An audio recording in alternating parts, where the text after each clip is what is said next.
Side Stories. Chapter 353 SS1 Side Story Chapter 1 Theodore Haksen Part 1. Hello, my name is Theodore Haksen. I'm 10 years old this year. You don't know who I am? That's okay. I didn't tell you my name expecting you to recognize me. But my uncle is a little different. Just mention his name and everyone knows who he is. The emperor knows him, kings know him, and high-ranking nobles all know him too. Even farmers working in the countryside know about my uncle. So who exactly is my uncle, you ask? My uncle is Damien Haksen. At my single statement, the faces of the men surrounding me go blank. It's a familiar sight. Everyone gets shocked when they hear my uncle's name. I can predict what reaction will come next like threading beads on a string. PFF BYHH, did you all hear that? He says Damien Haksen is his uncle. KHH, in all my life I've never heard such bullshit, just as expected. I've seen this reaction so many times that I'm not even angry anymore. Kid, do you even know who Damien Haksen is before telling such lies? The world's greatest warrior, the greatest swordsman of all time, the sword god, whatever title you give him, he's an absolute being that makes sense. The empire's emperor crawls before him. No wait, every nation on the continent bows their heads like slaves to that man, and you're saying he's your uncle. You all know exactly who he is, that's right. This is the kind of person my uncle is. Rumors tend to be exaggerated, don't they? But when it comes to my uncle, that never happens. No matter how much you exaggerate, it can't match the real thing. Oh, but who are these men, you ask? Well, you see. Even if you don't want to die, how can you tell such ridiculous lies? Huh, kid, it's so absurd I almost believed it for a second. An old smell of blood, murderous intent flowing from their eyes, old, rusty weapons in their hands. Just from this description you can tell, right? These men are bandits, and I was on my way to play in the city when I had the bad luck of running into these men. I worked hard for a whole month to finally trick my mother and uncle into letting me out, only to meet bandit uncles.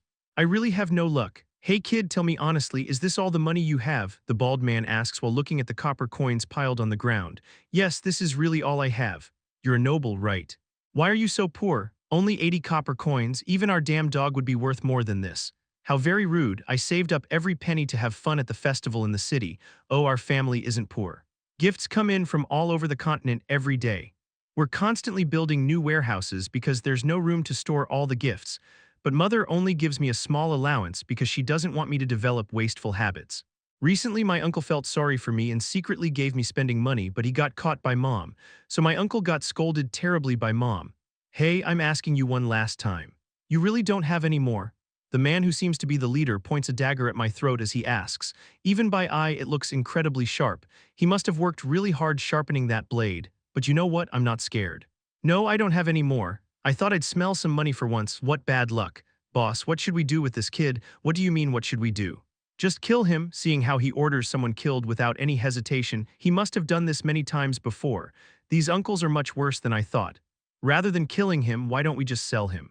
The kid's already got such distinct features for his age. I think he'll become incredibly handsome when he grows up, don't you think? You got a place to sell him. I know a madam well, and we could get at least 20 gold coins. I heard noble ladies looking for pretty boys are increasing these days, so supply is short. Is that true? The boss grins wickedly. He looks very vile and meaningful. Uncles, why don't you just let me go instead? At my words, all the bandits' attention focused on me. This is a bit burdensome. What did you just say? It's not too late yet. If you let me go, you'll at least be able to preserve your lives. Ha, this little brat is bold, isn't he? The boss lets out a scoffing laugh as if he can't believe it, but his eyes are full of murderous intent. I guess he's gotten really angry. You know what I hate most, cocky little brats. Hey, teach this kid some manners before we sell him. Yes, boss, don't hit his face since it might lower his value. Sigh. For once I let out a deep sigh. Why do people always bring trouble upon themselves? Or is this what the priests call karma? You're sighing, this bastard still hasn't come to his senses. Let's give him a beating first. The fat man raised his fist high. Wow, with all those calluses on his knuckles, it would really hurt if he hit me, but that fist never came down. Swish, because a familiar black line was drawn between me and the fat man. Huh? What? The bandits' gazes focused on the black line. They all looked confused. Hey guys, what is this? I don't really know either. The bandits don't know, but I do. I sighed deeply and muttered. That's why I told you to just let me go. The black line split open wide, creating a black hole. Something walked out from inside, a giant height close to 3 meters. Thick arms and legs reminiscent of tree trunks, gray skin reminiscent of ash. Crimson eyes that seem to drip with blood. Say hello, this is my uncle, Damien Haksen. After coming outside, my uncle first glanced over me and the bandits. He's probably assessing the situation. Fortunately, seeing how calm he is, the bandits' survival chances might have increased a little. Grrrrrrrr. Oh, correction, he just lost his reason. Excuse me, Wow, the boss actually spoke to my uncle. He's really brave as befits a leader. Damien Haksen, sir. Grrrrrrrr. Please calm down a little. Grrrrrrrr. But my uncle has already lost his reason. There's no way words would get through. So. Why your nephew is safe. Grrrrrrrr. Look, and not a hair on his head has been harmed. Grrrrrrrr. Excuse me, Jay, just wait a moment. Gras. Letting out a beast-like cry, my uncle kicked the boss away. That's as far as I could see. The moment he was kicked, the boss disappeared. B-boss. The boss disappeared. The remaining men shouted in panic. I know where the boss went. I've seen this scene more than once or twice. Where did he go, you ask? To the sky. He flew up into the sky. My uncle's kicks can crumble castle walls like sandcastles. Grrrrrrrr. My uncle's gaze turned to the remaining bandits. The bandits' faces turned white as paper. Run. He's crazy. Where's mommy? The bandits scattered and started running away, but there's no way they could escape from my uncle. Every time my uncle moved, the bandits disappeared one by one. They're all probably flying above the clouds. They say when my uncle is this powerful, he can kill people just by releasing his killing intent. But do you know why he does it this way? It's because of me. He kicks people far away like this so I don't have to see corpses. But does my uncle know this is scarier? After people disappear, blood and flesh pieces fall from the sky a little while later. Huff huff, only after sending all the bandits flying did my uncle's anger subside. Theo, oh no, my uncle is going to scold me. I told you not to go outside the castle alone. Wah. Uncle, I'm sorry. It seems like my uncle won't forgive me easily this time. He only let go after grabbing and shaking my cheeks several times. Sniff, let's go home now. My uncle knelt in front of me. I can see his incredibly broad back. I obediently climbed onto my uncle's back. I really love it when my uncle carries me. Some people think my uncle's gray skin is dirty, like a corpse or something, but that's wrong thinking. What corpse? My uncle's body actually smells really good. Uncle, can't you keep this secret from Mom? Then I'll get scolded by your mother, so no. People say my uncle isn't afraid of anything, but they're wrong. He can't do anything against my mom, grandpa, grandma, and my younger uncle. As an exception, he's not afraid of my dad. Rather, my dad seems to be afraid of my uncle. Oh, and there's another being he's afraid of. Uncle, what? The aunties asked me to ask you. They want you to choose one of them quickly. Cough. My uncle's body shook greatly. Whenever I bring up the aunties, my uncle gets flustered, because there are quite a lot of aunties. Some are in the church, some in the empire, some in mercenary groups. That's, well, returning to a human body comes first. You're not avoiding returning to a human body because of the aunties, are you? There's no way that's true. Something seems suspicious, but I decided not to ask anymore. I really love my uncle, so I don't want to make him uncomfortable. Uncle. What? I love you. Don't say such embarrassing things. My uncle chuckled and added one more thing. I feel the same way. Chapter 354, SS2 Side Story Chapter 2, Theodore Haksen Part 2. Hello there, I'm Theodore Haksen. Please feel free to call me Theo. Everyone close to me calls me that. Did you have good dreams last night? I dreamed about going to the sea with my uncle. It was really fun, chirp chirp. I would have liked to dream a little longer, but I can hear the birds singing. Every dawn they come to my window and chirp like this. Spring Castle where I live has a vast forest nearby, so many birds come to visit. Thanks to them, I've gotten into the habit of waking up early in the morning. I let out a long yawn, stretched, and then jumped out of bed. It's the start of a refreshing morning. Young master, oh my, Muncha, who had been lying beside my bed, woke up when he heard me getting up. Oh, who's Muncha, you ask? He's an undead wolf that my uncle keeps.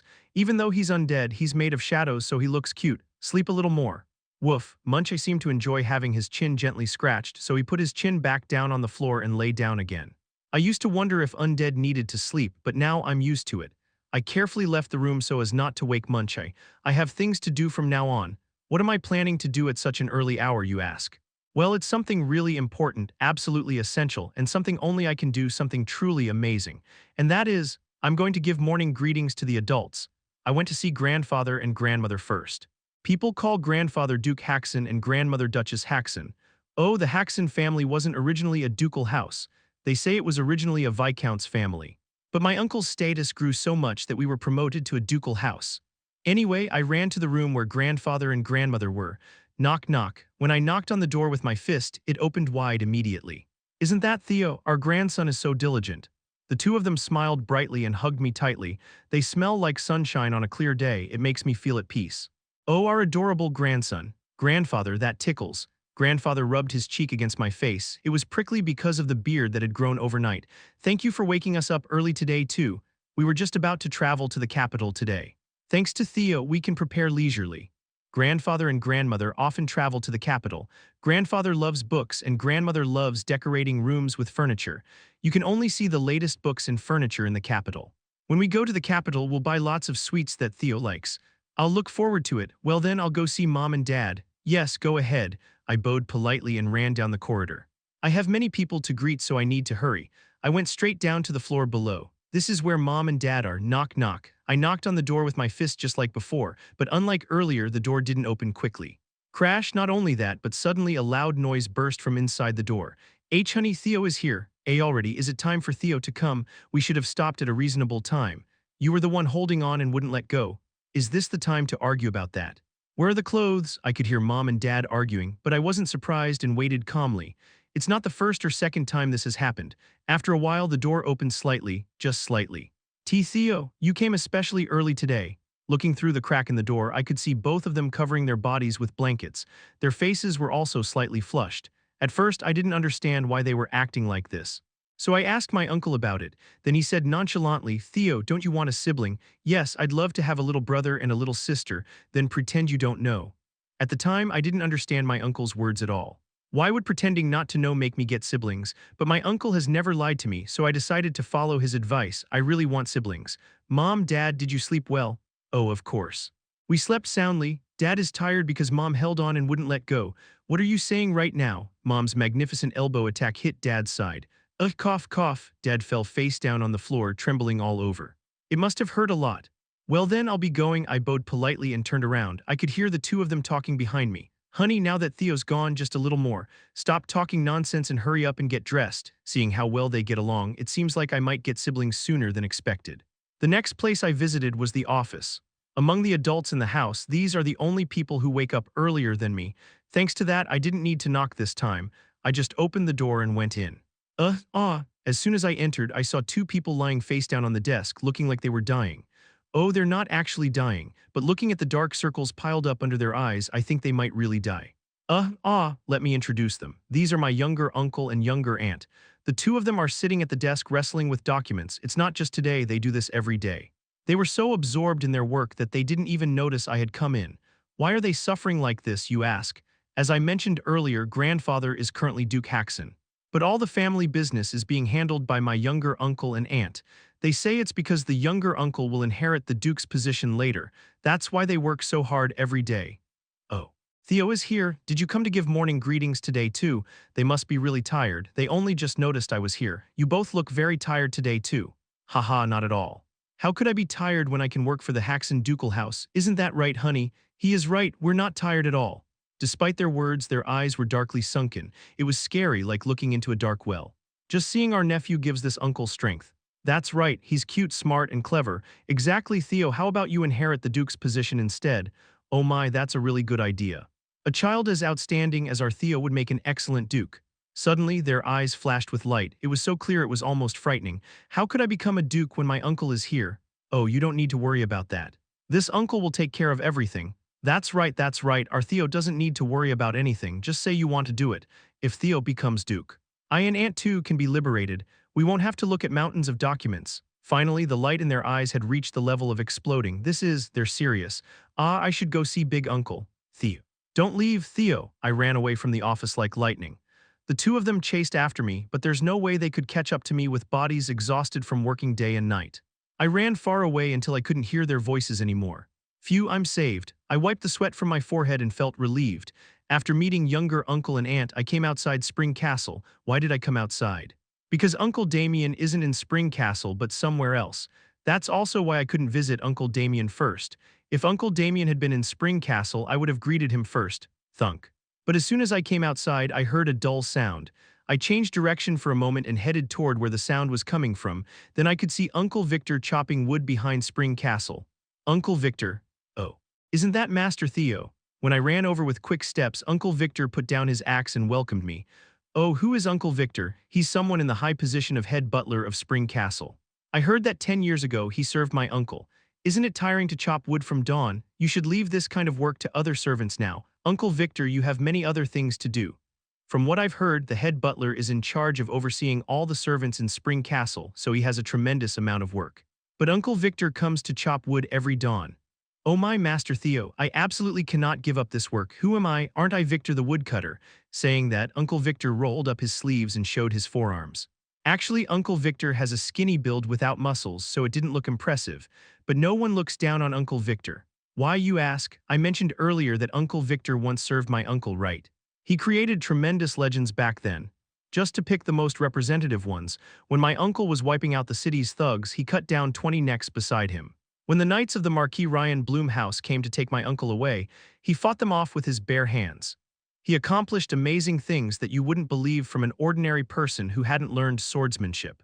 And according to people's speculation, there's a possibility he's the same person as Victor the Woodcutter, the dark mage who once made the world buzz. Oh my, master, what are you saying? I'm already troubled by strange rumors going around. I don't have such abilities. Uncle Victor denied all rumors about himself, so I asked my uncle about it. Then my uncle laughed for a while and said, well, it's not entirely wrong either. Driving the final nail in, so among the servants, Uncle Victor is perceived as a very scary person. By the way, Emma asked me to tell you to visit later. She said she baked a lot of cookies that you like. Really? I'll definitely visit. Oh, Uncle Victor got married a few years ago, and he married Emma, who was famous for being pretty in the Haksen territory. Emma is not only pretty but also good at cooking, so she's extremely popular. Well then, I'll be going now. Yes, please give my regards to Lord Damien. I ran again toward where my uncle was, thwack thunk. I could hear Uncle Victor chopping wood behind me. I arrived at the forest outside the castle. Going deep inside, a small building covered in vines appeared. This building wasn't built by the Haksen ducal house. It was originally in this forest. It looked so hideous that grandfather wanted to tear it down, but my uncle stopped him. He said it was perfect for his use. I entered the building, then I could see stairs spiraling downward. I went down the stairs to the underground. The deeper I went, the darker and colder the air became. It was like entering an abyss. I once asked my uncle why he lived in such a place. Couldn't he come to the castle and stay with us? Then my uncle said casually, really nonchalantly, people are afraid. Indeed, among the servants and soldiers working in the castle, many people are afraid of my uncle, because he's an amazing person, no, for a more primal reason. They're afraid because my uncle isn't human. My uncle's body is that of a death knight. He's much larger than others, and his skin color is different too. When he takes off his armor, strange magical devices are embedded all over his body. So people instinctively feel fear when they see my uncle. Of course, I couldn't accept my uncle staying here just because of that, so what if other people are afraid? What matters is my uncle. He's not even a criminal, so how does it make sense for him to live in such a dark place? Well, it's not really different. That's how my uncle answered my protest. I was so angry at that moment that I didn't even talk to my uncle, for a whole 3 hours. Oh, while I was thinking about old times, I've already reached the bottom. The lowest floor is wider than I thought. Instead, there are many miscellaneous items. Magic books, alchemy catalysts, history books from other countries, etc. Why are these things scattered around? My uncle says it's to find a way to return to being human. This tower is not only a place where my uncle rests, but also a laboratory where he searches for ways to return to being human. I pushed through the miscellaneous items and moved forward. Only then could I meet him. My uncle sleeping while leaning against the wall. My uncle was holding a greatsword as large as his own body tightly. His appearance, not even making breathing sounds and quietly closing his eyes, looked like a corpse. You know what? This is why I hate this tower. It's like my uncle is being exiled here, even though he's never done anything wrong. I wish my uncle could sleep in a more comfortable place on a soft bed comfortably. I approached my uncle. Just as I was about to shake his body to wake him up, I heard it. Sorry, I'm sorry, my uncle's mumbling. Everyone because of me. I killed everyone. I had no choice but to stop my hand. If I hadn't existed, if I had just died then, among the family members, I'm the only one who knows that my uncle talks in his sleep like this. My uncle notices ghostly when someone approaches. He notices when any family member comes near, but he's the only one who doesn't notice when I approach, so I always hear my uncle's sleep talk like this. What could my uncle be so sorry about? Everyone praises my uncle unanimously. They say the world was saved thanks to my uncle, that everyone survived, but those people don't know. The fact that my uncle himself wasn't saved, that he's suffering alone in such a shabby place. What can I do for my uncle who's suffering like this? I've thought about it for a long time, but I still haven't found an answer. So I shouted in the brightest voice possible to cheer up my uncle's mood. Uncle, good morning. My uncle woke up from sleep at my shout, and he smiled and patted my head. Theo, good morning. Chapter 355, SS3 Side Story Chapter 3, Theo's Escapade Part 1, Hello. It's Theo. This is already the 3rd time I'm greeting you all. How have you been getting along? I truly hope you've been well during this time. When people I know are happy, it makes me happy too. How have I been, you ask? Well, I was doing really well until lunchtime today. Why until lunchtime today? Well, that's because my honeybee, look at this little one. Isn't he really handsome when you look at him again? I've never seen such a straight-nosed bridge. Oh, my rose, to praise another man with those cherry-like lips of yours. Just how much are you planning to torment me? Just like when I first met you all, I've been kidnapped again. This time the situation is a bit serious. At least last time it was just ordinary bandits, right? My honeybee, look at this child's soul, such a luscious soul, it's absolutely enchanting. My rose, to gaze at another man with those crystal beautiful eyes. My heart feels like it's being torn apart, but I'll endure it. You can tell from their conversation alone, can't you? This time I've been captured by dark mages. How delighted would they be if we offered this child as a sacrifice? They would surely be delighted. They would bestow even greater blessings upon us. They're even planning to use me as a sacrifice. Why did I end up in this situation, you ask? To explain that, I'd have to go back 2 hours. Uncle, 2 hours ago, I ran down to the basement where my uncle was. That's because Mom had imposed that terrifying punishment of house arrest on me again. The Sword Saint has sent word. He says it's certain that they possess the remnant thoughts of an archdemon. Another troublesome thing has appeared. That's already the 3rd time this year. It seems you should go check it out as soon as possible. The situation doesn't look good. But Uncle wasn't alone in the basement. He was there with a knight wearing black armor. Oh, isn't that young Master Theo? The knight greeted me as soon as he saw me. I bowed politely in return.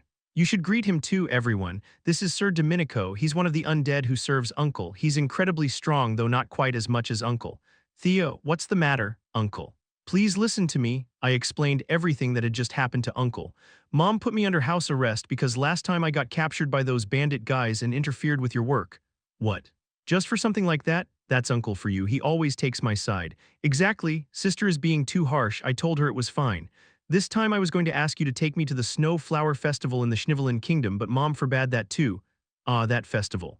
It's beautiful enough that you should definitely see it at least once. As Uncle said, the Snow Flower Festival of the Schnivelen Kingdom is so magnificent it's designated as a national treasure. A performance troupe consisting of over 100 dancers, musicians, and mages holds a parade, and it's supposed to be incredibly majestic and beautiful. I couldn't go last year because something came up, and I was determined to go this year, but now I'm under house arrest. Mom is really too much. Can't you secretly take me to the festival? No, but contrary to my expectations, Uncle flatly refused my request. Why not? I told you before, didn't I? I have no intention of interfering with your mother's educational policies. It's not that you're scared of Mom, is it? That's part of it too. You know how terrifying Sister gets when she's angry. Uncle shuddered slightly as if the mere thought was horrifying. But I'm not the type to back down so easily. I looked up at Uncle with a face that seemed about to burst into tears, but Uncle just snorted and said this, "That doesn't work anymore, stop acting." Damn. The problem is that Uncle knows me too well, just as I know Uncle too well. Besides, I have things to do from now on. I need to go out for a bit. Where are you going? Uncle closed his mouth. He does that when it's difficult to explain. I quickly said, I understand. If Uncle is busy, there's nothing I can do about it. Thanks for understanding. Uncle reached out and patted my head. I also rubbed my head against Uncle's palm. Instead, I'll buy you some snacks you like on the way back. Really? Can I look forward to it? Of course. Well then, see you later. After saying that, Uncle opened a dimensional portal and disappeared. Uncle's powers are always fascinating to see. The only person who would take my side, Uncle, had left like this, but I'm not the type to give up so easily. I whirled around to face Sir Domenico. Sir Domenico startled and then spoke in a firm voice. No, I haven't said anything yet. Weren't you going to ask me to take you to the Schnivelen Kingdom? His intuition is really sharp. Oh, how can Sir Domenico take me to the Schnivelen Kingdom, you ask? Since Sir Domenico is Uncle's subordinate, he can borrow some of his powers. That's why he sometimes leaves to carry out missions Uncle has given him. A lowly being like myself cannot go against my lord's decision. Absolutely not. Saying this, Sir Domenico looked at me with eyes as solid as bedrock. He really is like a loyal knight straight out of a fairy tale. You granted my request last time. That time, young Master Theo deceived me by saying it was Lord's errand. Do you know how much I was scolded by my lord after that? Sir Domenico shouted in a resentful voice. Seeing this reaction, it seems he has absolutely no intention of granting my request. But I don't intend to back down so easily either. I really want to see the Snow Flower Festival with my own eyes. I have no choice. I'll have to use my secret weapon. I know I'm making an unreasonable request. I slightly lowered my head and drooped my shoulders. I made my expression as gloomy as possible too. Why, young Master Theo? When my face darkened, Sir Domenico became restless. Seeing his reaction, this method seems like it will work. Do you remember when Hazel came to visit last time? You mean the young lady of the Marquis Ryan Bloom family. I remember. At that time Hazel bragged to me terribly. She said that last year she went to play in the Schnivelin Kingdom with Sir Michael and saw the Snow Flower Festival, and it was incredibly beautiful. As soon as I mentioned Marquis Michael, Sir Domenico's eyes changed. She bragged about such a thing. Ah, the reason Sir Domenico is getting so excited is because the two of them are rivals. The two of them often spar, and until now their win rate has been exactly 50-50. But recently he lost twice in a row to Sir Michael, so his pride seems quite hurt. Do you know if that was all, how delicious the food in the Schnivelin Kingdom was, how enchanting the music was? She went on and on in front of me for over an hour. For over an hour, oh this isn't a lie, Hazel always comes to me and rattles off all sorts of brags. She's really a childish girl, isn't she? Not only childish, but she has a really nasty personality and is spiteful too. Aside from having a somewhat pretty and cute face, there's nothing redeeming about her. To think such a thing happened. This cannot be tolerated. Flames rose in Sir Domenico's eyes. That's just a metaphor, of course. Even if he's undead, he doesn't have that kind of ability. The House of Haksen cannot fall behind the likes of the Marquis Ryan Bloom family. That's right, I will take you there. Just trust in me. All right, success. The problem with being too good-natured is this. And so, thanks to the dimensional portal Sir Domenico opened for me, I was able to safely arrive in a major city of the Schnivelin Kingdom. You must absolutely stay only within the city, do you understand? Yes, I'll keep that in mind. And you mustn't follow any suspicious people. Of course not. As soon as we arrived in the city, Sir Domenico went on and on with all sorts of nagging. It was annoying, but I endured it and listened. Sir Domenico had reason to be anxious. I'd like to stay with you if I could, but if the fact that I've been away for a long time reaches my lord's ears, everything will be discovered. For this reason, Sir Domenico had to return to the castle. Since he's trusted by Uncle, he has an enormous amount of work to do. He has to train soldiers, deal with envoys from various countries, and also, my lord should return in about 2 hours. Ah, so that means I only have 2 hours to play here. I need to enjoy everything I can within that time. If anything happens, you must absolutely call for my lord. Uncle comes running no matter where I am as long as I call his name, but Sir Domenico doesn't have that ability. You mustn't refuse to call him just because you're scared of getting scolded. Young Master Theo's safety comes first, second, and third, of course, though I'll definitely think about it as much as possible, since Uncle will scold me terribly if he comes. And also, after that, Sir Domenico gave me a few more lectures before leaving. I got tired from listening to all that nagging. Anyway, from now on it's my free time. Wow, so this is the Schnivelin Kingdom. I looked around the streets with a face full of wonder. Everything from the architectural style of the buildings to people's clothing was completely different from our country. Come on, Snored Fruit picked this morning for just 1 silver. Just try one chicken skewer. It's brushed with a secret sauce passed down through our family for generations, so it's very tender and delicious. The street vendors were enthusiastically hawking their wares with bright faces. As expected, with the festival approaching, everyone's faces are bright. Miss, could I have 1 chicken skewer, please? I held out my carefully saved allowance and asked. At my words, the chicken skewer lady blushed and waved her hands. Oh my, calling an auntie miss. What a handsome boy with good eye for people too. The lady giggled and gave me 2 chicken skewers. I held the chicken skewers in both hands and walked down the street munching on them.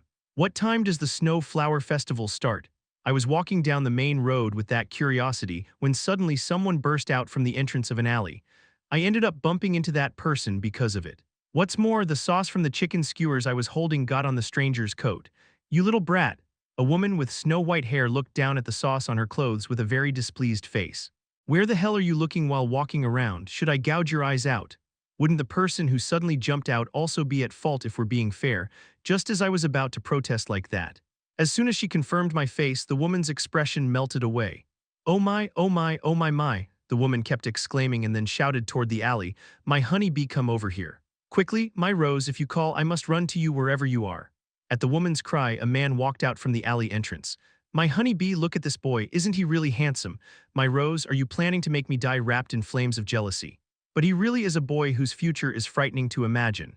The 2 people circled around me, constantly exclaiming, and look at this brightly shining soul, I've never seen such a soul in my life. He can't compare to your brilliance, but it's still an amazing level. I'll be going now. I tried to slip away from the 2 people. They obviously seem like people with something wrong in their heads, right? It's best not to get involved with people like this. Besides, I don't have time since I need to enjoy the Snow Flower Festival. Click, huh.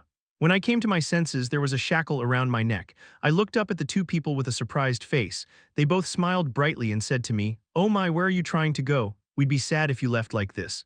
People who suddenly put shackles on someone's neck can't be normal.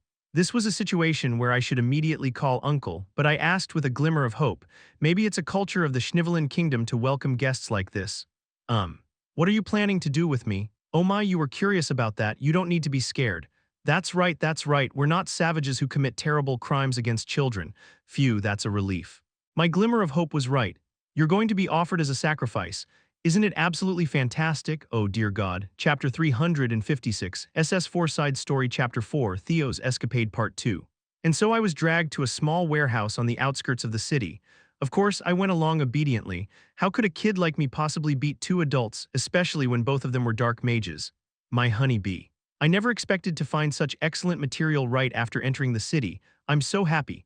My Rose, seeing you so happy makes my heart overflow with joy too. The two of them hugged each other tightly and spun around in circles in the center of the warehouse. Watching them, they both looked ridiculous. My mom and dad are pretty excessive with their affection too, but these two are even worse. Anyway, this has become quite troublesome.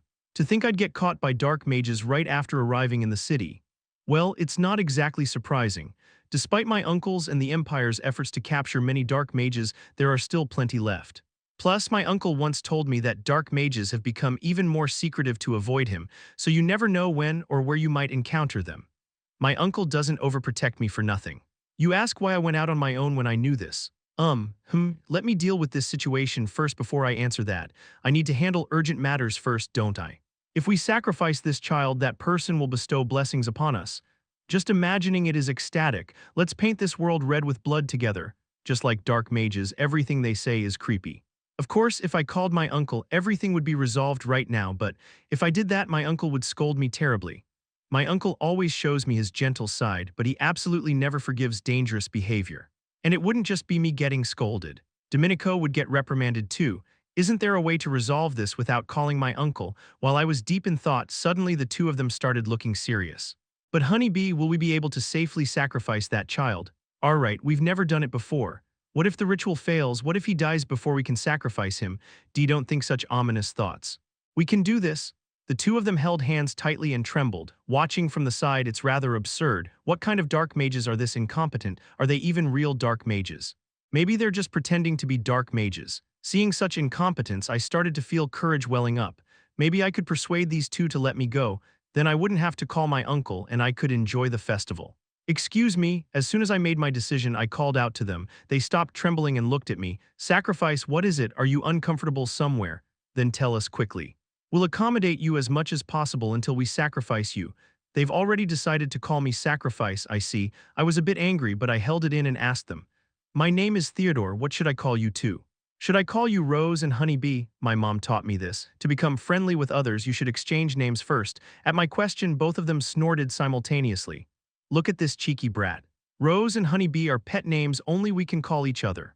Watch your tongue, kid, our pet names aren't light enough for just anyone to use. Saying this, they rubbed noses with each other. It's disgusting, but I held it in. After all, I need to get friendly with these two. Then could you tell me your names? Look at this impudent brat. Only my darling can know my real name. How dare you try to interfere between us? Do you think I'd tolerate such horrible behavior? Wow, this really isn't easy. The urge to just call my uncle grew stronger, but I held it in. I really wanted to see the festival. But if you really want to call me something, I'll allow you to call me Rose. Since my darling allowed it, I should too. I'm Honeybee. Understood, Miss Rose, Miss Honeybee. How about letting me go instead of doing this? Why should we? The two of them tilted their heads in the same direction and asked. I decided to try appealing to their emotions first, like I did with my family members. Look at my age. Isn't it too pitiful to die at such a young age? Everyone dies eventually. There's just a difference in timing. They spoke in cold tones. I didn't give up and spoke again. Think about the feelings of the family I'd leave behind after I die. How heartbroken they'd be. They're not my family. Why should we care about your family? I thought they were incompetent dark mages, but their mental state is already corrupted. Well, if they had normal thinking, they wouldn't have thought to take a child like me as a sacrifice. Stop the useless talk and quietly wait your turn. If you stay quiet, we'll make it as painless as possible. It seems like nothing I say will get through to them. Then there's only one method left. I put on a very serious expression and said to them, if you don't let me go, a very scary person will come. A scary person? We're not afraid of anyone who comes. Contrary to their words, the two hugged each other and trembled. No, if you're dark mages, why are you so scared? Are you really fake? Anyway, I put on an even more serious expression and said, Damien Haksen will come. As soon as I spoke, heavy silence fell. Damien Haksen. You don't mean the Damien Haksen I know. That's right. The savior of the continent, the greatest of all time. You know him well. The mad butcher, the nightmare of dark mages, the great demon slayer. I'm hearing those titles for the first time. Why would that person come to save you? Because I'm Damien Haksen's nephew. Silence fell again. This time it was a bit longer than before. Soon the two started laughing, clutching their bellies. PFF, he says he's Damien Haksen's nephew. Damien Haksen's nephew got caught by us, kehehe. Even so, is there any need to mock me so openly? My face is burning up. But if I show it here, I'll be even more embarrassed. I suppressed my embarrassment and said to them, It's true, look inside my coat. You'll find a ring with the Haksen family crest. As if to verify my words, he approached and put his hand into my inner pocket. He pulled out the ring and the two of them examined it for a while. This is supposed to be the Haksen family crest. Honeybee, can you tell? Well, I'm not sure. Oh no, they don't know our family's emblem. No matter how incompetent they are, how can they not know the Haksen family crest? This has never happened in my life. I never expected my secret weapon to be blocked for such an absurd reason. Sacrifice, don't you have more convincing evidence than this? If you really are Damien Haksen's nephew, you'd have more solid proof. Damien Haksen freely travels between dimensions and can cut through the sky with a single sword. He treats dragon legions like pets and commands tens of thousands of elves like slaves, right? If you're the blood relative of such a person, you must have some amazing ability. Show us, what nonsense are they talking about? My uncle is amazing, not me. Well, if they could make proper deductions, they wouldn't be doing dark magic. If I had such abilities, I wouldn't have been caught like this. If you really can't believe it, take that ring and ask other people. They'll all recognize it.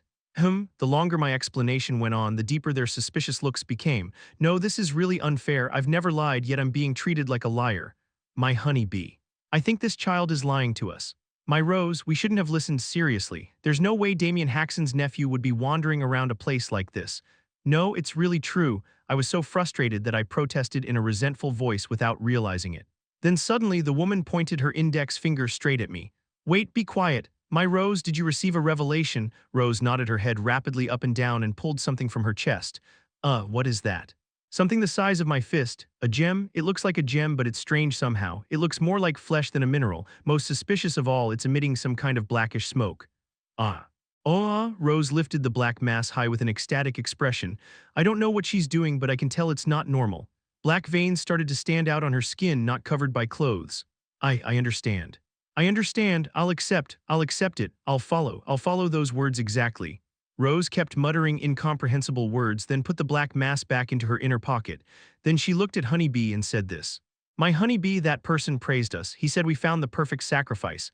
My Rose, is that really true? I knew that person would be pleased too. The two of them jumped up and down while holding hands. It gives me goosebumps. I wish they'd do their lovey-dovey stuff where I can't see it, but to properly use this child we need other sacrifices. More sacrifices. See, can we do it well? Won't it be too difficult? No need to worry. We just need to kill them, then that person will absorb their souls.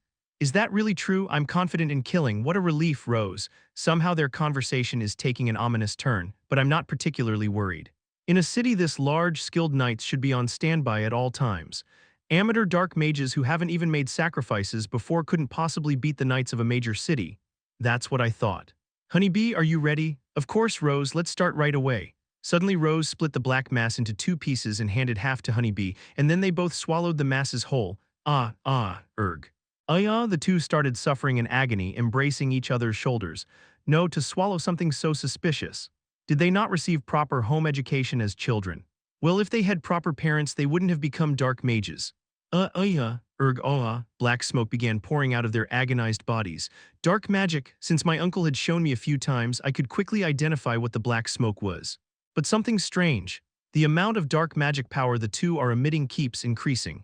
In the blink of an eye, the area around them was filled with dark magic power. And it wasn't enough, so it started pushing against the warehouse's outer walls. Wait, this is a bit strange. Weren't these two wandering dark mages? Then how do they have such enormous dark magic power? Kaya, Greya. Then the two finally couldn't endure the pain and screamed. The dark magic power responded and surged. At the same time, the building's outer walls exploded and were destroyed. In the blink of an eye, the warehouse flew away and everything became bright.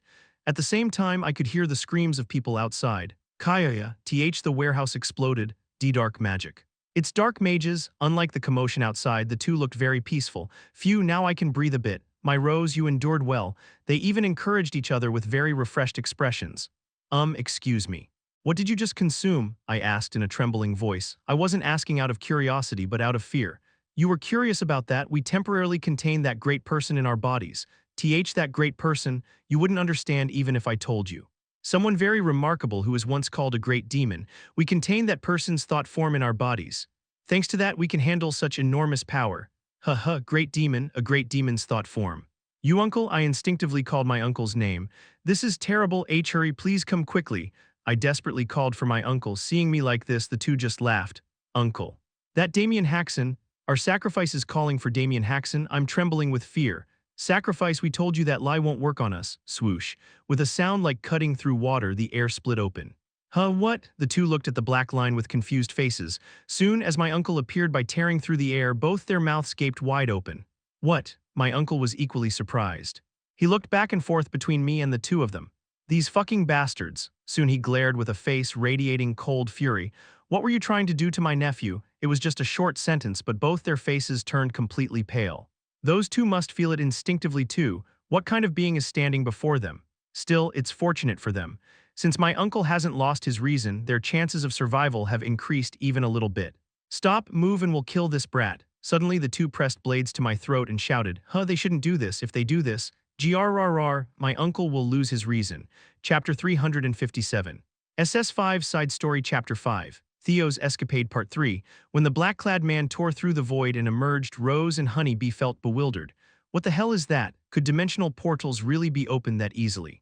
Naturally, opening and closing dimensional portals was something only particularly exceptional beings among the Grand Mages could accomplish. Even then, it required many materials and lengthy preparation time. Yet this man crossed through dimensional portals as easily as opening an ordinary door. What the hell is his identity? Was there really such a mage in the world? At that moment, the black-clad man's gaze turned toward the two of them. The instant they met his eyes, which seemed to contain molten rubies, both felt goosebumps rise across their entire bodies. Chills and terror flowed down their spines before spreading throughout their entire bodies.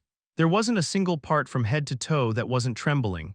Powerful, such words were inadequate. They couldn't see the end of it. They couldn't even dare to gauge it.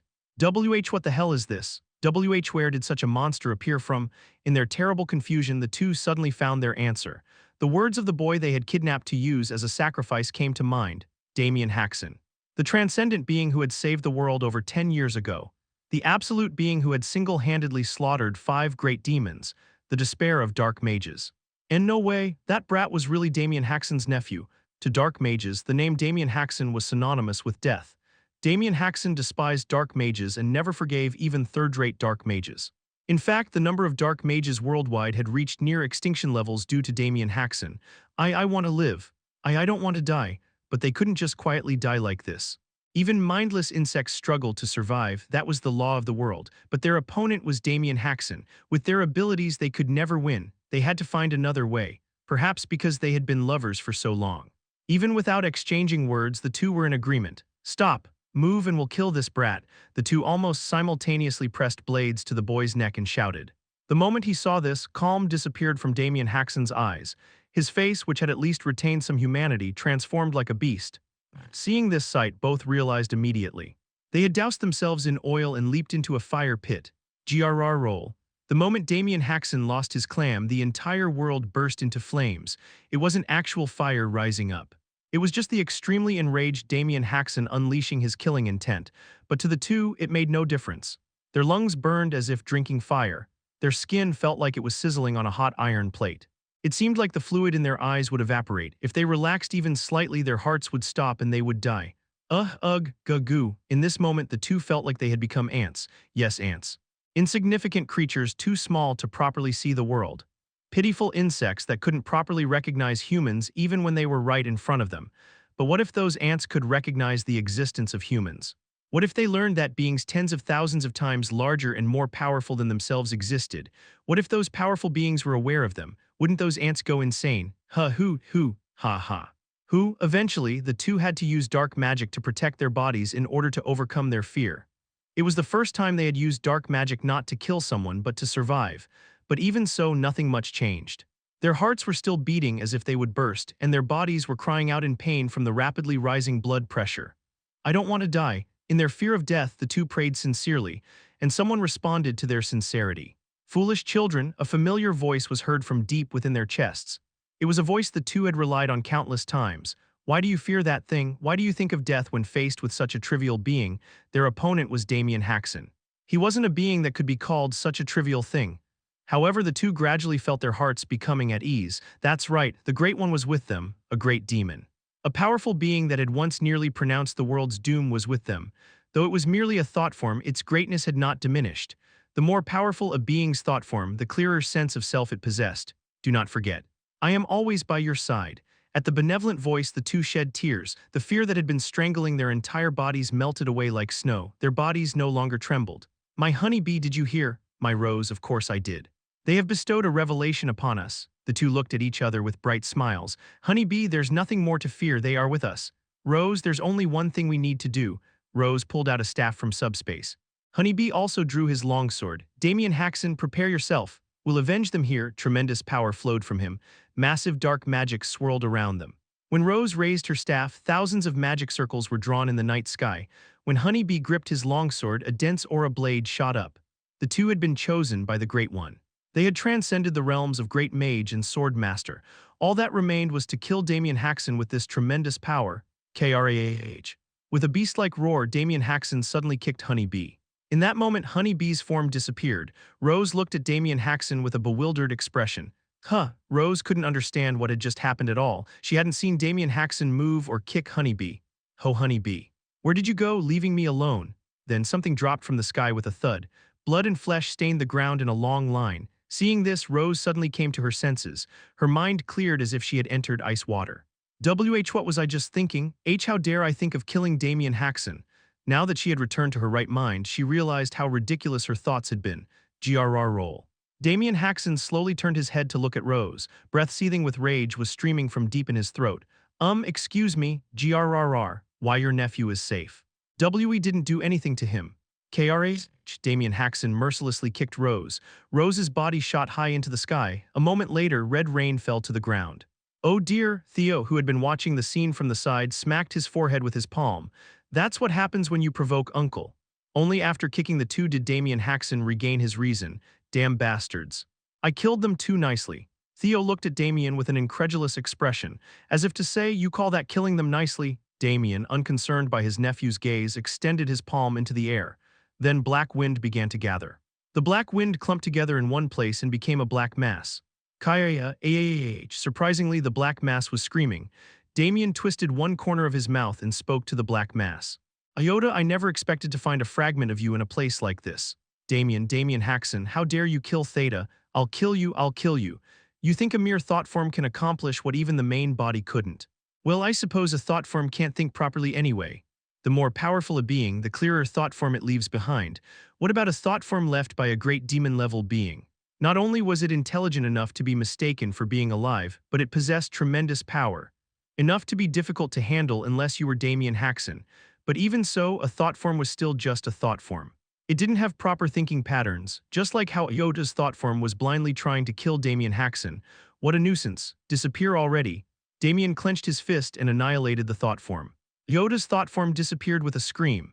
Uncle, Theo ran toward Damien with his arms spread wide. Damien smiled brightly and embraced Theo. This little brat dared to disobey his mother. Or rather, punched him in the forehead with his fist. Theo tearfully grabbed his forehead. That hurts. When you do wrong, you have to be punished.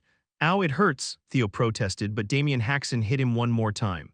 Only after being hit 3 times did Theo shut his mouth. So why weren't you at home? Why did you run away? I wanted to see the Snow Flower Festival. You disobeyed your mother just for that reason. You don't know how much Hazel made fun of me for not seeing the Snow Flower Festival. Hazel. That little brat from the Ryan Bloom Marquis family. Theo nodded repeatedly with tears welling up in his eyes. Even so, you shouldn't disobey your mother. I'm going to tell her about today. Can't you let it slide if I promise I won't do it again? Didn't you say the same thing when you were caught by bandits last time? This time it's for real. I absolutely won't break my promise. Theo jumped up and down as he shouted, but Damien was firm. When you do wrong, you have to be punished. There are no exceptions. Wah, Theo drooped his shoulders and sniffled. Damien glanced at such a Theo and then casually said, ... Instead, let's go back a bit later. You said you wanted to see the festival or whatever. Even if you get scolded, you can still see the festival. At those words, Theo's mouth spread into a wide grin. I love you, uncle, don't give me that sweet talk. I mean it, Damien chuckled and waved his hand through the air. Mana enveloped Damien's body. He returned from being a giant with gray skin to human form. He hadn't actually become human, he had just disguised himself with magic. It was to blend naturally into the festival. Is there anything you want to eat? Chicken skewers, anything else? I like anything as long as I'm eating it with uncle. Theo stuck close to Damien's side. The two clasped hands and began strolling through the streets. Behind them, pure white snow flowers were falling. Chapter 358, SS6 Side Story Chapter 6, Hazel Ryan Bloom Part 1. Hello, it's Theo. Nice to see you again. How have you been while we were apart? I got in huge trouble with Mom because of the Schnivelin Kingdom incident and was banned from going outside for 2 whole months. But I wasn't too upset about it. I got to see the Snow Flower Festival like I wanted. And with Uncle too. Anyway, today is finally the day my house arrest gets lifted. Getting to go outside for the first time in 2 months. It's been so long since my heart raced with excitement like this. Today is going to be such a fun day. To think these high nobles would have such lax security. Thanks to that, our job went smoothly. I was sure it would be a fun day. But now I've been kidnapped and taken to a cave. I'm not alone though, there are other kids around my age here too. None of them are from ordinary backgrounds, they're all from pretty famous families. Finally, the foundation to rule this country has been laid, everyone rejoice. Our great undertaking has been carried out successfully. The bald old man threw his head back and laughed loudly. Kehahaha, yuhahaha, it wasn't just the old man. The people who seemed to be on his side all laughed the same way. Looking at them, they don't seem like ordinary kidnappers, the way they brought us here, and they're all wearing matching uniforms. Sob, sniff, mommy. Daddy, unlike the cheerful kidnappers, the children were sniffling and crying. Well, even if they're from noble families, they're all young, so it makes sense they'd be scared. Am I okay, you ask? I guess I'm fine since this isn't my first or second time dealing with something like this. Are you asking if I got into this mess again by disobeying Mom and going out? No, this time it really wasn't like that. Then why did I end up caught by these weird people? Well, here's how it happened. The day my house arrest was lifted, I ran to Uncle first. I wanted to tell Uncle the good news before anyone else. Uncle, my house arrest is lifted, but Uncle was nowhere to be seen. I looked around the basement for quite a while. Young Master Theo, you've arrived. Then a shadow rose from the ground and transformed into Mr. Domenico. I immediately grabbed the man and asked where Uncle was. Mr. Domenico, where's Uncle? The master entered seclusion at dawn today. Seclusion? I cried out in surprise. Usually knights going into seclusion isn't particularly surprising. They do it often for training, but Uncle's case is a bit different. He's so strong that he doesn't need to train. There's only one reason why Uncle would go into seclusion. Did he find a way to become human again? Yes, it seems he's found a new path. My lips curved into a smile. I grinned widely and asked Mr. Domenico again. Do you think he'll succeed this time? I'm not sure, after all, he's continued to fail until now. This isn't Uncle's first time going into seclusion, but they all ended in failure. It's amazing, isn't it? That there are things even Uncle can't do. If Uncle has gone into seclusion, I won't be able to see him for a while. Originally, seclusion means locking yourself in a room where no one can reach you. But in Uncle's case, he goes further and creates another dimension to confine himself, so he becomes completely cut off from the world. He could have at least shown his face before going. He suddenly entered seclusion at dawn, so it couldn't be helped. He said sleep is very important at a young age and didn't want to wake you. I'm not a little kid anymore, I protested, clenching my fists. Mr. Domenico smiled silently. Somehow that made me even more annoyed. The master had a message for young Master Theo. Really? What is it? What did he say? I waited for Mr. Domenico's words, full of anticipation.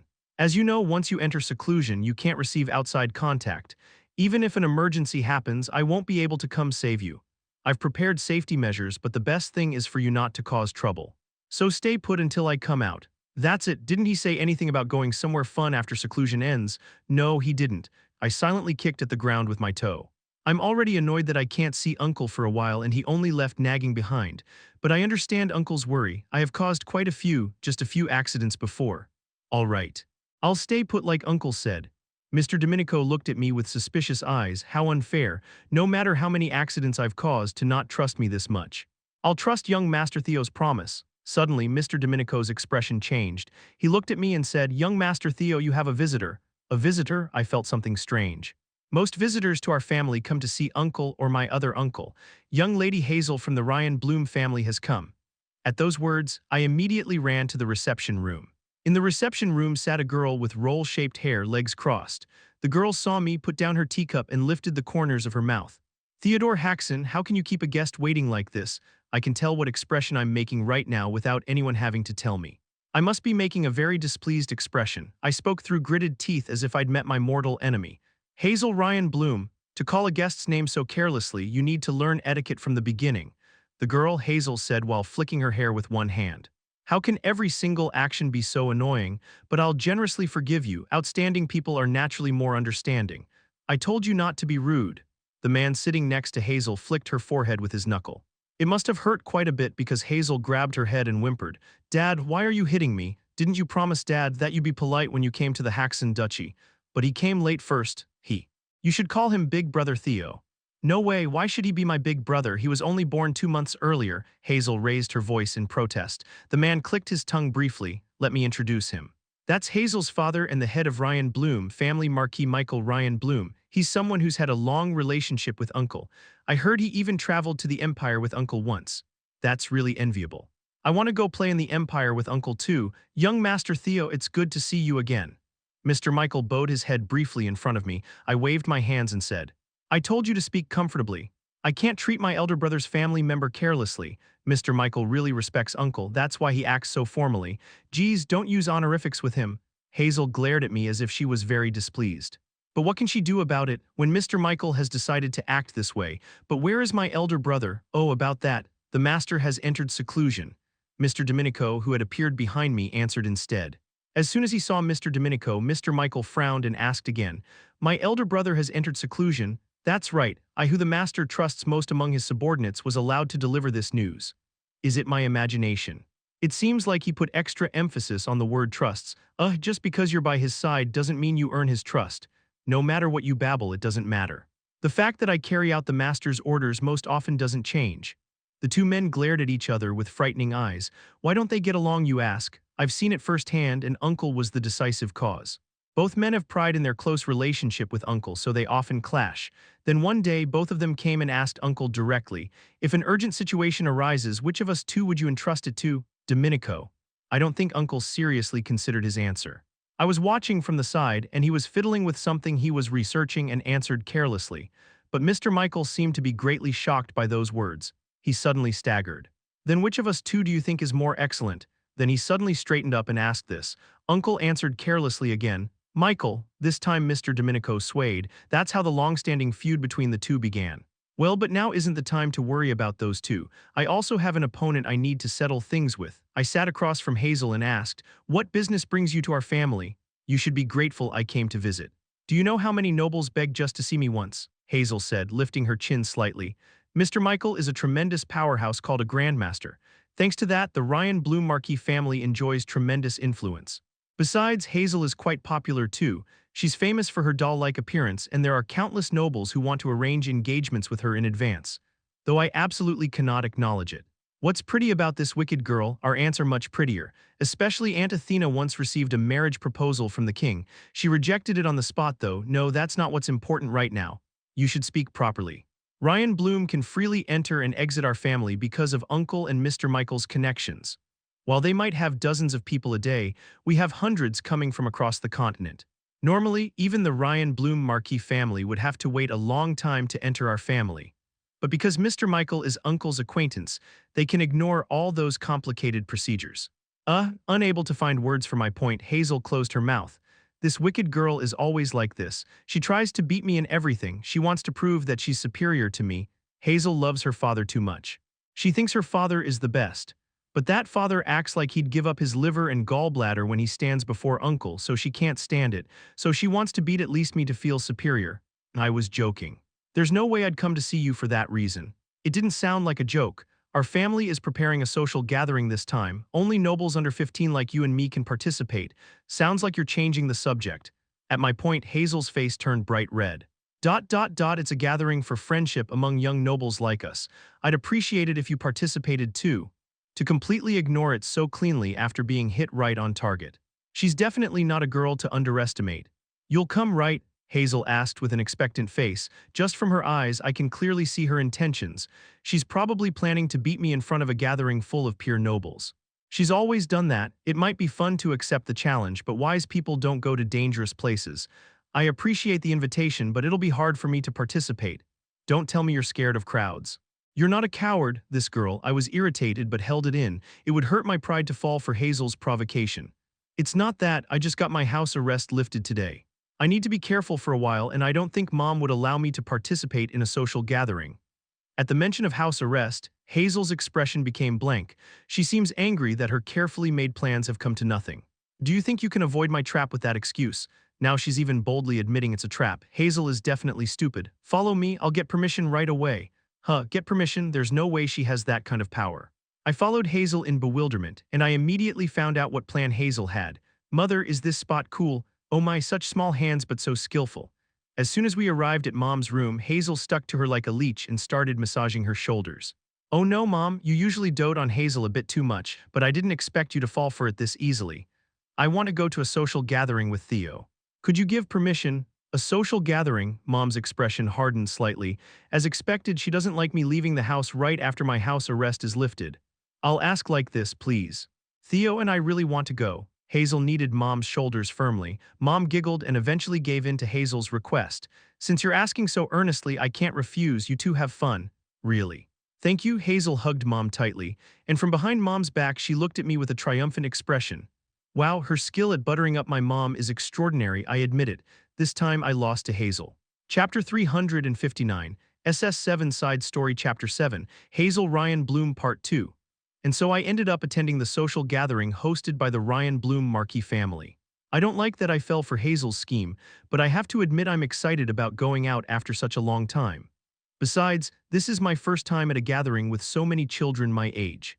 So of course I'd be looking forward to it. Hazel, you must take good care of young Master Theo. Young Master Theo, please enjoy yourself and have fun. Oh, those two didn't come along. Uncle Michael said he wouldn't go since it was just kids playing around, and Uncle Domenico had too much work to do. How long did we travel by carriage? Suddenly Hazel stuck her head out the window and shouted, Theo. Quick, open the window and look, over there. I did as Hazel said. Then I saw a large mansion built on green fields. That must be the Ryan Bloom family's villa where the social gathering is being held. How is it? Pretty, right? Hazel asked me with a confident expression. It was as if she was saying, this is your first time seeing a villa like this, isn't it? I got a bit annoyed. I couldn't just let this nasty girl get the better of me. It's pretty, take a good look while you have the chance. You can't see mansions like this anywhere else. It's not as good as the villa Uncle built on top of the World Tree though. World Tree, it must have been unexpected because Hazel's expression went blank. I lifted my chin slightly and said, yeah, Uncle built it himself. It's built up really high so you can see everywhere from there. Don't lie, the World Tree is the elves' treasure. How could anyone build a villa there? Did you forget who my uncle is? At my retort, Hazel clamped her mouth shut. Then she turned her head away sharply. She seems pretty upset. I didn't show it, but I was secretly pleased. A little later, we too arrived at the mansion. All the servants working at the mansion came outside and bowed. They're all very well disciplined. Where are the guests? They're gathered in the reception room. The head maid answered Hazel's question. Hazel immediately grabbed my hand and pulled me along. Come on, we need to greet the guests. I was led by Hazel toward the reception room. The closer we got, the louder the bustling sounds became.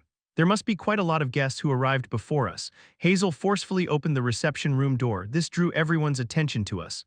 Miss Hazel, Lady Hazel, the reaction was absolutely enthusiastic. The guests who had been scattered around the reception room having conversations all rushed over and surrounded Hazel. You've become even more beautiful since we last saw you.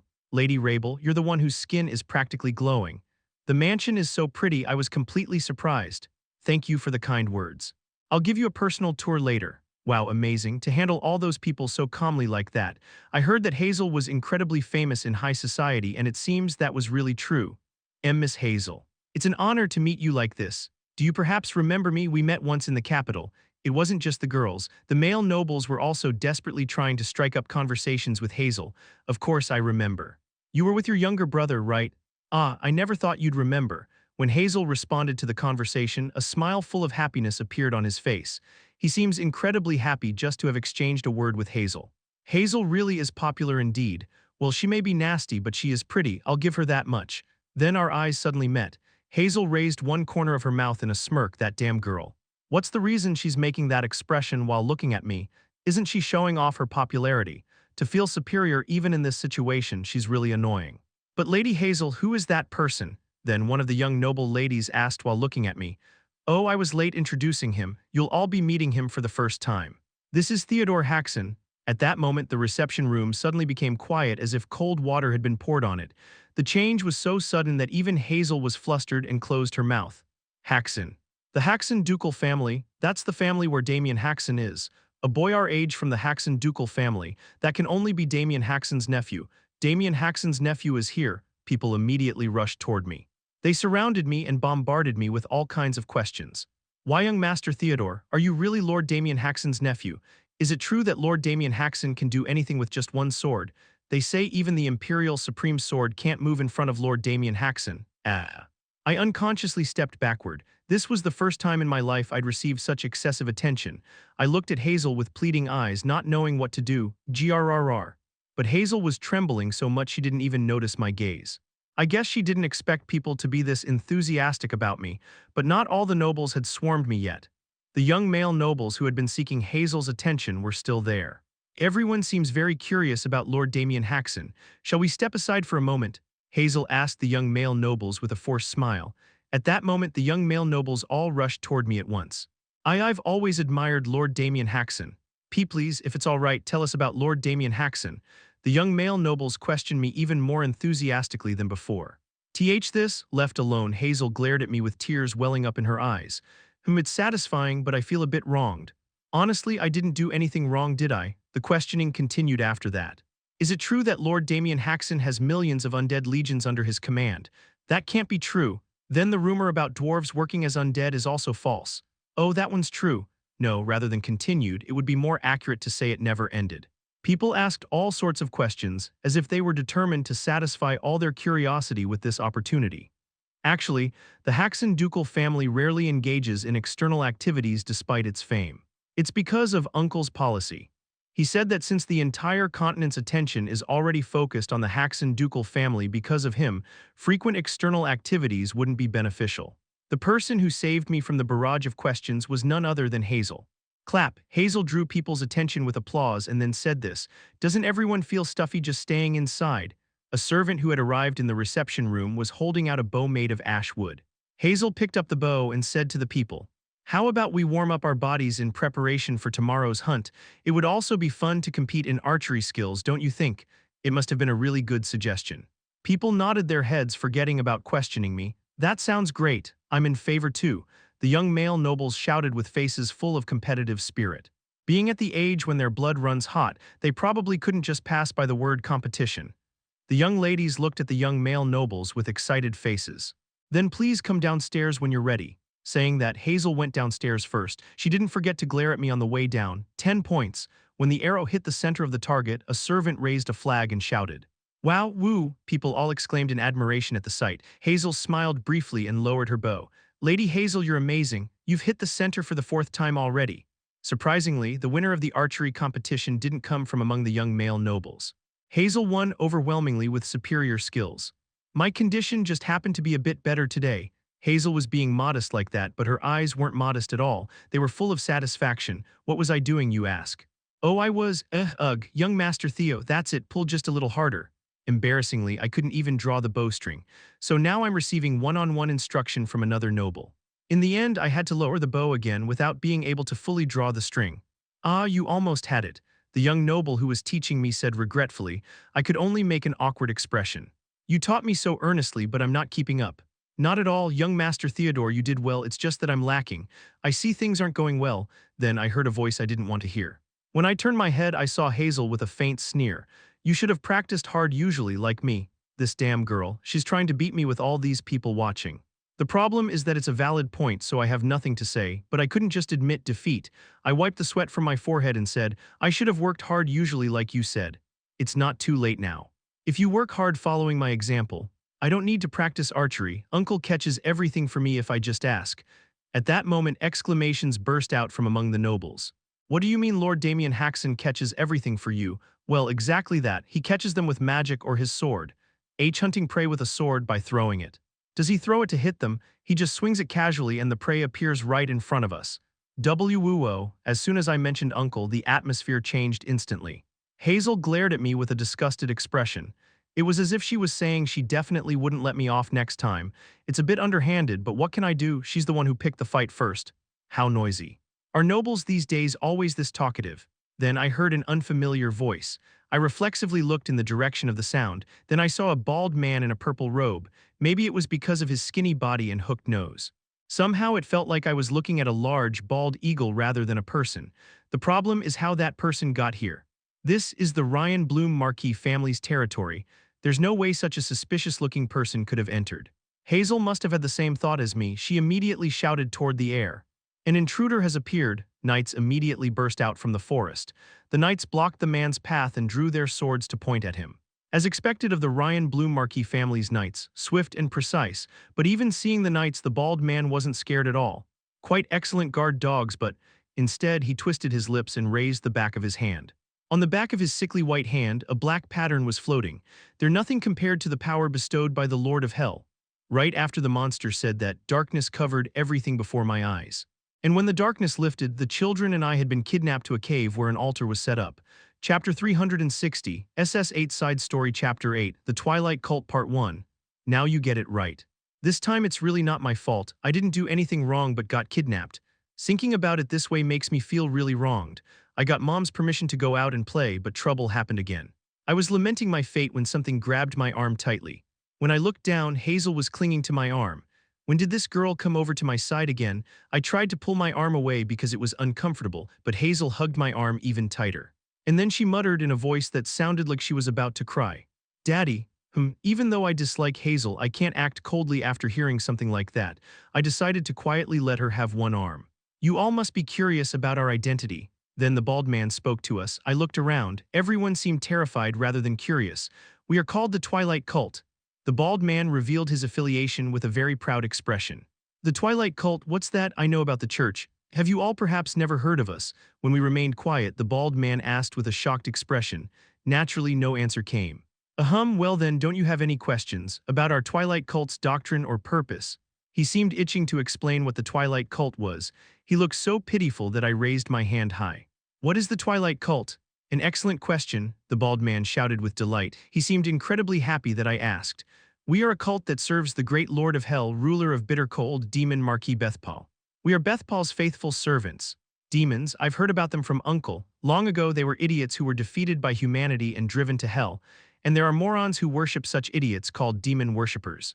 It's really amazing to meet these morons in person. So you use demonic power to kidnap us? Smart child, you got it exactly right. Oh, so that's how it was. That's why we were kidnapped without the knights having any chance to stop it. Uncle said demons are idiots who don't know their place but are quite strong enough to be difficult for humans to handle. But no matter how I think about it, it's strange. Uncle captures demon worshippers on sight just like dark mages. That's why I heard demon worshippers hide their identities like dark mages. But why did this person cause such a major incident? You seem curious about our purpose. The bald man asked with a grin. I never asked, but I decided to keep my mouth shut. The man seemed to want to talk. Our purpose is to offer ecstasy, joy, and satisfaction to Lord Bethpal. What is he talking about? Seeing my incomprehensible expression, the bald man explained again. We plan to dominate this country and make Lord Bethpal descend to Earth. Ah, now I understand a bit. Wait, make a demon descend? Uncle told me that for a demon to descend, many sacrifices are needed. So these people mean to use our kingdom's people as sacrifices to make a demon descend. They're much worse people than I thought. But what does dominating the kingdom have to do with kidnapping us? You're heirs of high-ranking families, aren't you? We plan to use you to ultimately control your families. So they waited for an opportunity to capture us all, but no matter how I think about it, it's strange. Why did they choose the Apple Kingdom of all places? The Apple Kingdom has my uncle. No matter how much these people are morons who worship idiots, they can't not know what kind of existence Uncle is. Excuse me, do you have another question? Ask anything. I'll tell you everything. He's been really kind from the start. It's hard to believe he's a moron who worships demons. You should just let us go. Haha, do you trust your families? It's useless. This place is protected by Lord Bethpal's power. No one can find it. Our uncle can find us. Who is your uncle that you speak so confidently? Damien Haksen, the bald man asked me with his brow deeply furrowed.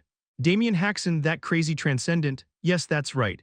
That bastard is your uncle? That's right. A long silence followed this conversation. Well, there's no one who wouldn't be surprised hearing Uncle's name. Kahaha, what luck. We even captured Damien Haksen's nephew, cult leader. Heaven seems to be helping us. You fool, it's not heaven but hell that's helping us. The Twilight cult members were greatly pleased rather than afraid. This isn't the reaction I expected. Little one, I know what you're thinking. You thought we'd tremble at hearing Damien Haksen's name and let you go right. Yes, but too bad. Damien Haksen's name doesn't work on us. What did he say? This time it was my turn to be surprised. I stared at the bald man with wide eyes. Could they have obtained information that Uncle went into seclusion? That's right. That must be it. They found out Uncle was away and attacked the Apple Kingdom in the meantime. Despite appearances, they're thorough morons. Because we know all too well that Damien Haksen is a fraud. A fraud? What kind of nonsense is this? The great Lord Bethpaul told us the truth, that all of Damien Haksen's achievements are fake. Slaying demon kings, saving the world, it's all just rumors spread by the Empire. It's all part of the Empire's conspiracy to terrify dark mages and demon worshippers. It never made sense to begin with. A mere human killing 5 demon kings. Wow, woo, I'm so dumbfounded I can't speak. I don't know where to start refuting this. You're saying Damien Haksen is a liar? That can't be. The problem is these morons' attitude is so confident that some nobles are starting to believe them. Still, Damien Haksen's nephew would be very useful. I'll give you special treatment. The bald man grabbed my wrist while laughing loudly. You'd better follow quietly, otherwise you'll face terrible consequences. Theo. Hazel hugged my arm even tighter as if she wouldn't let me be taken away. But there's no way she can stop the bald man like this. Actually, even if Hazel didn't step forward, I wouldn't be dragged away. Why? Because Uncle installed a safety device in advance. Swoosh, an unexpected sound came. At the same time, bright red blood dripped to the ground. The bald man didn't immediately realize what had happened. Only after a moment did he realize his wrist had been pierced by a blade. The bald man grabbed his wrist and stepped back. He glared at me with a pained expression and shouted, You bastard, what is that?" An iron sword was sticking out of my shadow. Soon after, a skeleton in armor walked out of the shadow. Seeing the skeleton, the bald man's face contorted completely. A skeleton? How dare a mere skeleton wound my body? The bald man pointed at the skeleton man and screamed, What are you all doing? Destroy that lowly skeleton immediately. As soon as the order was given, the Twilight cult followers moved. They changed their legs to be like wolves and reached the skeleton in the blink of an eye. How dare you lay hands on the cult leader? We'll turn you to powder. The cult members' arms swelled up like logs. The members swung those huge arms as lightly as tree branches. It was a dangerous sight, but the skeleton didn't retreat. Instead, he swung the iron sword in his hand. You stupid skeleton, our flesh is imbued with Lord Bethpaul's holy power. Do you think you can cut through that? What happened next is hard for me to describe. All I could see were flashes of light several times. Then the Twilight cult followers' bodies were cut into small pieces and scattered to the floor. The bald man muttered with a shocked expression. How could a mere skeleton cut through Lord Bethpaul's power? It's annoying how you keep calling me mere skeleton. A skeleton is even talking. You're spouting nonsense, the skeleton said while shouldering his longsword. Did you really think an undead of Damien Haksen would be ordinary? Who is this person? He's an undead who serves Uncle like Mr. Domenico. He was originally Mr. Domenico's soldier, but after some incident, he decided to pledge loyalty to Uncle. Besides Mr. Jackson, there are many skeleton men. They're all grateful people who protect Spring Castle and our family. Young Master Theo, do you recognize who I am? You're Mr. Jackson. As expected, only young Master Theo can distinguish between us. Mr. Jackson laughed as if very pleased. Because other people can't distinguish between the skeleton men well. Impossible. A fraud like Damien Haksen couldn't be commanding such undead. Shut up and stick out your neck and wait. You have to pay the price for touching young Master Theo. Mr. Jackson pretended to spit in his palm and walked toward the bald man, then one corner of the bald man's mouth lifted. You seem to have some skill, but it won't work on us who serve Lord Bethpaul. The bald man raised both arms, then the remaining followers threw off their robes. Everyone, release the power you received from Lord Bethpaul. As soon as he finished speaking, terrifying dark magic power burst from the followers. It didn't stop there and their bodies began to mutate. Ugh, grah, their skin turned black, sharp horns grew from their foreheads and thick claws sprouted from their hands. They looked like demons, maybe not like but actual demons. Do you think you can stop us who have received Lord Bethpaul's favor? The bald man spoke while letting out a laugh mixed with ecstasy. To face us, you need to bring at least a sword master. Then magic power burst from Mr. Jackson's iron sword. The magic power wove together to create a sharp blade. Seeing this, the bald man's eyes widened as if they might pop out. A aura blade? A mere skeleton is using an aura blade. Amazing, right? Other kingdoms might have one sword master at most, but our family has very many. All the skeleton men are sword masters. I once asked Uncle curiously how all the skeleton men were sword masters. They say people can do anything if they're prepared to die. I've heard that too, but those guys don't die, right, so I work them to death. That was his answer. No wonder the skeleton men have seizures when Uncle suggests training. Don't be scared, everyone, all charge together, ignore the skeleton and take those brats behind him as hostages, but perhaps because he's the leader after all. The bald man quickly came to his senses and gave tactical orders. Well, even a sword master can't handle multiple opponents with one hand, but no chance. There's more than one skeleton man hiding in my shadow. Skeleton men poured out of my shadow. The newly appeared skeleton men also held weapons covered with aura blades. The bald man's face hardened pale. The Twilight cult followers behind him also flinched, but the skeleton men weren't the type to go easy on them. These bastards dared to touch young Master Theo. What are you all doing? Sweep them all away. With rough shouts, the skeleton men all charged at once. Naturally, the battle ended quickly. When the skeleton men swung their swords a few times, all the followers fell to the ground bleeding. This can't be, to the great Twilight cult followers, by mere undead of Damien Haksen. Seeing this, the bald man entered denial of reality. That's what happens when you believe demons. I can't accept this, something is wrong here. Suddenly, the bald man pulled out something like a large crystal from his pocket. The moment the crystal was revealed, all the skeleton men flinched. What the hell is this crazy bastard carrying? Stop him, we can't let him break that. The skeleton men rushed urgently, but before the skeleton men could stop him, the bald man gripped the crystal tightly. With a clear sound, the crystal shattered completely. The incident happened right after. An invisible force pushed all the skeleton men away. Even the skeleton men who had reached the realm of Swordmaster were blown backward without being able to use their strength properly. Damn, he already broke it. This crazy bastard finally did it. Unlike the panicked skeleton men, the bald man was laughing in ecstasy. Yuhahaha, that person is descending. Though it's an avatar, there's no doubt about that person's power. A door made of bricks appeared in the empty air. Soon the door shattered and a giant burst out. No, it wasn't human. Only the muscular body was human, but the head was that of a goat. Who dares oppress my precious servants? When the demon opened his mouth, the entire cave resonated thunderously. I felt it as soon as I saw him. This won't do. No one can stop this. Only Uncle can, our great lord. Yes, my servant, tell me who dared oppress you. Those bastards. The bald man pointed at the skeleton men. Then Bethpaul's presence became even stronger. Pretty strong for skeletons, but such strength is useless before me. Bethpaul walked stride by stride toward the skeleton men. The skeleton men raised their weapons with determined eyes. How dare you try to oppose me? I'll turn you to powder immediately. That must have really touched Bethpaul's nerves. His already muscular body swelled even larger. That's when it happened. Suddenly Bethpaul was startled and looked at me. This familiar scent, you. What's your relationship with Damien Haksen? I'm his nephew. As soon as he heard my answer, Bethpaul's body shrank like a deflated balloon. Bethpaul asked again with trembling eyes. Don't lie. There's no way Damien Haksen's nephew would be here. It's true, my name is Theodore Haksen. Hearing my answer, Bethpaul covered his face with his palms and muttered quietly, I'm fucked. Chapter 361. SS9 Side Story Chapter 9, The Twilight Cult Part 2. The goat-headed demon clutched his head with both hands and muttered, shit, of all people, they had to mess with Damien Haksen's bloodline. Not only that, but he screamed at the bald man. You crazy human bastard, what the hell were you thinking pulling this stunt? No, it's your freedom to do whatever, but why drag me into this? The bald man, who had suddenly been cursed at by the demon he served, looked extremely wronged. We only thought Lord Bethpaul would be pleased if we offered this country to you. Offer this country? Why the hell did you think of something so pointless? We were going to sacrifice this country's people to bring Lord Bethpaul's true body down to earth. This bastard has really lost his mind. Did I ever say even the first letter of dissent? I didn't, so why are you acting on your own and causing chaos?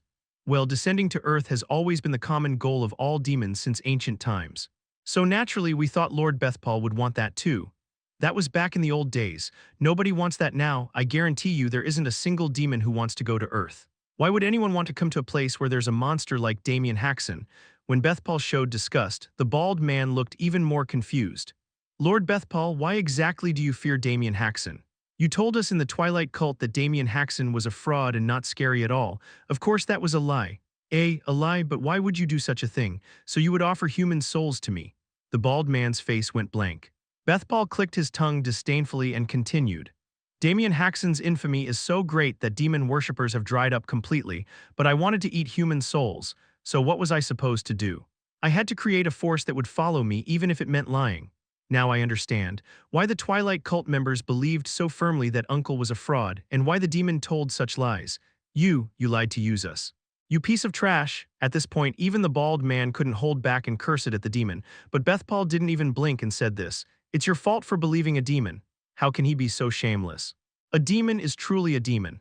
Listen, Damien Haksen's nephew, everything that happened today has nothing to do with me. It's all what those bastards did on their own. Bethpal. Are you trying to pin all the blame on us? I'll kill all those bastards with my own hands, so won't you forget about this incident? I'll even give you a treasure I cherish as a bonus. At Bethpal's words, the bald man screamed desperately. Do you think we'll just quietly let you get away with this? Your arrogance pierces the heavens, a mere human at that. Bethpal lifted one corner of his mouth and mocked the bald man. You would abandon us so easily after we devoted ourselves to you. Shut up, I need to survive too. While the two were bickering, it happened. Swoosh. Suddenly the air split open and Uncle appeared. How did Uncle get here? When you enter seclusion, you should be cut off from the outside world. Seeing Uncle's face, I felt both joy and regret at the same time, because Uncle's body was exactly the same as before he entered seclusion. It meant he had failed to return to being human again this time. Kayak. Before I could dwell on my regret, Bethpal's scream reached my ears. He appeared, It's Damien Haksen. At Uncle's appearance, Bethpal screamed like a child. Uncle looked at Bethpal and frowned even more. I crossed dimensions to check something out, and it's a demon. How dare filth from hell come up to earth without fear? That's not it. No, that's not what happened. What do you mean it's not? You bastards who don't know your place still think earth is your playground. Uncle gritted his teeth and walked toward Bethpal. Then he made eye contact with me. I waved both arms and greeted Uncle. Uncle, CO. Uncle looked at me with a dazed expression, then slowly turned to look at the demon. This fucking bastard dared to touch my nephew. At this rate, Uncle is going to lose his reason. It would be troublesome if Uncle's transformation into a beast is seen by so many people. Lord Damien. At that moment, Bethpal slammed his head to the ground. He hit it so hard that the ground shattered and the cave shook. Thanks to that, Uncle regained his reason just before losing it. Please don't misunderstand, I didn't do anything. My followers did this on their own. I just happened to be summoned as an avatar. Where is this demon lying? I quickly shouted to Uncle. Uncle, that demon called you a fraud. Damien Haksen's nephew, what are you saying? That's not all. He said all of Uncle's reputation was lies and that he could win, so he gathered followers. Lord Damien Haksen, let me explain, that's not. And he ate human souls from his followers. He's a really bad guy. The demon looked at Uncle while sweating profusely. Sure enough, Uncle was glaring at the demon with very cold eyes. You called me a fraud? You said you were stronger than me. No, that's not it. You ate human souls. Please just listen to what I'm saying. I left hell alone because I was busy with earthly affairs. And bastards like this appear and muddy the waters. Uncle tilted his head back and let out a long sigh. I've watched Uncle for a long time, so I know that's what he does when he's really pissed off. I was thinking of disciplining you demon bastards someday anyway. I'll have to visit soon. Lord Damien, please forgive me. If you spare my life, I'll serve you like a dog for the rest of my life. A dog? Uncle reached out to the side. Then a sword emerged from thin air. I don't need bastards like you. Bethpal opened a dimensional portal and threw his body through it, but Uncle's sword was faster. Uncle swung his sword and cut down Bethpal. A long wound crossed Bethpal's body. Heck. The wound became a hole that sucked in Bethpal's body. Bethpal screamed as he was sucked into the hole. Uncle made the sword disappear and dusted off his hands. Then he glared at the bald man. The bald man collapsed on the spot. Yellow liquid even soaked his pants. We were just deceived. It's all because that demon lied to us. And you offered human souls to a demon. Vermin who sold out their own kind must receive appropriate punishment. Uncle snapped his fingers, then black wind swirled from somewhere. No, this wasn't black wind but evil spirits. Uncle isn't just an excellent swordsman but also a dark mage. Ironic, isn't it? A person who hates dark mages being a dark mage himself, but Uncle has never used dark magic to toy with the dead. However, he doesn't hesitate to use dark magic when giving victims grudges release like this. What is this? Save me, Ahak. The evil spirits surrounded the bald man and the Twilight cult members. Toward the screaming cultists, Uncle said in a cold voice, those are the vengeful spirits of humans killed by you. You will pay the price directly to your victims. The evil spirits grew thicker and thicker. So thick that the cultists couldn't be seen. Ahak, and when the spirits disappeared, there was nothing left in that spot, only red bloodstains remained. The situation is roughly cleaned up. Theo, Uncle looked at me. He's really angry. Why are you here when you just got out of house arrest? Don't tell me you snuck out again without telling Mom. No, I got Mom's permission to come. Uncle looked at me with an expression that said he didn't believe me at all. Wow, this is so unfair. Skeleton uncles, please say something. Master, that's correct. There was permission from Madam. We guarantee it. Only after the skeleton uncles stepped forward did Uncle believe what I said. I let out a sigh of relief. But what were you guys doing when I assigned you to protect Theo? Well, even we can't beat a marquee-level demon. That bastard earlier was just an avatar, not the main body. And you outnumbered him. That may be true, but still a marquee-level demon. This won't do. When we return to the main house, I'll have to retrain you from the beginning." At Uncle's words, all the skeleton uncles' faces turned pale. "How can you tell with skeletons, you ask? Actually, I just said that because it seemed like they would. But Theo, how did you end up captured by these bastards?" "Well, you see," I explained the whole story to Uncle. After hearing my explanation, Uncle was greatly enraged.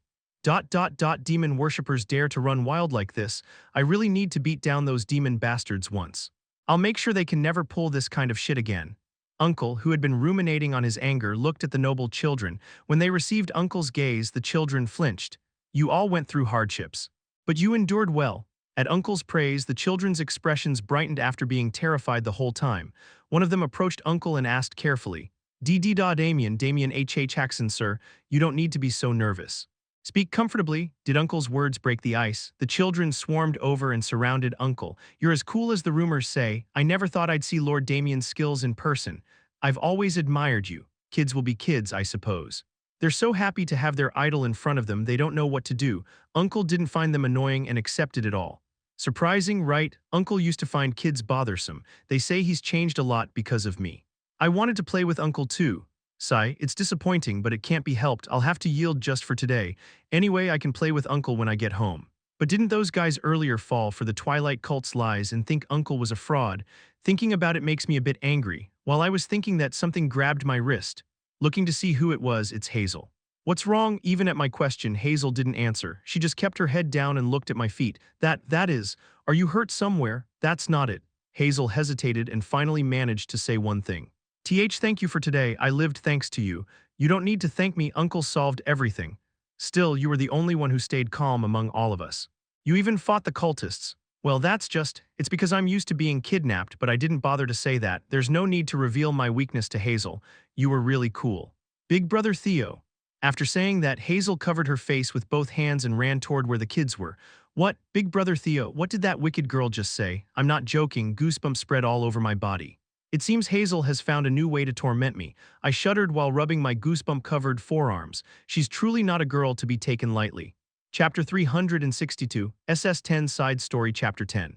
Damien Haksen's Women Part 1. Hello, this is Theo. I'd like to give you a greeting, but I'm not really in a situation for that because I've been kidnapped right now. Why was I kidnapped again? Well, that's the thing. My life seems to be inseparably tied to kidnapping, but this kidnapping is very different from all the previous ones. First of all, my life isn't in danger. My safety is guaranteed. However, I'm violently thinking that it would be better to have my life threatened instead. What do I mean? Young Master Theo, we're not asking these questions for personal reasons. All of this can be said to be God's will. I don't know if it's God's will, but it's definitely a question that could change the continental power structure. Sisters, don't pressure Theo too much. Theo, would you like some chocolate? It was made by the Empire's famous chef. The people who kidnapped me are my future aunts. Theo, I'll ask again. You're the only one who can answer us. Which of the three of us do you think Damien will choose? My aunts asked me with faces full of expectation. Under the overwhelming pressure, I ended up closing my eyes tightly. There are 4 publicly known women of Damien Haksen. Agnes, one of the 5 great saints of the church. Athena Hopper, the second mercenary king of the Fafnir mercenary group. Rachel Lichtiwer, the sword empress of the Empire. The crazy Veronica Sanche. The last one sounds strange. That's right, Aunt Veronica isn't a bad person, but people just misunderstand her for no reason. Although Aunt Veronica does love killing people a bit too much, she's never actually killed anyone. That explanation sounds weird. It's fine, when you meet Aunt Veronica later, you'll understand what I mean. Anyway, people call these 4 women Damien Haksen's women and pay tremendous attention to them. It's related to my uncle, and the 3 aunts have incredible backgrounds. The church, the Fafnir mercenary king, the Empire. The 3 of them hold important positions in these massive organizations. With a little exaggeration, if just one of the 3 moves, the entire continent would fall into enormous chaos. On top of that, all 3 of them are incredibly beautiful. They're pretty, strong, and have terrifying backgrounds. Of course they'd be popular, but people don't know that there's someone troubled by these 3 women. Young Master Theo, why aren't you saying anything? Just relax and tell us, there's nothing to be afraid of. Sisters, Theo looks burdened. Come on, speak comfortably. This is burdensome. So burdensome that I feel like the food I ate yesterday morning might come back up. I'd like to meet their expectations if I could, but I haven't heard anything from my uncle about this. Every time I ask, he avoids the topic. He probably finds it burdensome too. I know this, so I've never pressed him for details. That's why I can't answer the three women's questions. But if I say this honestly, wouldn't the three of them be disappointed? Yes, go ahead and tell us. So, the problem is I can't think of anything to say to appropriately dodge this. I had no choice but to tell the truth. It seems like Uncle still hasn't made up his mind. He says returning to being human comes first. As I expected, deep disappointment appeared on all three ants' faces. I'm sorry to the three of them, but I felt slightly relieved. At least I could be freed from this burdensome situation. Then Theo, couldn't you persuade him for us? Aunt Athena asked me. Persuade? What are you talking about? You could persuade Damien to choose one of us three. Huh, you're joking, right? I asked back in surprise. Then Aunt Athena said with a very serious face, no, I'm not. Ah, no. No matter how much Uncle likes me, interfering in marriage matters is a bit. Even I would hate it if Uncle interfered in my love life. He's already been persistently asking me what kind of relationship I have with Hazel lately, which has been quite annoying. But for me to act the same way toward Uncle, I looked at Aunt Agnes with desperate eyes, believing that the always rational Aunt Agnes would take my side. I would also like to ask you, if it's your words, Lord Damien might listen. My expectations were beautifully betrayed. I was already anxious because it seemed like the two of them were running out of patience recently. Today was the day they finally exploded. Sisters, if you suddenly ask such a favor, won't Theo be troubled? Then Aunt Rachel stopped the two of them. I looked at Aunt Rachel with the face of someone who had met a savior. So we should have him guide us on exactly how to bring it up and how to persuade him. Oh, that's a good idea. As expected, your Agnes is different. Correction, Aunt Rachel wasn't taking my side. She made things even more difficult for me. Drip. I felt cold sweat flowing down my neckline. How should I handle this? What should I say to get out of this situation? If these three women were bad people trying to kill me, I could at least call for Uncle. I suddenly remembered that I had made plans to go out with Aunt Veronica at lunchtime. I glanced at the clock on the wall. Just a little longer and it would be time for our appointment. If I don't show up even after the appointed time, Aunt Veronica won't just sit still. In other words, if I just hold out a little longer, Aunt Veronica will find me and I can use that opportunity to escape. The problem is how to kill time until then. I hastily brought up any topic. But what do you three like so much about Uncle? It was a hastily asked question, but I've actually been curious about this for a while. Of course, there's no one as handsome, cool, strong, and dignified as Uncle. I guarantee that no one more wonderful than Uncle exists, but the three aunts are also incredibly beautiful and popular. Yet the three of them have been waiting for Uncle's choice for over 10 years. My goodness. All three of them blushed and looked away busily. I wondered if these were really the same confident, assertive aunts I knew. Young Master Theo asks quite a difficult question. Surprisingly, Aunt Agnes was the first to speak. The answer to young Master Theo's question is, because I've never seen anyone as devout as Damien Haksen. Uncle is devout. I guess I wasn't the only one who found this absurd. Aunt Athena and Aunt Rachel had the same reaction. Come on, no matter what saying Damien is devout is. Sister Agnes, that doesn't make sense. You too, what blasphemous words are those? Aunt Agnes scolded the two of them with her face turning red. I'm sorry to Aunt Agnes, but I agree with the other two. God, where does such a thing exist? I'm the reincarnation of a god. I've often heard Uncle say things like that. Do you know how many devout words Damien leaves every time he visits the church? Our church has even published a collection of Damien Haksen's sayings. I've heard about that from Uncle too. I need to maintain a reasonably friendly relationship with the church, so every time I go I say a few nice-sounding things and leave. That's what he said. In the first place, if God hadn't helped him, how could Lord Damien Haksen have overcome such adversity? Lord Damien Haksen must surely be grateful to God. I haven't heard this from Uncle, but somehow I think I know what he would answer. If it were Damien, he'd probably say it's just because he's great. I think the same as Sister Athena. He has a bit of an annoying side. The two of them said what I would have said. Aunt Agnes clenched both fists and trembled. Sister Agnes, then is there no other reason? You just like him because Damien is devout. Then what other reason would be necessary?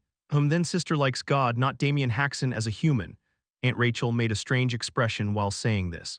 What does that mean? Nothing, no meaning at all. Don't lie. I really mean it.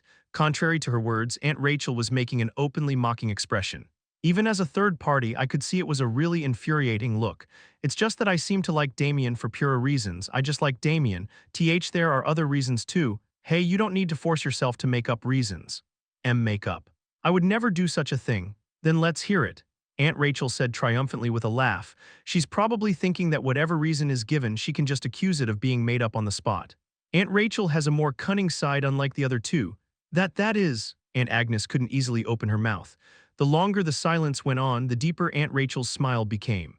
It seems like there isn't one. The forearm. What? The F forearm muscles are G-good. For a moment a question mark seemed to appear on Aunt Rachel's face. Actually, Aunt Athena and I had the same reaction.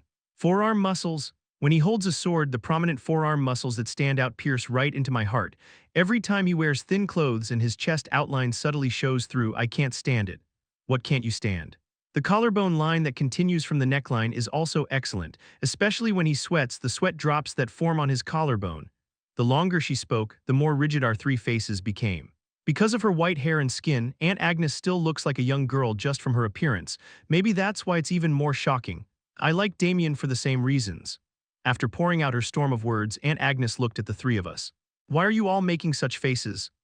Well, it's nothing. What do you mean nothing? No, it's nothing. Anyway, I understand well that Sister Agnes's feelings are genuine. What do you mean you understand well? Aunt Rachel slightly turned her head away. Aunt Agnes looked at me and Aunt Athena with desperate eyes. Of course, we too also avoided eye contact. Seeing our reactions, Aunt Agnes shouted with a face that looked like she was about to cry. If you were going to react like this, you shouldn't have asked in the first place. Chapter 363, SS11 Side Story Chapter 11, Damien Haksen's Women Part 2. Agnes, you're surprisingly boy crazy, aren't you? That's not what I expected from how you look. Aunt Athena said that with a surprised tone. It didn't seem like she meant any harm, but from Aunt Agnes's perspective, it must have hit a nerve. Boy, crazy. She looked completely shocked and collapsed like chocolate melting in the heat. Well, then why don't you give up on Damien? Aunt Agnes shot Aunt Athena a glare and asked. Aunt Athena crossed her arms and spat out a short reply. He's hot. Was it because the reason was too simple? Me and the other two aunts made faces like we couldn't believe it. Athena, that's way too. Isn't that a superficial reason? What's wrong with liking someone because they're hot? Even with the criticism from the two aunts, Aunt Athena didn't care at all. The first condition for attraction between men and women is appearance. You like them because they're beautiful. You like them because they're your type. What's weird about that? Maybe because Aunt Athena was so confident, the other two aunts couldn't come up with a rebuttal. So if someone hotter than Damien shows up, you'll switch your affections right away, sis. That's when Aunt Rachel asked with a meaningful expression. Her eyes were like a predator that had caught its prey's weakness. What are you talking about? Where's there someone hotter than Damien? At Aunt Athena's words, the three of us looked dumbfounded. Oh, I'm not saying Uncle is ugly, he's really handsome. But the world is a big place, right? You can't be sure there's no one hotter than Uncle. Just in the Empire alone, there's this male actor who's super popular right now. He's so hot that they say a whole cartload of women died from lovesickness over him. In other words, it's hard to claim Uncle is the hottest guy in the world. You guys just haven't seen Damien's truly awesome side, Aunt Athena said, staring into space. A long time ago, I fell into a dark mage's conspiracy and was about to be crippled and kicked out of the mercenary group. Everyone was tricked by the dark mage and no one took my side. As she continued, Aunt Athena's expression turned dreamy and hazy. But Damien was different. He uncovered the dark mage's plot all by himself and came to rescue me. Thanks to him, I wasn't crippled, wasn't kicked out of the group, and I kept my honor. Aunt Athena's eyes returned to normal. She looked at us and said, you should have seen Damien back then. I've never seen a man that cool, and I probably never will again. At Aunt Athena's confession, the two aunts naturally became solemn. Athena, you're surprisingly pure-hearted, huh? What are you suddenly saying? In response to Aunt Athena's question, the two aunts scratched their cheeks or averted their eyes as they spoke. You said you like Damien because he's hot. But actually, you fell in love because he helped you in a crisis. Our Athena sis has a girly side despite her scary image as the second mercenary king. I'm seeing you in a new light. As the two sent her warm looks, Aunt Athena's face gradually turned red. What are you two talking about? I told you I like Damien because he's hot. Yes, we'll go with that. What do you mean, like you're just humoring me? Aunt Athena glared at the two aunts as if she was about to pounce. Well, what about you? Why do you like Damien? Finally, unable to hold out, Aunt Athena latched onto Aunt Rachel. Fair enough, since the other two shared, Aunt Rachel should too. Me. Do I really need to say it? But Aunt Rachel responded coyly. Then the two aunts lit up with fire in their eyes and pounced. What do you mean you're going to hear our reasons and skip yours? You think I'd allow that? Whoa, now Aunt Agnes and Aunt Athena are on the same side. But my story won't be interesting. Interesting or not isn't the point. Yeah, spill it, don't make us the only embarrassed ones. The mood wasn't going to let her off easy. Sensing that, Aunt Rachel looked troubled. That's when Aunt Rachel's gaze turned to me. A strange smile appeared on her lips. Uh-oh, this feels ominous. But is this really the time for this talk? We gathered to ask Theo to convince Damien for us. I didn't expect her to drag me into it. But there's no way the other two would fall for such an obvious diversion. You're right, we don't know when Damien might come looking for Theo, so we can't just sit around leisurely. We forgot the most important thing. This isn't the time. The two ants' gazes turned to me. W, what do I do? I haven't thought of a way out of this crisis yet. Young Master Theo, you remember our request, right? Can you convince Damien to choose one of us? Theo, you're the only one we can trust. The three ants inched closer to me. The terrifying pressure made cold sweat pour down like rain. But as the old saying goes, even if the sky falls, there's a hole to rise from. Suddenly, with a loud crash, the door and wall shattered completely, didn't they? The four of us looked toward the wall in surprise. There was Uncle. Uncle wasn't alone. He was facing off against a red-haired woman. Damien Haksen, today I'll cut you down for sure. The red-haired woman crossed her twin swords and shouted. Oh, don't misunderstand, everyone. She's not an assassin or killer here to murder Uncle. It's Aunt Veronica, actually. You have no idea how brutal the training I've done just for today. As you can see, Aunt Veronica's goal is to cut Uncle down. She says she'd give up everything if she could just do that. That's why she likes killing people but hasn't killed many so far. Uncle threatened that if Aunt Veronica killed anyone else, he wouldn't face her anymore. Hey, you broke the wall. The dwarves will fix it right away anyway, Uncle said with a displeased face, but Aunt Veronica didn't care at all. Then here I come again. Aunt Veronica swung her twin swords at Uncle. Incredibly fast attacks rained down. Uncle deflected all of Aunt Veronica's attacks, and without even looking with his bare hands. Huh, what are you all doing here? Uncle asked us while swatting away Aunt Veronica's attacks with the side of his hand. Focus on me, not them. Why would I focus on someone like you? Anyway, I told you to give up already. I said I won't give up. Aunt Veronica yelled even louder and swung her twin swords. Earlier, I could at least see afterimages, but now even those are gone. Of course, Uncle was still deflecting without looking. Theo, don't be such a baby. All three are busy people. Don't bother them. W, what? W, who's bothering whom? I'm the one whose rest time is being interrupted. Damien, don't worry about it. We're fine. Yeah, why would we find Theo annoying? Theo's like a cute little brother to us too. I looked at the ants with a dumbfounded expression. The ants avoided my gaze and pretended not to notice. GRR, I'm done. I'm not doing this. Finally, Aunt Veronica, who tired out first, threw down her twin swords. As expected, today Aunt Veronica gave up first again. Good enough, I'm out of here. Ah, wait, you want to go again? I'm not in the mood anymore. Mother said she has business in the city and wants us to go with her. Us? Yeah, me, you, and Mother. If it's Mother's request, I can't refuse. Uncle nodded readily, but then made a displeased face. But how long are you gonna keep calling my mom Mother? That's my choice. Hurry up, she's leaving soon. Uncle grumbled as he followed Aunt Veronica. Once the two left, the ants looked at each other with subtle expressions. You all saw that, right? I can't believe Veronica's already won over Mother. This isn't the time for us to be checking each other. The three ants looked at each other with determined eyes. It seems like the three have suddenly gotten closer. I should escape in this gap. I don't want to keep getting dragged around by these three. Young Master Theo, but there's no way I could slip past their senses. I got caught the moment I took a step. Damien and Veronica seem unusually close. It'll be hard for us to catch up alone. So you'll keep helping us, right? The three smiled brightly as they asked. I could only swallow dryly and nod. Oh, of course I'll help. It was that night. Maybe because I'd been tormented by the ants for so long, I ended up having a nightmare. In the nightmare, I was standing in a field. But it looked very different from any field I knew. Corpses were strewn everywhere I looked and blood flowed like rivers. Even though it was a dream, it was scary. I got chills. I hugged my shoulders and called for Uncle, Uncle. Where are you, Uncle Damien? Then something tapped my shoulder. I turned my head in shock. There was a black ghost. I don't know who it was. It was made of black smoke, so I couldn't see its face. The ghost wriggled and pointed somewhere. I unconsciously looked that way, and I almost screamed. Corpses were piled up into a mountain. I couldn't even guess how many people had died, but what scared me even more was something else. Someone was standing at the top of the corpse mountain. Gray skin, pitch-black armor, an inhumanly huge build. I'd definitely seen it somewhere before, but I couldn't remember. Where had I seen it? Watch closely. The black ghost spoke to me, but I couldn't respond. I couldn't take my eyes off the Black Knight. That's $. At $. The last word was hard to hear. The one you love so much, $. At $.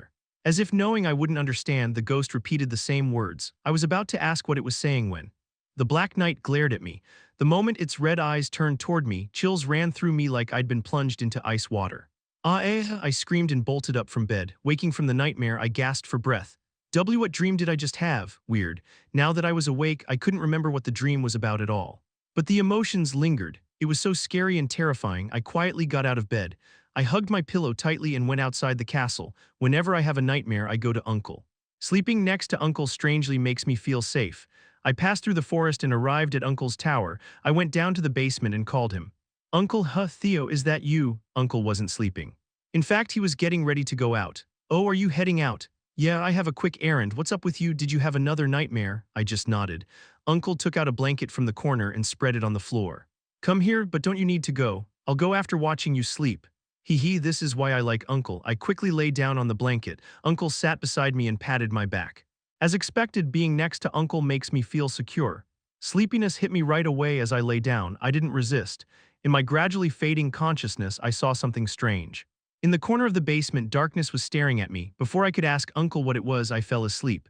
Chapter 364, SS12 Side Story Chapter 12, Enrollment Briefing Part 1, Hello, it's Theo. This might sound out of nowhere, but lately I've been deeply contemplating life. What is life? How should we live? Can I change my life through my own will? You might ask, what's with this weird talk all of a sudden?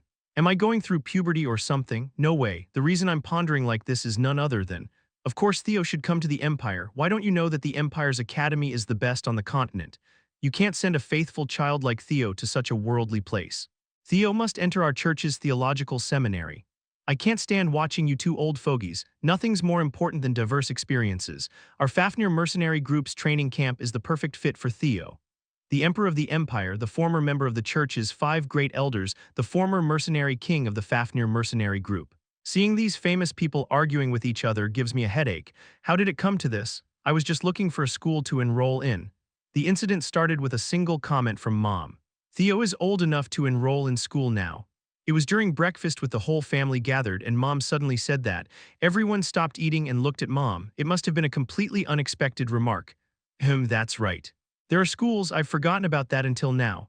Our family was small until recently, so we didn't think about sending the kids to school. Grandpa and Grandma nodded repeatedly as they spoke.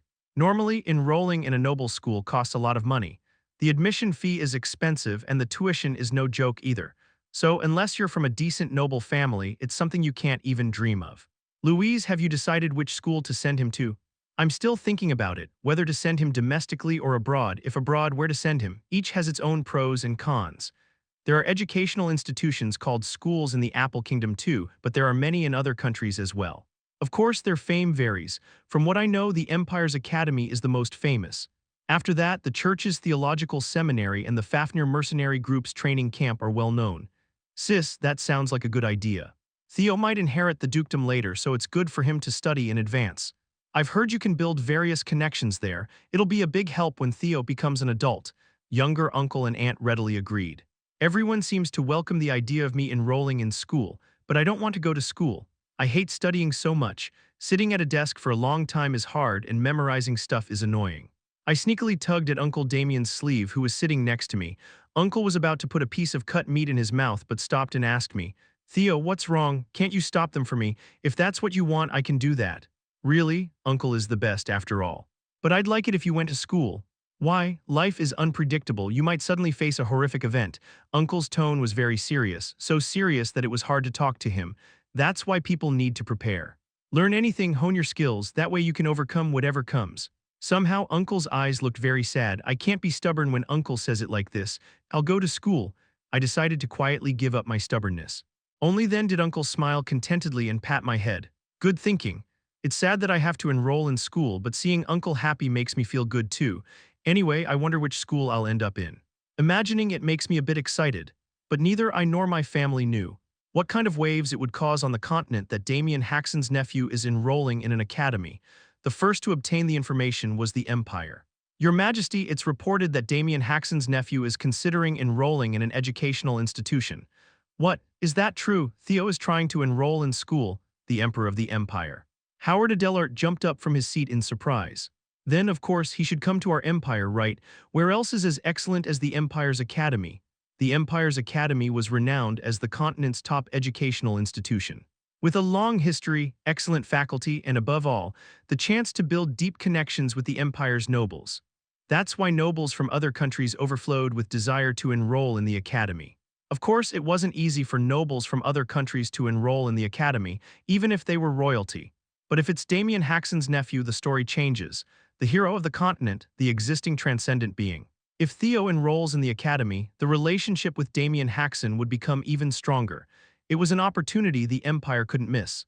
However, the Emperor wasn't trying to accept Theo for such grand national reasons. To have Theo in the Academy. This way I can meet Damien more often. because the Emperor of the Empire was an ardent supporter of Damien Haksen. He not only blindly supported every single one of Damien Haksen's actions, but also made collecting items related to him a hobby. There was even a time when he visited Damien Haksen too frequently and got refused meetings. "This won't do. I need to go to the Haksen ducal house right away. I can't go empty-handed, so prepare gifts. How shall we compose the delegation? I think sending the Sword Saint would be—" "What are you talking about?" The official was startled by the Emperor's roar. The Emperor said to the official with a displeased face, "Of course I have to go myself." The Emperor's face, shouting like that, showed unconcealed anticipation. The church's headquarters, two elderly people were sitting in a simple room. "It said that Theo is looking into institutions for education." The old woman with a hunched back spoke. She looked shabby at a glance, but her clothes were not. She was wearing white robes that only the Holy Empress could wear. "Heh heh, Theo is already that age. Children really grow up in the blink of an eye." The old man smiled contentedly at the Holy Empress's words. The old man's identity was no small matter. He was the former member of the church's 5 great elders and currently known as the Holy Empress's proxy Chinjiam. "I remember when I first met Theo. He was such a cute and smart kid. He'll adapt well no matter which school he enrolls in. Since he's Damien's nephew, he'll handle it well. However, there's a problem." "A problem?" Chinjiam couldn't understand at all. "Who is Theo?"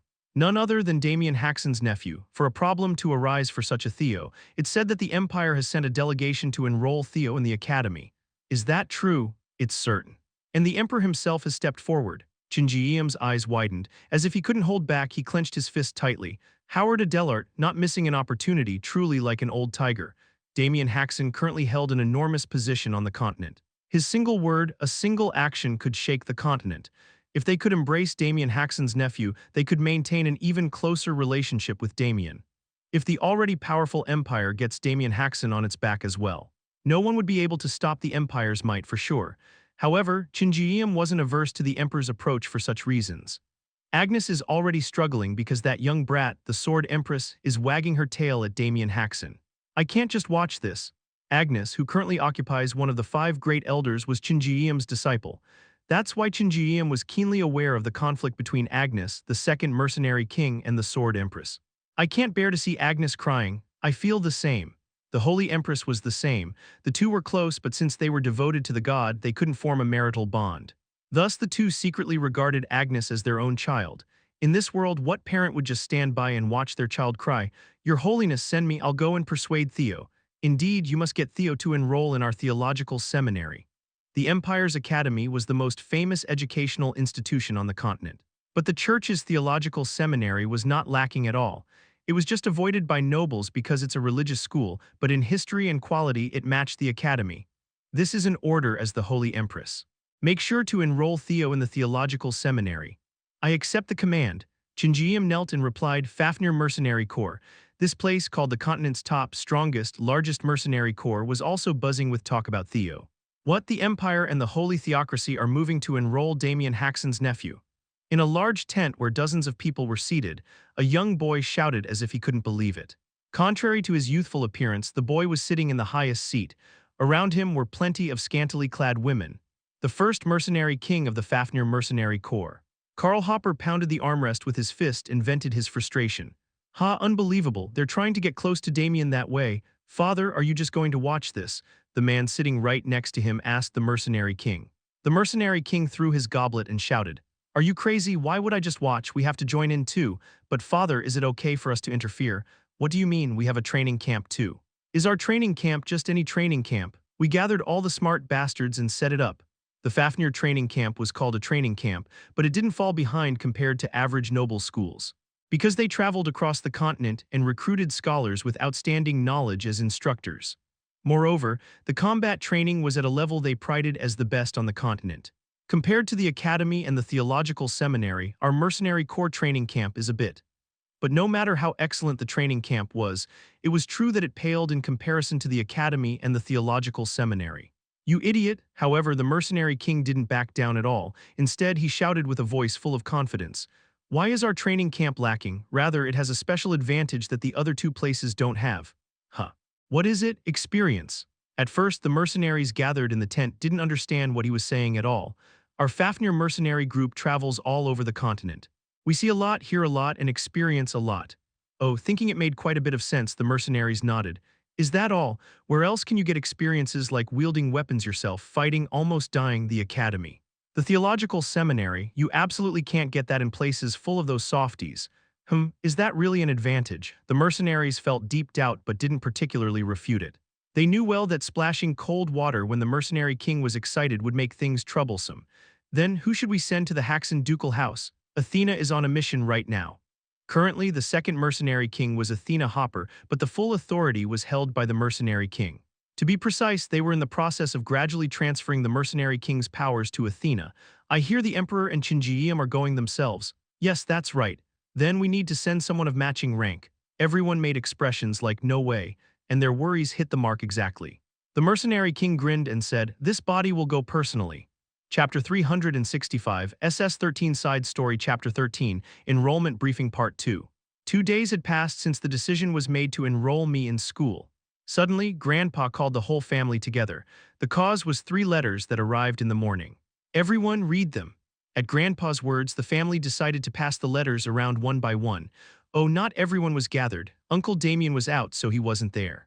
When we all finished reading the letters, everyone couldn't help but be flustered.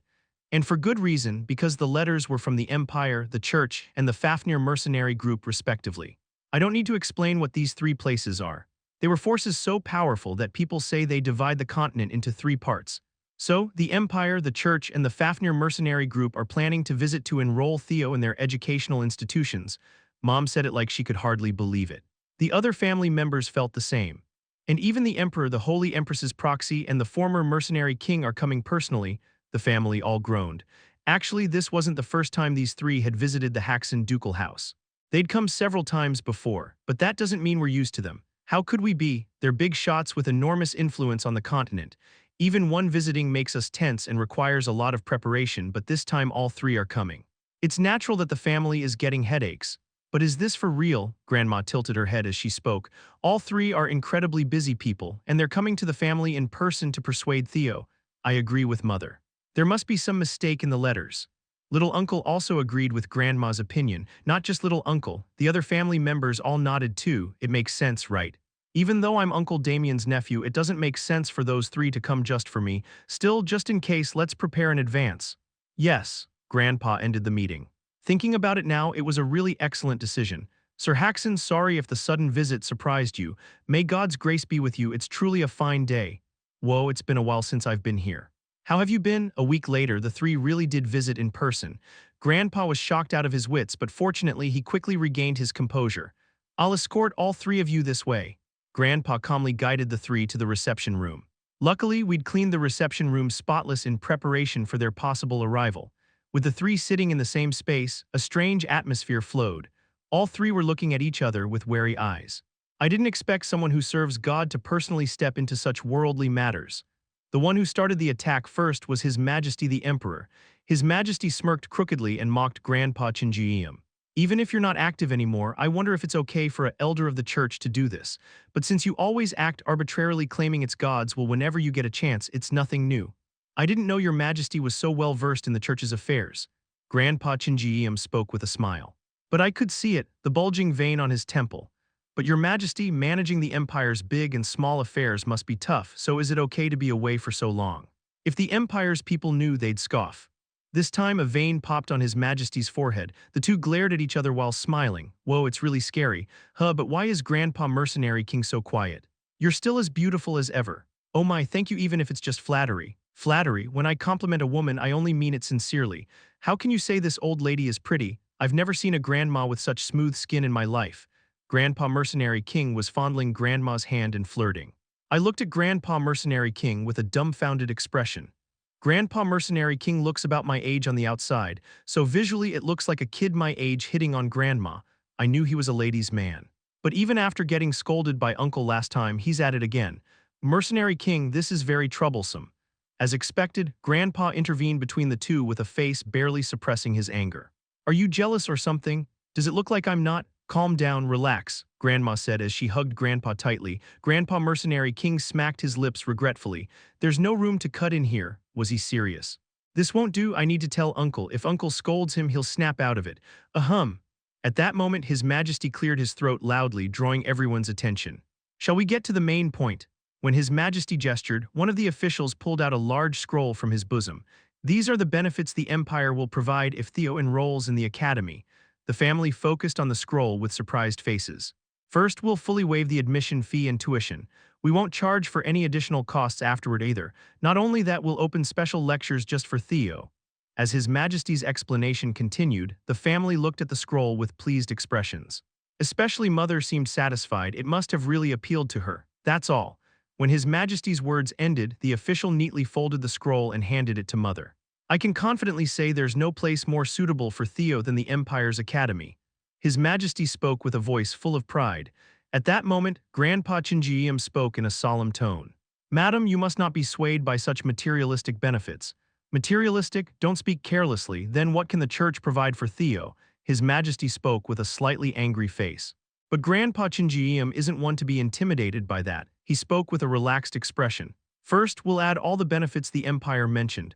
What? You just called them materialistic and now you're shamelessly saying that.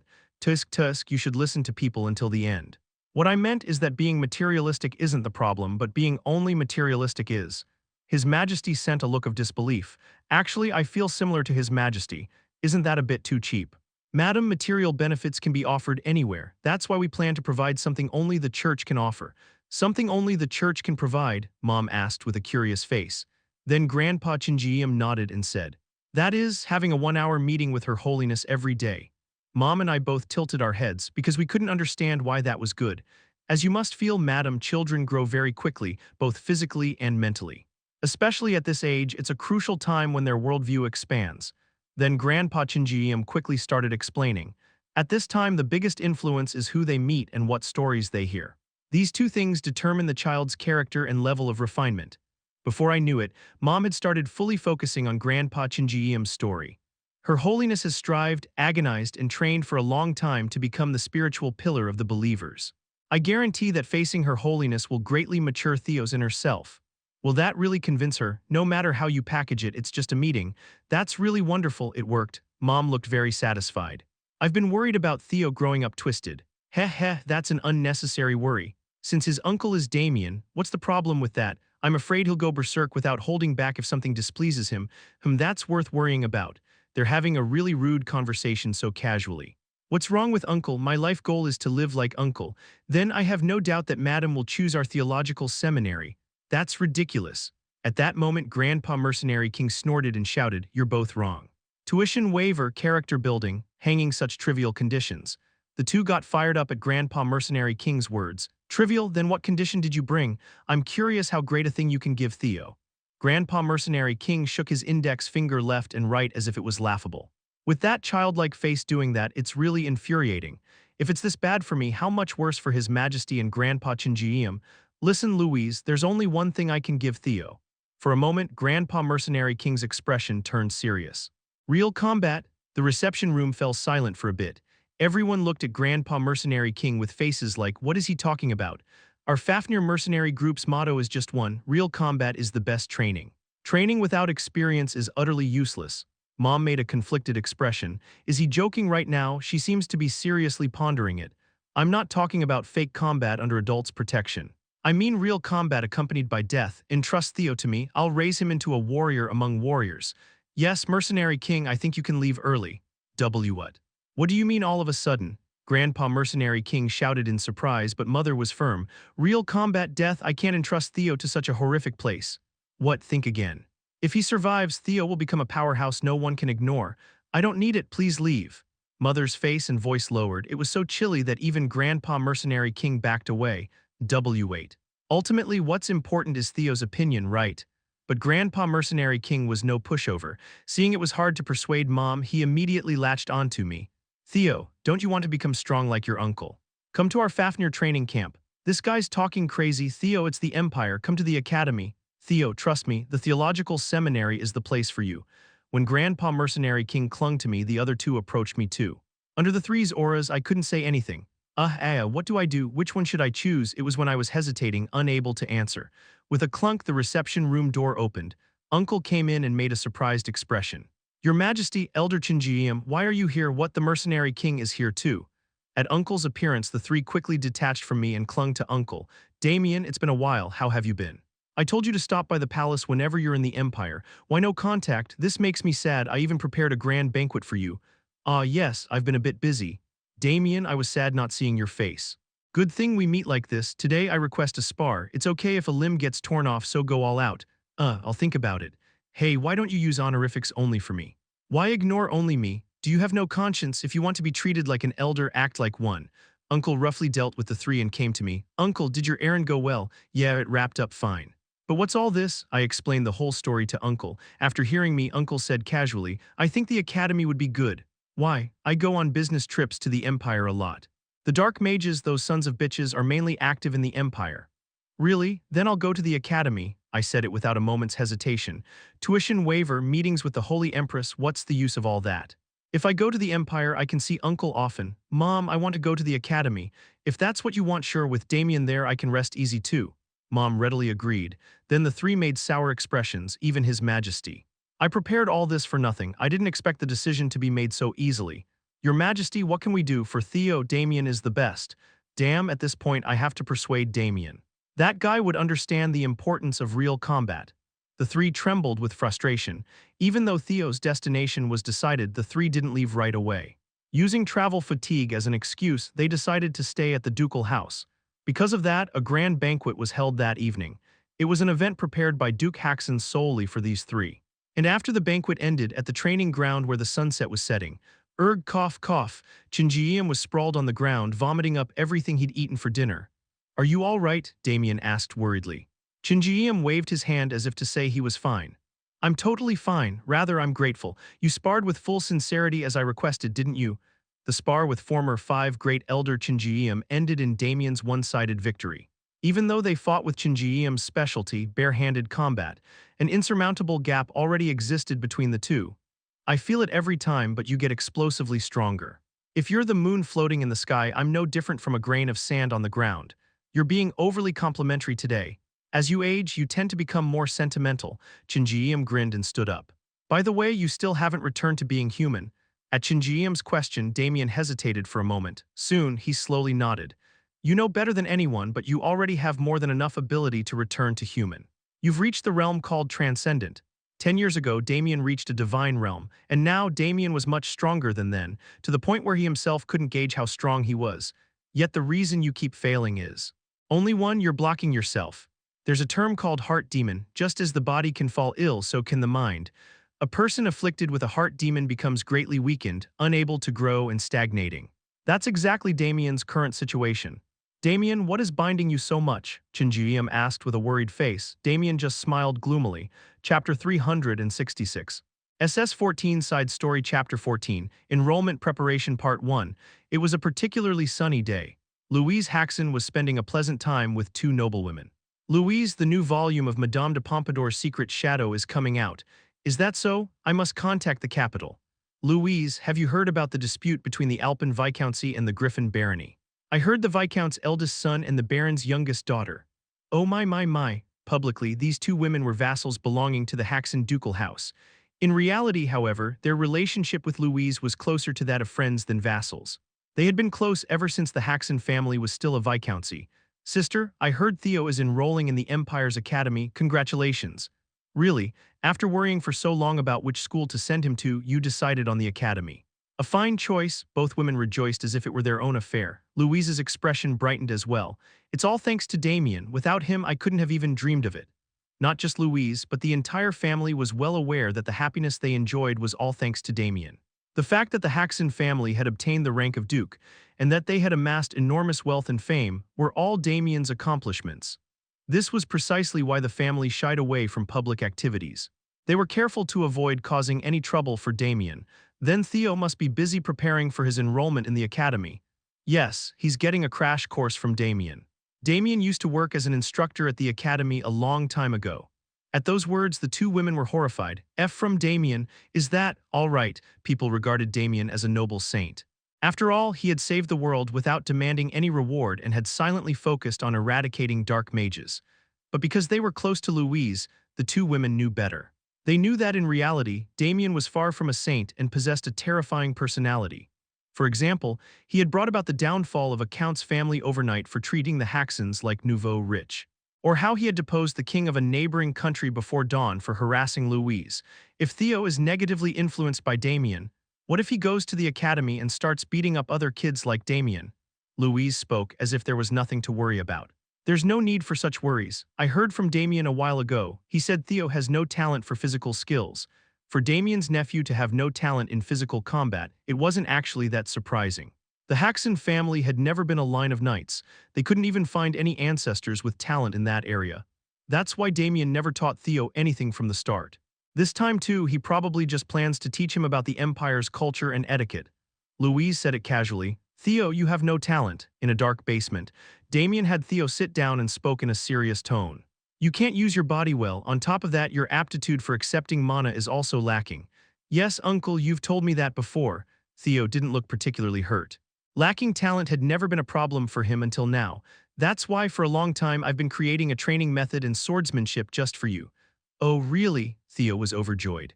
Among the continent's knights, receiving Damien's teachings was considered a great honor to be left to one's family, but that wasn't why Theo was happy. I never thought you'd prepare something like that just for me, uncle. He was happy simply because Damien had done something for him. But you said I lacked talent, didn't you? I did. That's why I made it so that even someone without talent can crush anyone. Is that even possible? It wasn't easy. But for your uncle, nothing is impossible, Damien said in a voice brimming with confidence. Theo looked at Damien with eyes full of admiration.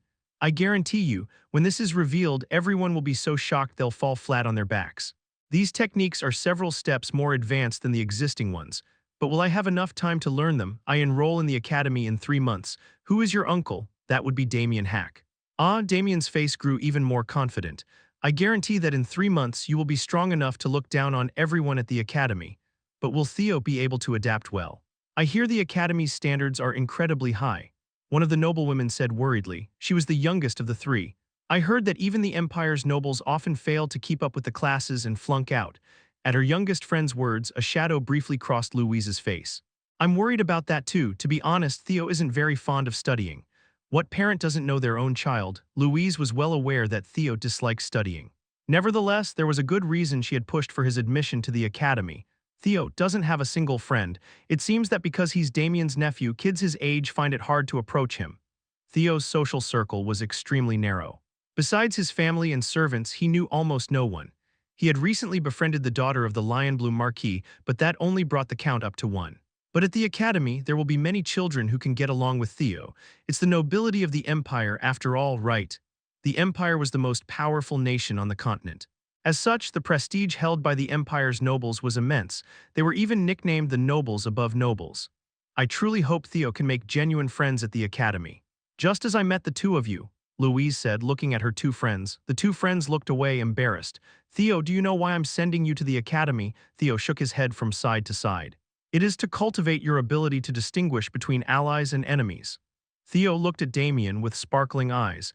It was one of Theo's habits to listen intently to anything Damien said. It must be essential to have such an ability then. Indeed, you'll understand when you're older. The world is made up of nothing but allies and enemies. Damien's eyes glinted menacingly. You must learn to discern in advance who will be of help to you and which bastard will bring you harm. I see. But simply being able to distinguish them isn't enough. There are times when allies turn into enemies. So you must also develop the habit of always being watchful. That's scary.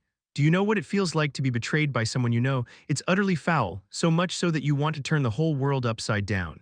You shouldn't have to feel that, right? Theo nodded his head repeatedly.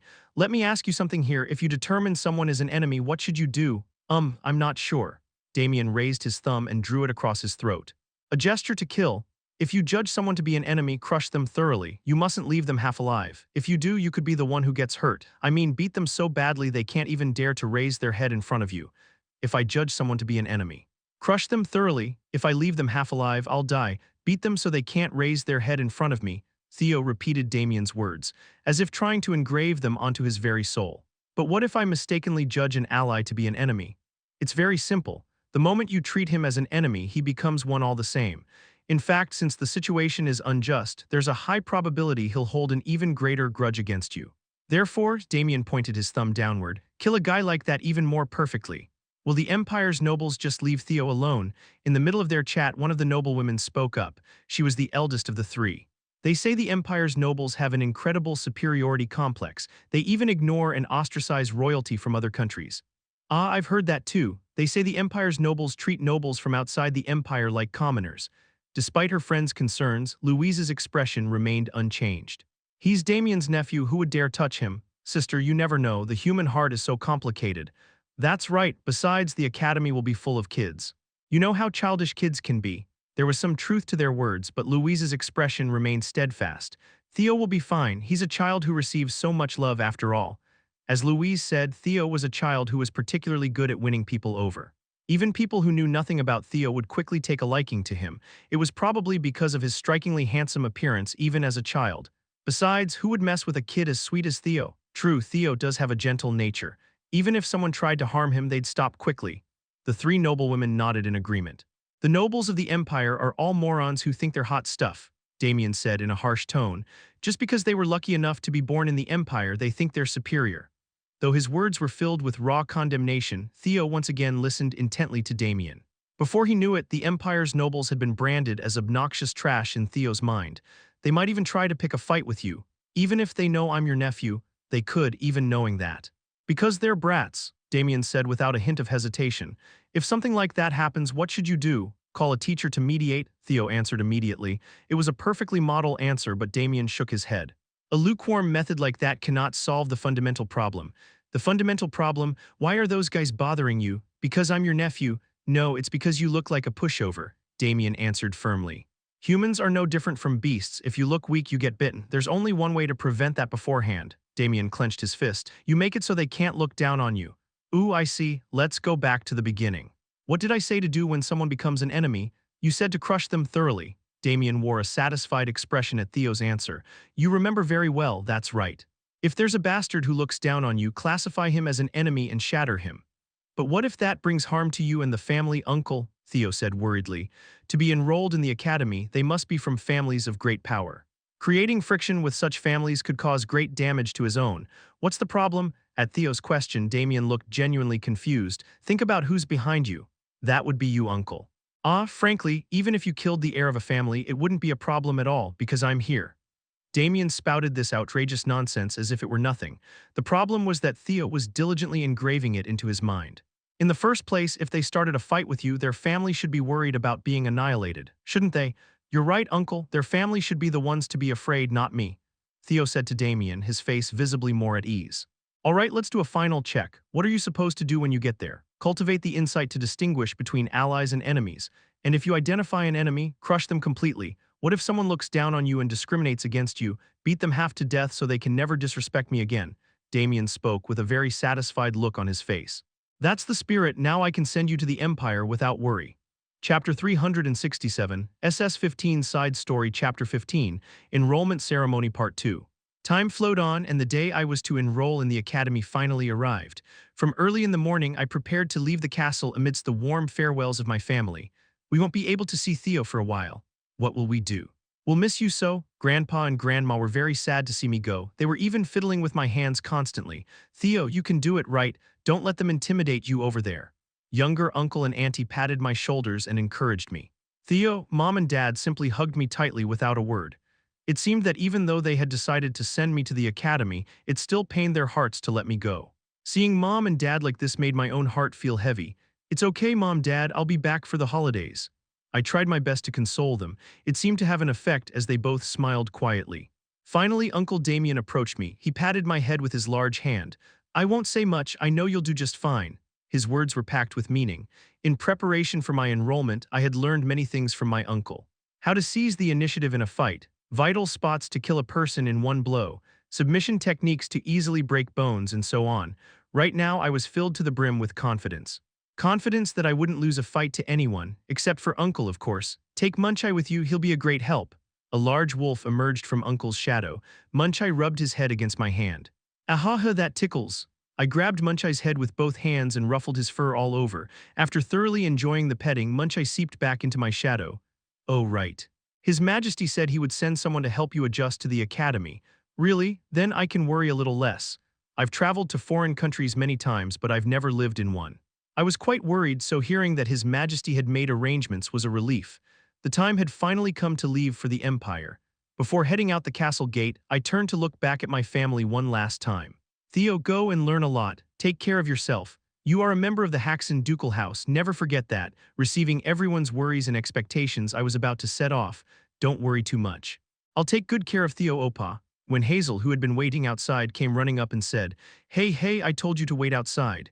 If we leave just like that, I won't get to see Mother and Father for a long time either. At least let me say my greetings. Surprisingly, Hazel was also enrolling in the academy just like me.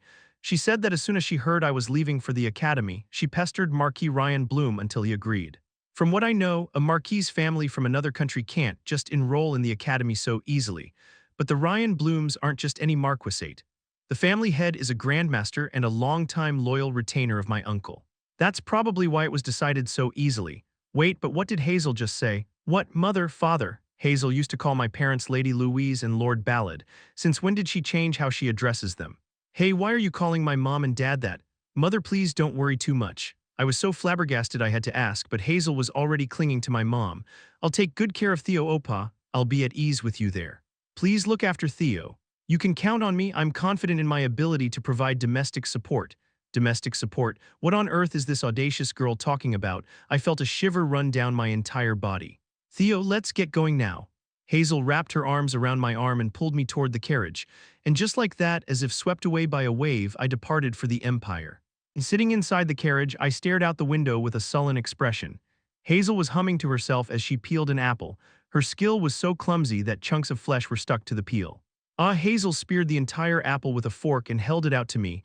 I looked at the lumpy apple, now 2/3 its original size, and asked, Why do you keep trying to get close to my family? And I told you not to call me Opa. It gives me the creeps every time Hazel calls me Opa.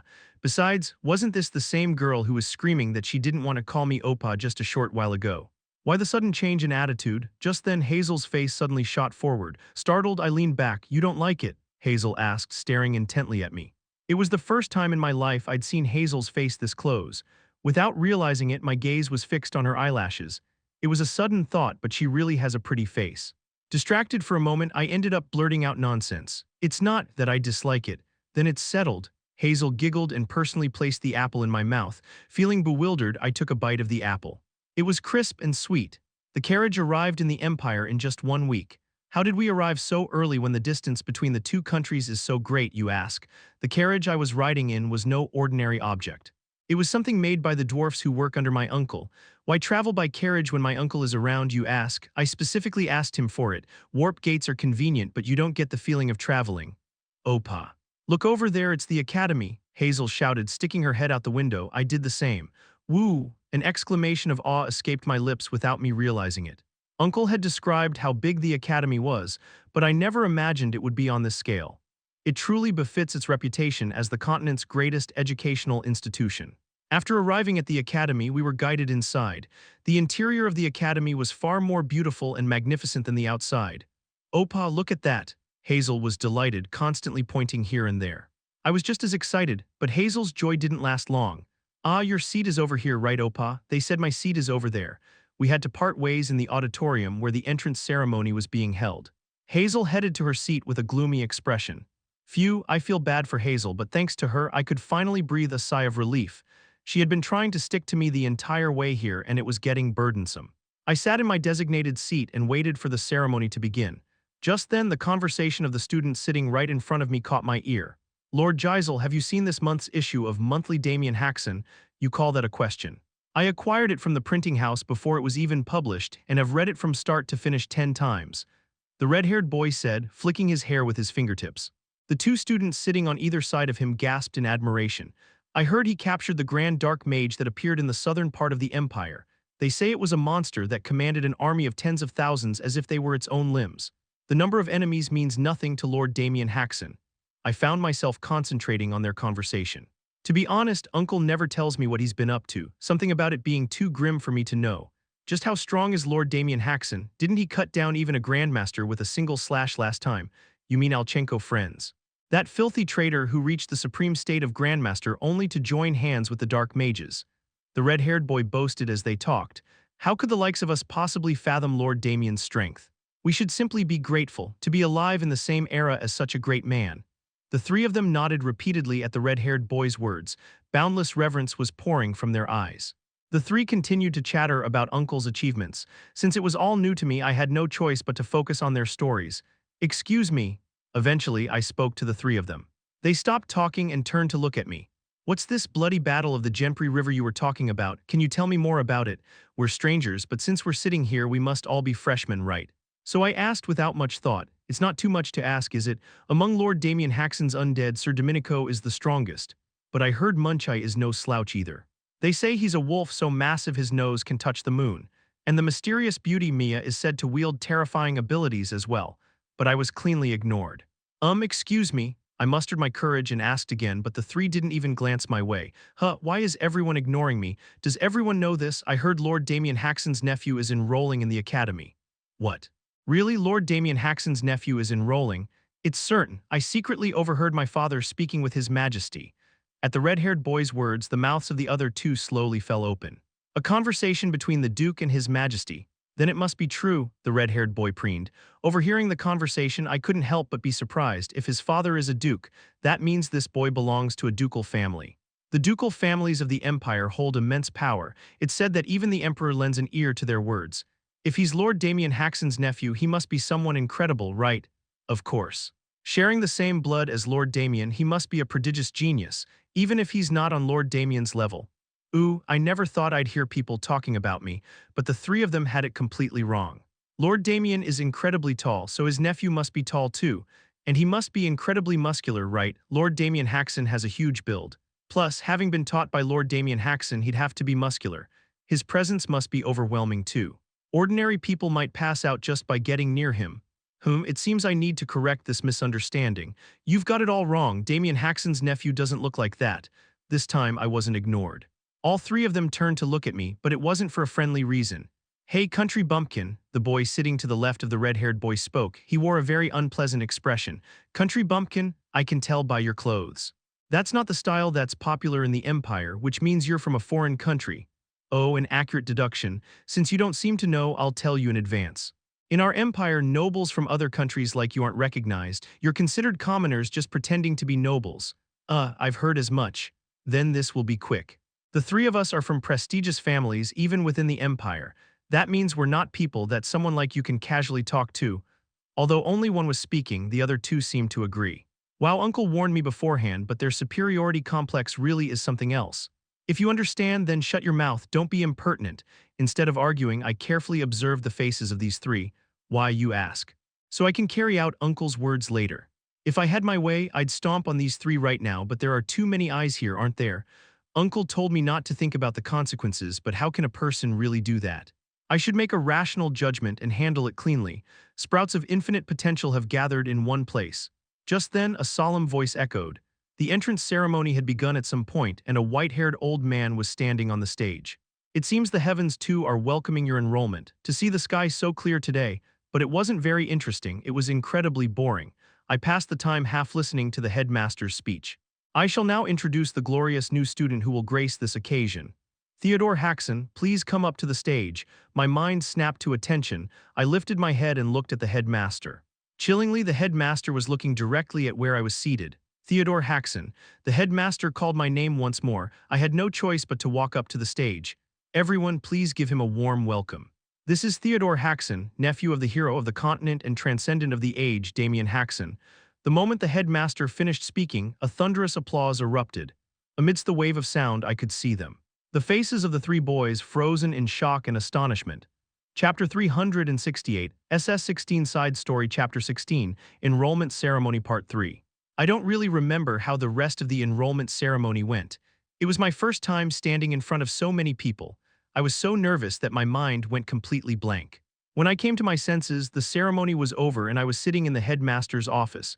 "You must be hungry, have some," the headmaster said, placing refreshments and tea in front of me. I thanked him and took a bite of a pastry. "Oh, this is really delicious. It's sweet but not overpowering, a very refined taste, as expected of the Empire's desserts." The headmaster watched me eat with a pleased expression. "I imagine you were quite surprised to be suddenly called up to the stage." To be honest, yes, I was. I hadn't been told the ceremony would proceed like that. I hope you'll understand. With Damien Haksen's nephew enrolling, we couldn't just let it pass quietly. The academy has its dignity to consider, you see. I nodded my head. My uncle isn't just some famous person, and I'm his nephew. Rumors of your enrollment were already spreading here and there anyway. It was better to make a public announcement like this. It would have been more bothersome otherwise. Now that I heard it, it made sense. Whenever I attended banquets hosted by other families, people would show an excessive amount of interest in me. It would be one thing if they were just curious, but the requests they made. My son has a talent for swordsmanship, so please recommend him as your uncle's disciple. I want to become your uncle's vassal, so please pull some strings for me. My family is in a dispute with another, so please resolve it for us, and so on. Sometimes it feels like people see my uncle as some kind of all-purpose tool. Of course, my family refused them all. We couldn't possibly bother my already busy uncle, could we? I don't know if you heard from your uncle, but I received a great deal of help from Damien Haksen. Really? My eyes lit up as I looked at the headmaster. Stories about my uncle were always fun to hear. It was when your uncle came to the academy as an instructor. At the time, I didn't particularly like Damien Haksen. There had never been a knight from another country who became an instructor at the academy. The headmaster fiddled with his teacup. His eyes gazed into the distance, as if reminiscing about the past. I didn't know it at the time, but your uncle had entered the academy in pursuit of a fearsome dark mage named SLA. While I was hell-bent on kicking Damien Haksen out, your uncle was tracking down and eliminating SLA. The headmaster let out a short sigh, as if he couldn't bear the shame of that time. If it weren't for Damien Haksen, we would have lost many students. It's dizzying to even think about it again. The headmaster took a handkerchief from his pocket and wiped the sweat from his brow. I intended to step down from my position as headmaster because of that incident, but I am still holding this position thanks to His Majesty's persuasion. As expected, my uncle is so cool. He is cool, incredibly so. I have never met anyone as magnificent as your uncle. At the headmaster's praise, my shoulders squared up on their own. My uncle is the best. However, his one flaw was that he beat the students a little. No, he beat them quite a lot. Yes, he beat them a lot, a whole lot. Suddenly, the light vanished from the headmaster's eyes. He spoke to me with heartfelt sincerity. Please, I hope you won't do the same. I intentionally didn't answer. Because I made a promise with my uncle, you see. Besides, I already have things I need to stomp on, 3 of them no less. The crowd should have dispersed by now, the headmaster said, looking out the window. Ah, so the reason he brought me to his office right after the ceremony must have been to prevent people from flocking to me. There will be someone waiting outside to help you. I heard from my uncle. He said His Majesty sent them personally. You already knew, then head back safely. The headmaster added with a smile. Theodore Haksen, I hope you gain much from your time at the academy. I left the headmaster's office and arrived on the first floor. I stepped out of the building and was looking around for the person who was supposed to help me. Hey, someone called out to me loudly. When I turned my head, I saw the 3 nobles who had ignored me at the entrance ceremony earlier. I didn't know 2 of their names, but the other one.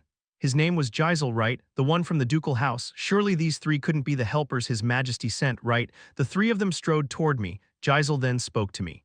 Theodore Haksen, I'd like a moment of your time. Oh, you're not calling me a country bumpkin this time. No, wait, was he the one who called me a country bumpkin?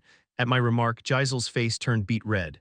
The other 2 turned pale. My apologies for my rudeness earlier. It didn't seem like just rudeness. More importantly, I want to ask you properly. Are you really, truly Lord Damien's nephew?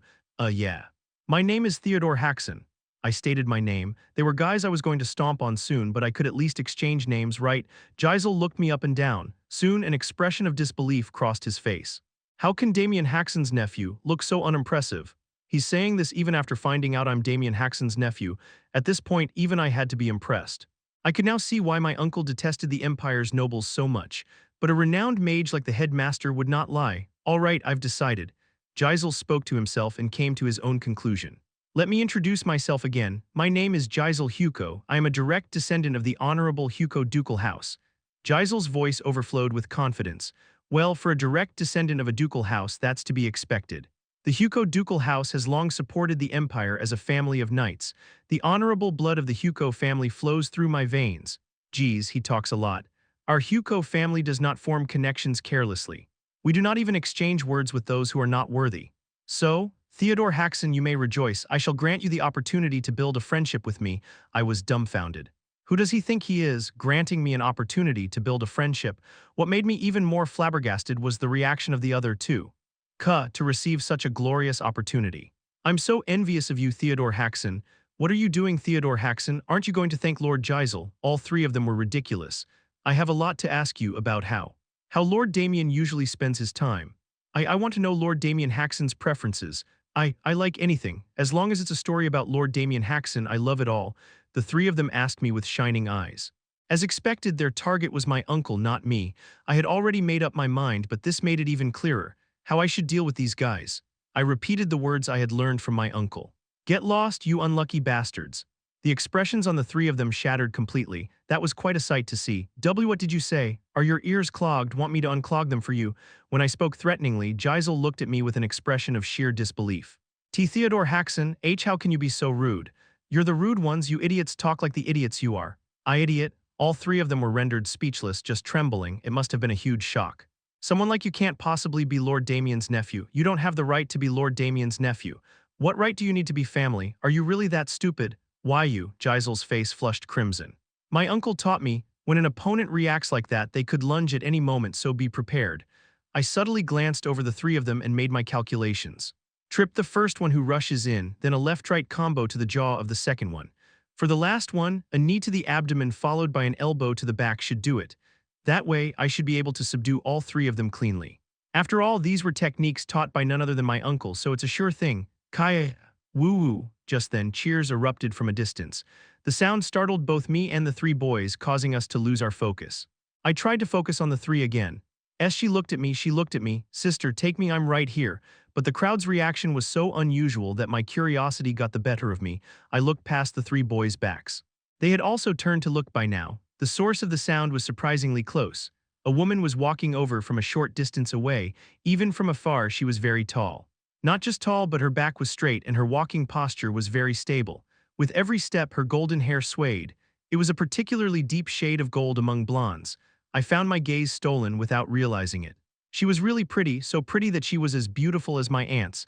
Isn't that Her Highness the Princess? I've never seen her before. I saw her once at a banquet. Really? As expected of Lord Gisel. Thanks to their conversation, I was able to figure out the identity of that pretty person. The Emperor has a youngest daughter. I heard she's also attending the academy, so you might get to meet her if you're lucky. Suddenly, my uncle's words came to mind. He had said it while I was learning various things in preparation for enrolling in the academy. I think she's coming this way. Maybe she has business in the headmaster's office, the three of them whispered while looking at the princess. But contrary to their expectations, the princess stopped right in front of us. You're Gisel of the Hugo ducal house, right?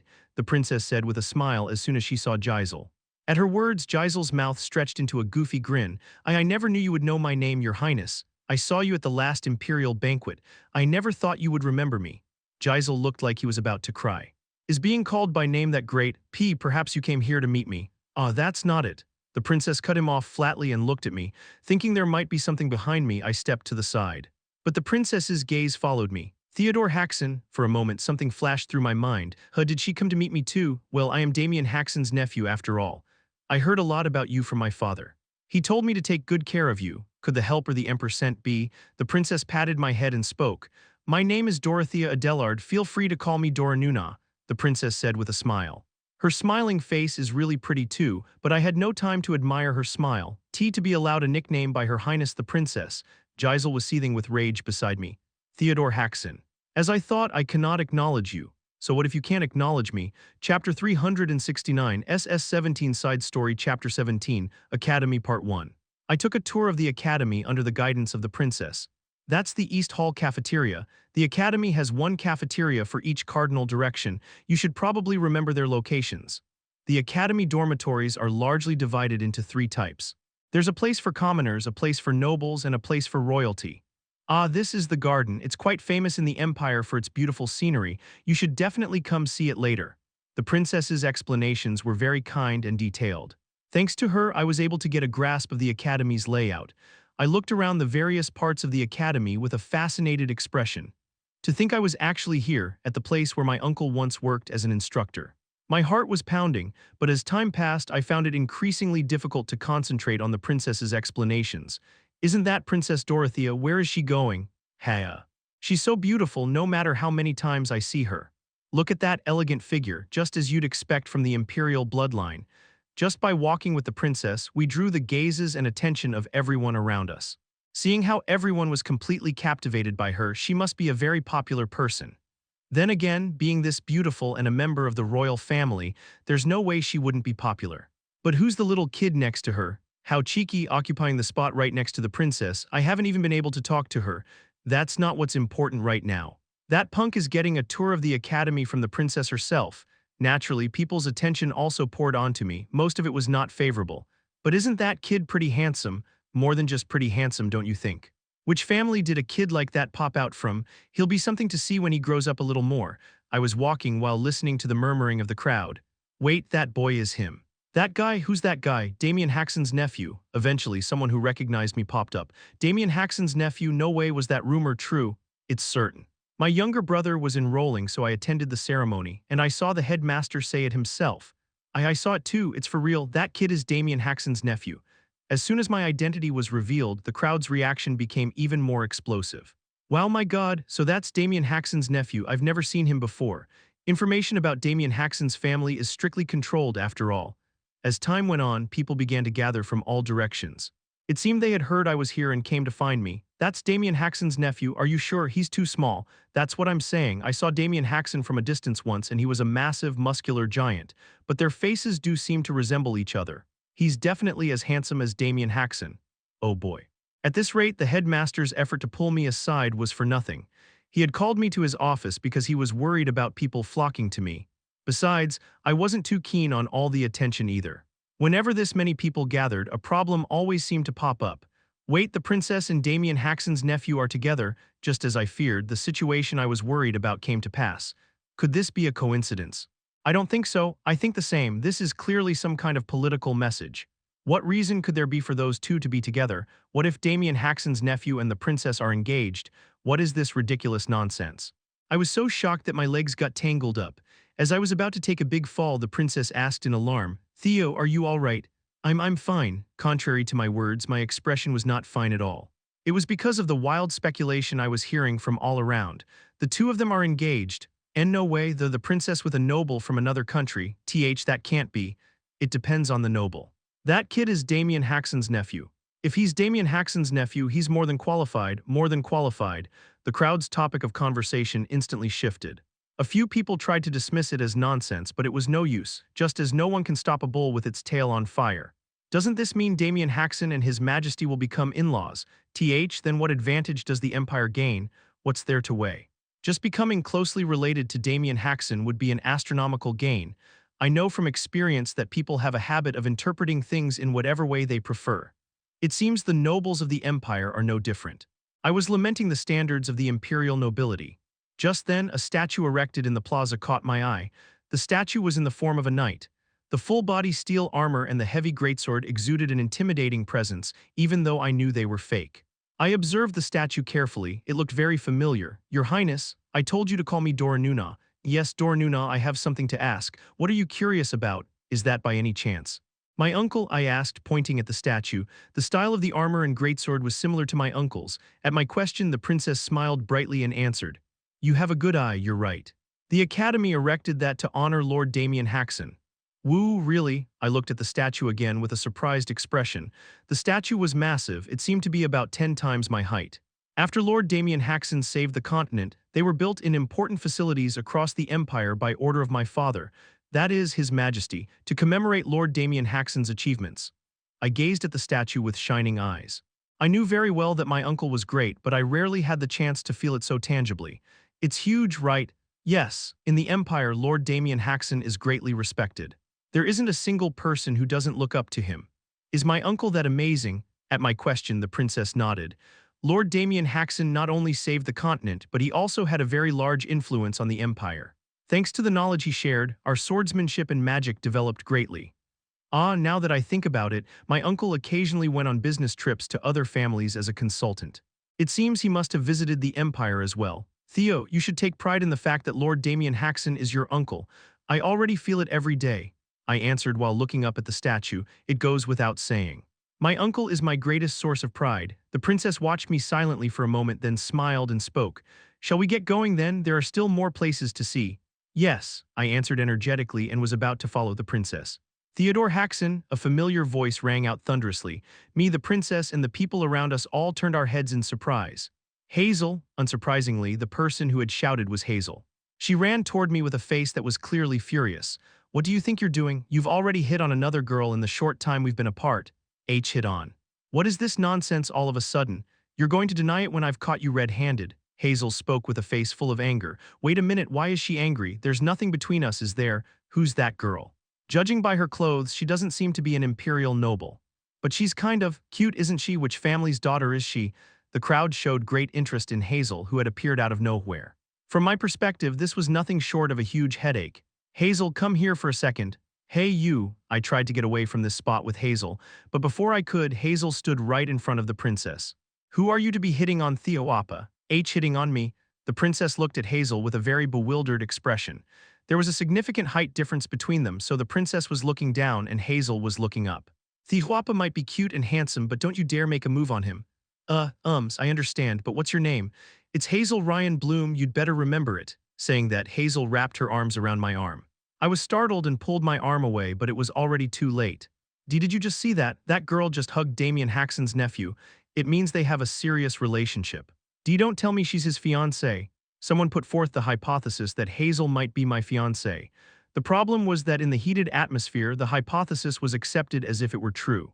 Damien Haksen's nephew has a fiancée, but he was hitting on the princess. This is terrible. I will absolutely not stand by and watch this happen.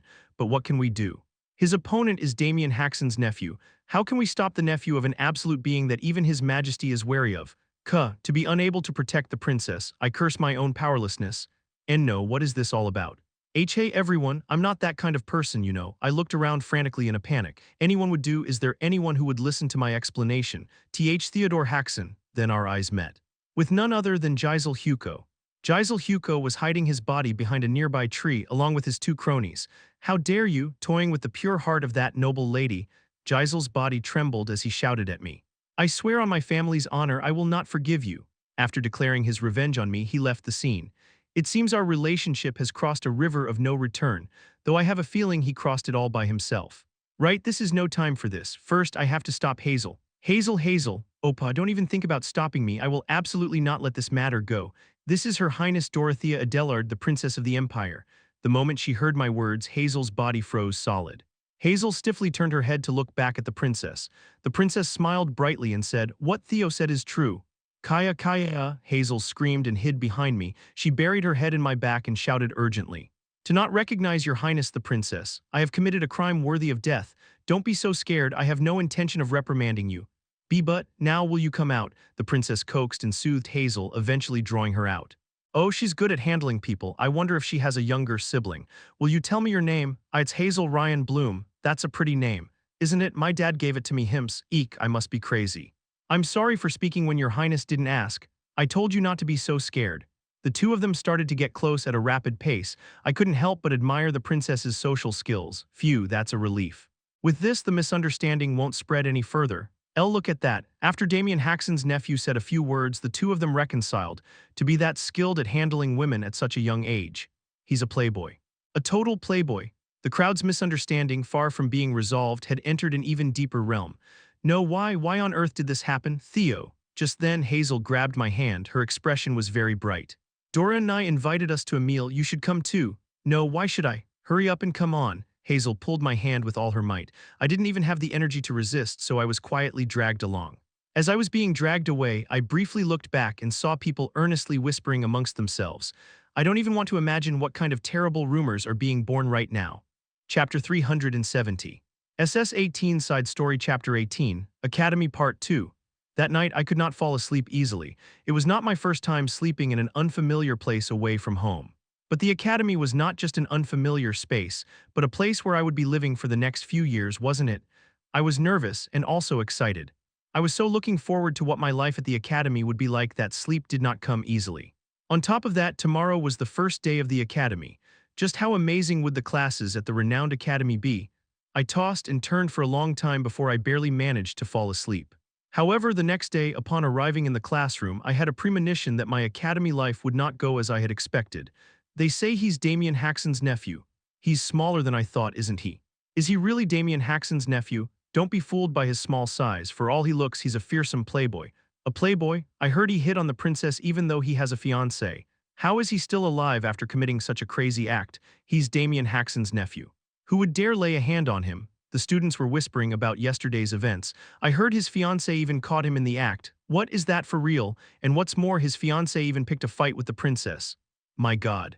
Good heavens, but after Damien Haksen's nephew said a few words, the situation didn't escalate and they both decided to let it go quietly.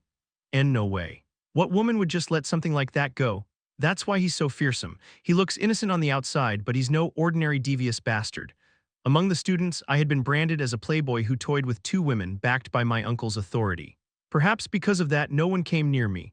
Looking at the empty seats all around me, I suddenly felt a sense of crisis. I have to be at the academy for several years, and I can't spend all that long time alone, can I? Excuse me. I didn't say anything, I don't know anything. Hello, sorry, I don't know what for, but I'm sorry. I mustered up the courage to talk to them, but they all just avoided me and ran away. I felt incredibly wronged. I was being misunderstood and even ostracized for something I did not even do. It would have been nice if Hazel was here at a time like this. As it happened, Hazel had been assigned to a different class. No, wait, when you think about it, this all happened because of Hazel, didn't it? I was just starting to resent Hazel. The classroom door opened and three people came inside. It was Gisel and his two cronies from yesterday. It's Gisel, isn't it? He was in the same class as us. Gisel Hugo. The students' attitude toward Gisel was completely different from their attitude toward me. A desire to get close to him was radiating from their very expressions. Lord Gisel, it has been a while. I am Aldent of the Pista County.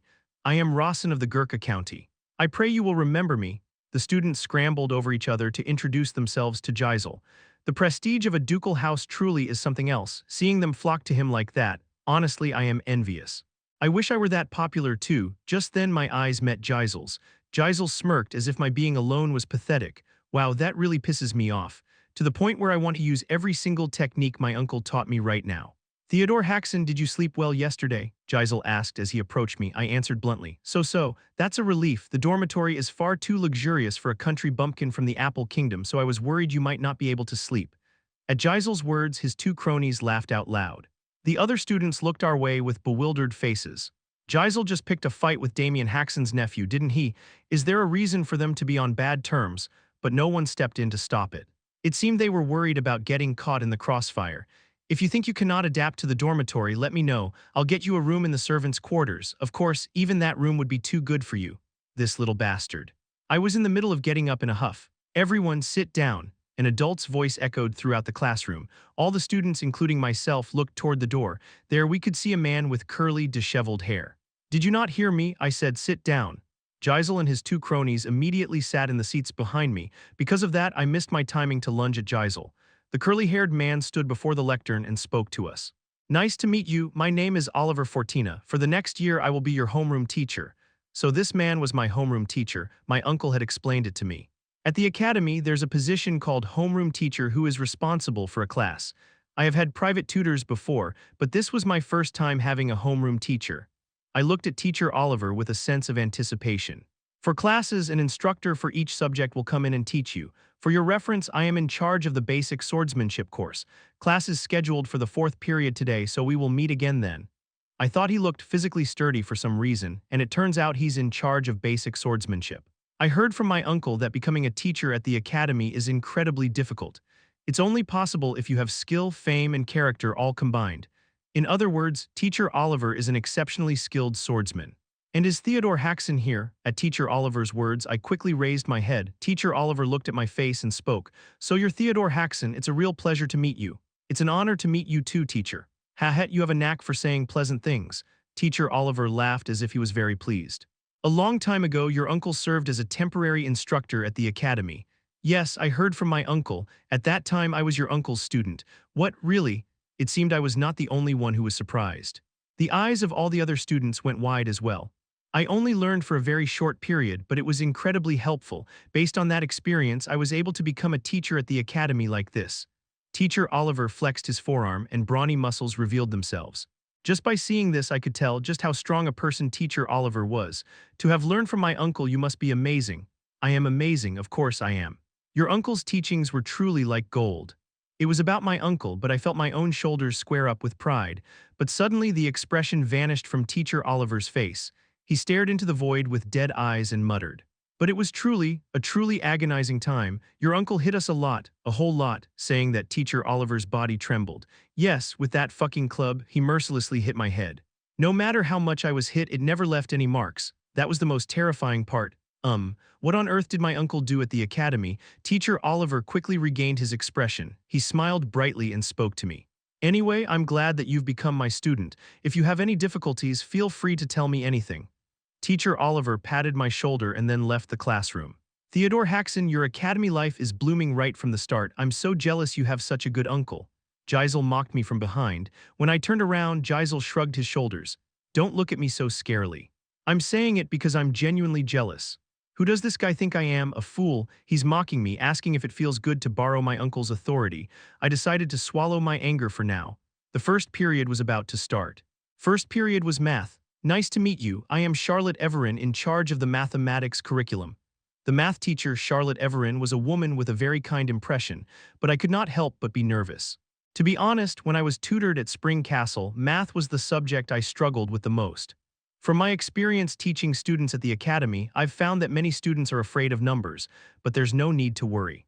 If you just follow my lessons well, you'll be able to solve any difficult problem with ease. Fortunately, listening to teacher Charlotte's words gave me some courage. Indeed, what ordinary teacher gets to work at the academy?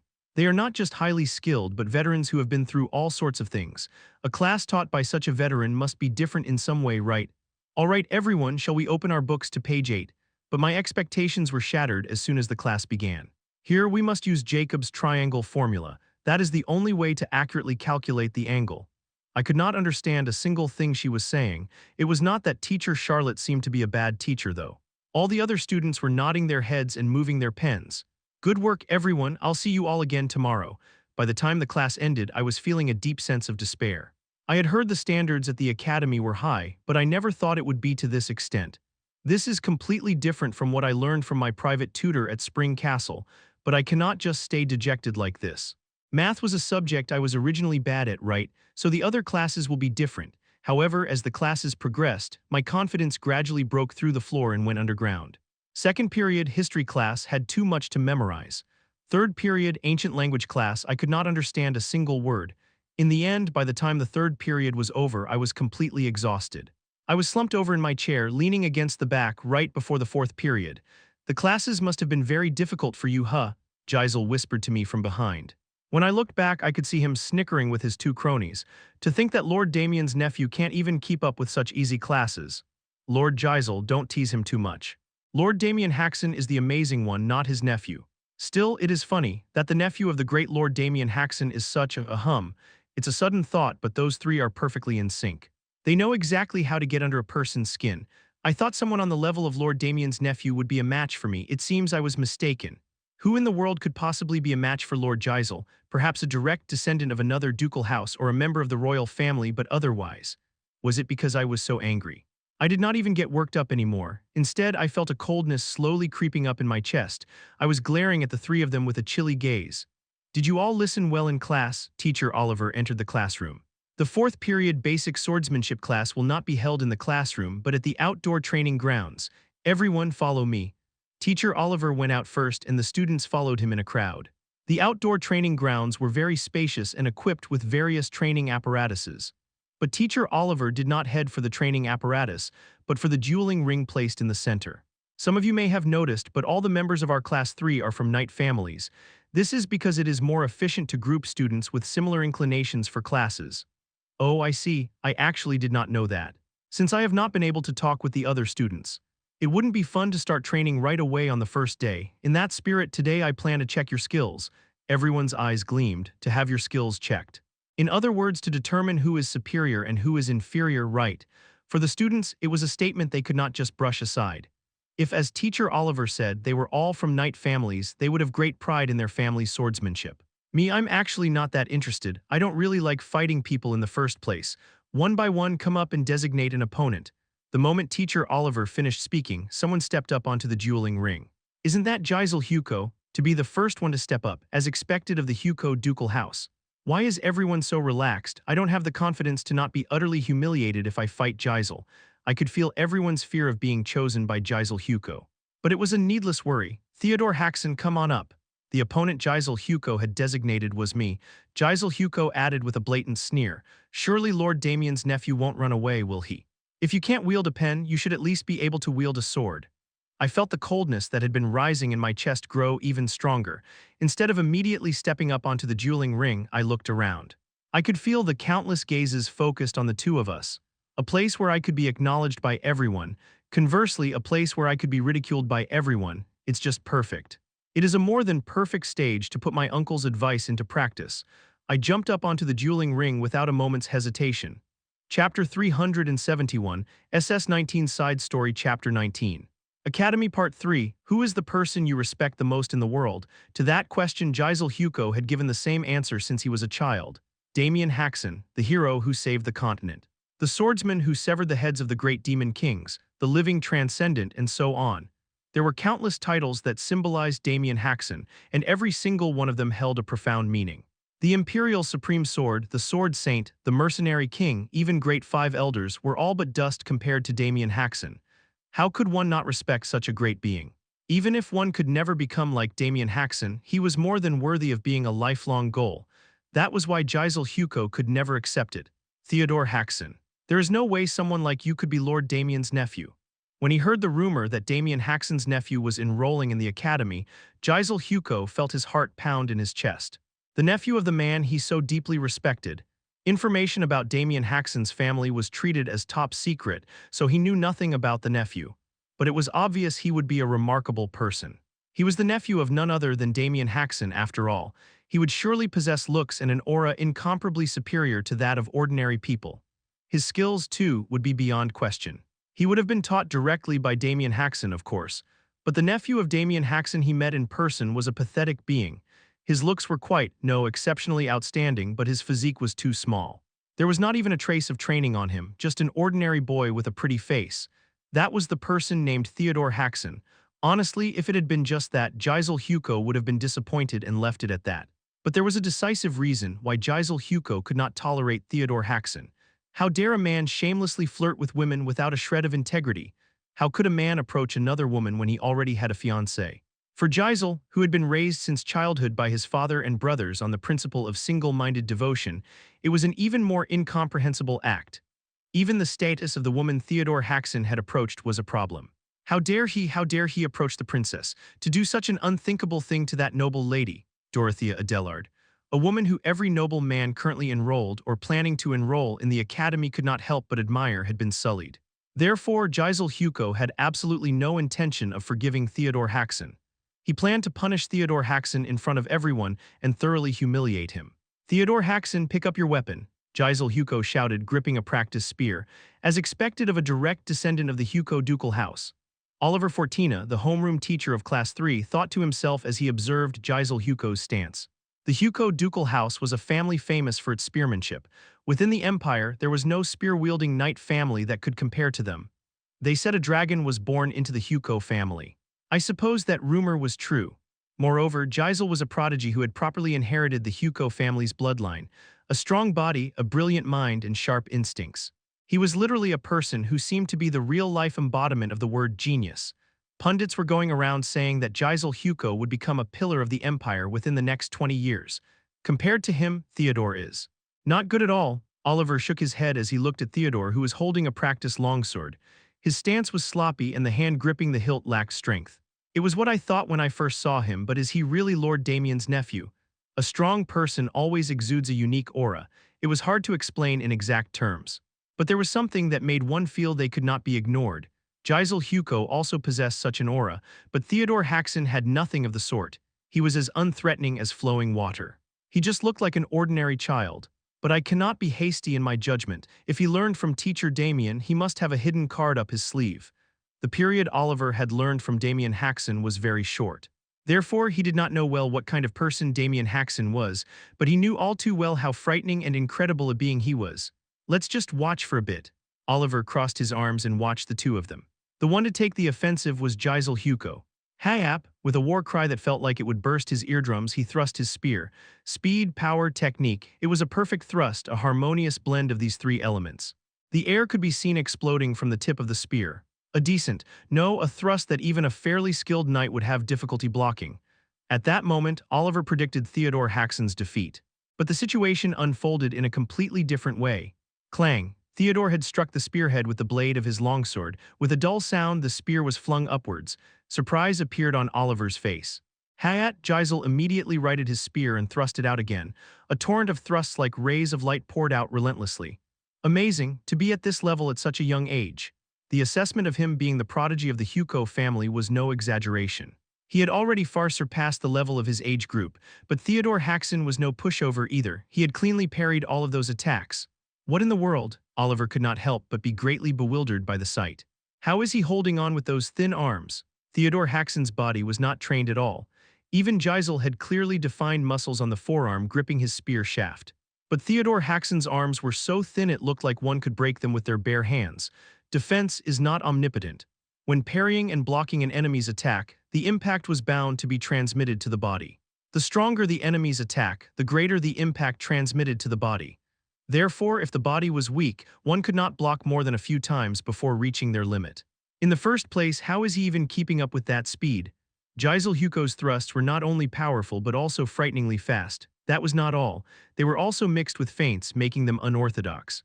And yet Theodore Haksen was blocking all of those fearsome consecutive attacks. I need to look more closely. Oliver focused mana into his eyes. His vision was enhanced and more things became visible. What is this? Only then was Oliver able to solve his own puzzle. He saw that a current of mana was enveloping Theodore Haksen's body. What is that? Even for Oliver, who had accumulated diverse experiences to the point of becoming a teacher at the academy, it was a phenomenon he was seeing for the first time. Normally, when you strengthen the body with mana, traces are bound to appear, but usually it was just at the level of mana flowing out of the body. This was the first time he had seen a current like this appear. The traces are appearing strongly. Does that mean the body's enhancement rate is that high? It could not be that only his body was being strengthened. If so, he would not be able to react to the speed, body and senses. He was strengthening both, to the point where he could fight on equal terms with the prodigy of the Huko ducal house. Fearsome, but is this all? It was certainly a great training method. To the extent that it would be hard to find even in the Empire, but it had many shortcomings to be considered something made by a transcendent. If this is all he has, Theodore cannot defeat Gisel. Gisel not only had outstanding physical abilities but also possessed highly perfected techniques. Oliver's prediction came true in a spectacular fashion. A light gleamed from Gisel's eyes. At the same time, the spear shaft split apart. He's even learned an ultimate technique. An ultimate technique was a skill meant to surely kill the opponent. It was powerful but incredibly difficult to learn. To think he had learned it at such a young age. A dozen phantom spears rained down on Theodore Haksen. That's dangerous. It was a blow too powerful to allow. It was the moment Oliver was about to intervene. A light gleamed from Theodore's eyes as well. Theodore's movements became drastically faster. All of the split spearheads were flung away. What? Gisel's eyes went wide. It was an event worthy of surprise. Theodore kicked off the ground. He closed the distance in an instant and thrust the tip of his sword. The sword tip, having pierced the air, struck Gisel's solar plexus. Kiak! Gisel flew backward helplessly. He fell to the ground and dry-heaved, an utterly clean victory. What was that just now? Oliver felt his mind go blank. Gisel's technique was fearsome. For a moment, it had even reached the level of a formal knight. To break through an ultimate technique, one had to crush it with an ultimate technique of equal rank, but Theodore had responded by parrying all of them head-on. And there was no wasted movement. It was as if he knew the ultimate technique beforehand. To Oliver's eyes, it looked as if Theodore had moved knowing the future. Could it be that he was hiding his talent? That could not be. As a teacher of the academy, Oliver's eye was accurate. Theodore was a child who could by no means be considered a genius. Even just looking at the duel proved it. In the beginning, Theodore was unable to counterattack Gisel and focused on defense. Could it be? What is the difference between a genius and a dullard? It was too varied to explain briefly. Brains, physical ability, instinct, and so on. But the decisive difference in Oliver's opinion was the ability to read the flow. A genius reads the enemy's habits, gaze, and movements to lead the flow. A dullard lacked such an ability. An attack was just an attack and a defense was just a defense. Because they could not read the enemy's flow, they were bound to be easily defeated by a genius. Theodore was clearly a dullard. The proof was that he had allowed Gisel to attack him one-sidedly. But just now, when he parried the ultimate technique, Theodore displayed a talent that surpassed Gisel. If it's inconsistent, it's not talent. In that case, Oliver felt a chill run down his spine. He had realized what Damien Haksen had created. He must have created a training method that bestows talent. He could not tell what principle it operated on. There were surely limiting conditions, but what was certain was that Theodore, for a brief moment, had surpassed Geisel. With a training method like that, the line between genius and dullard becomes blurred. If the existence of this training method became known, there was a high risk it would turn into a major problem for imperial society. The reason the empire was in its current position, the reason the empire's ruling class could enjoy all sorts of rights, it was all based on skill. The training method Theodore had learned was not just stepping into a forbidden realm but completely immersing itself in it. But who on earth could possibly take issue with Damien for this? It was a technique that could only be made because it was Damien Haksen, and could only be permitted because it was Damien Haksen. Just then Oliver noticed that everyone was looking at him. Only then did Oliver realize that he had not yet declared the winner of the duel. The winner is Theodore Haksen. Only then did cheers erupt from among the students. Damn it, Geisel gasped for breath and spat out a curse. He had wanted to punish Theodore Haksen spectacularly in front of all the Class 3 students, but he had failed. Rather, he was the one who had been punished. Theodore Haksen's skill was far superior to his own. Just then Theodore Haksen approached Geisel. He did not like it, but he had to say what needed to be said. Geisel spoke bluntly. I lost. After saying it, he felt somewhat relieved. It was easier to say what came next too. I acknowledge it, you are definitely Lord Damien's nephew. The ultimate technique Geisel had unleashed was his trump card. It was not a skill he had learned hastily, but one prepared for dangerous situations. Theodore had blocked such a thing head-on. It was Geisel's defeat with no room for excuses. I'm sorry for everything until now. I apologize for my actions. In this moment, Geisel let go of all his grudges and acknowledged Theodore Haksen. What are you talking about? Just as he was about to, Theodore Haksen spoke in a displeased tone. What? Looks like getting your ass kicked by me finally snapped you to your senses, huh? That's not it. You started all that petty shit, so I thought you were something special, but you're not a big deal, are you? Geisel's face went blank. He did not know it, but Theodore was currently using the exact lessons he had learned from his uncle. Don't mess with me again, unless you want to be beaten until you're about to die. Leaving those words behind, Theodore Haksen turned and left. Geisel trembled and then shouted, Theodore Haksen, I will definitely pay you back for what happened today. Chapter 372, SS20 Side Story Chapter 20, Academy Part 4. After the fourth period, a break was waiting for me. We were told to have lunch and then rest well until the afternoon classes began. Isn't that wonderful? Where is everyone thinking of going? I heard there's a cafeteria inside the academy. They say students and faculty can all use it. I heard we're allowed to go to restaurants outside, too. The students gathered with their own groups of friends and went to eat. I could only watch them with envy because I was alone. Lord Geisel, allow me to escort you. Do you have a restaurant in mind? There is a restaurant outside the academy that is run by my family. Geisel was also about to leave the classroom with his two cronies. But just before crossing the threshold, he stopped and said this to me, didn't he? Theodore Haksen, it seems you have no one to have a meal with. A slight sneer appeared on Geisel's lips. I was a little dumbfounded. To think his spirit was not broken at all after getting beaten so badly during the duel, that in its own way is impressive. If you don't have anyone to go with, you can join us. Theoapa, a familiar voice rang out thunderously. Wouldn't you know it, Hazel came striding into the room. And it was not just Hazel, the princess was with her too. Her Highness the princess is here. To think I would get to see the princess. Who's that next to her? She's really cute. The moment the two of them appeared, everyone's gazes were focused on them. Ignoring all that, Hazel walked right up and wrapped her arm around mine. You're hungry, right? The princess knows a good restaurant. Let's go quickly. I went outside with the two of them. Geisel glared at me as I left and then let out a wail.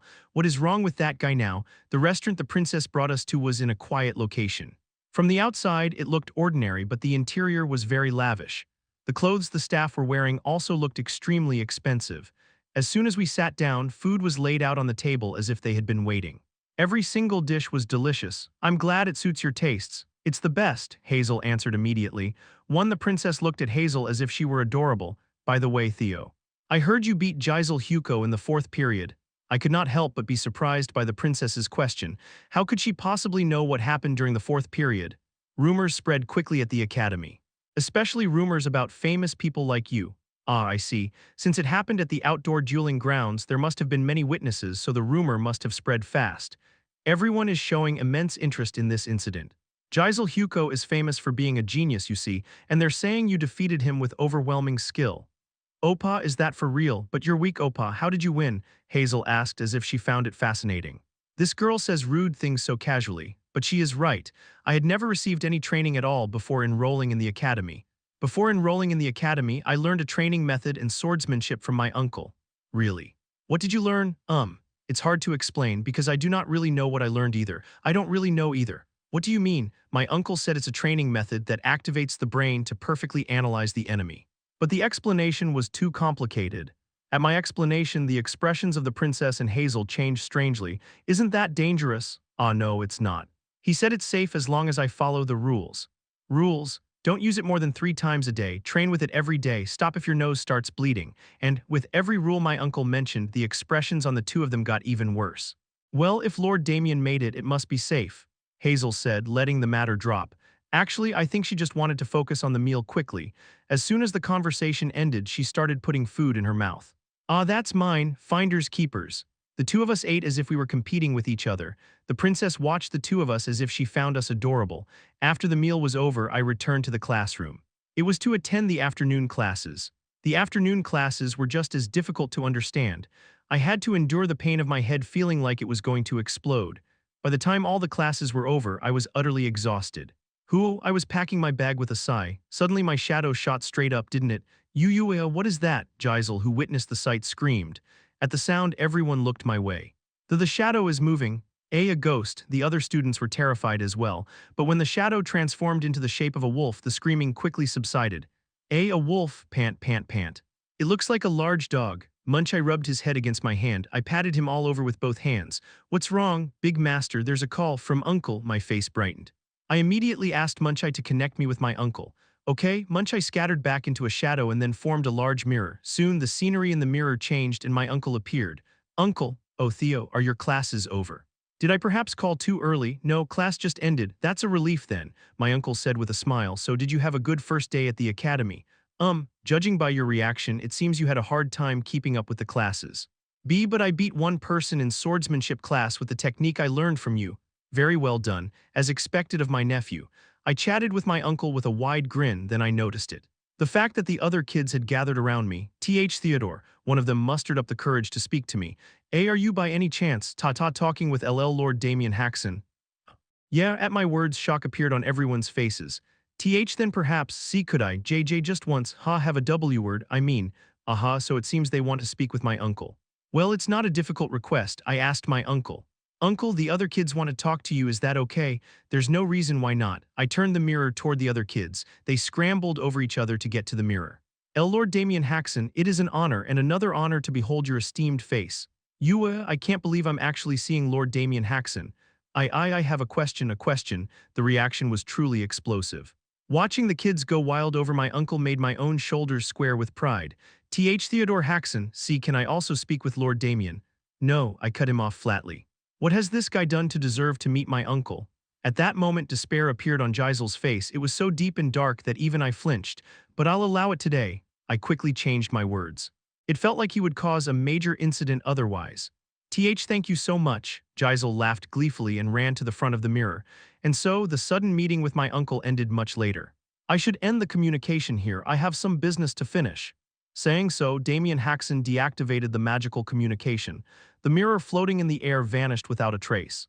Well then, shall we finish the rest of our conversation? Saying so, Damien Haksen turned around. A scene from hell was spread out before him.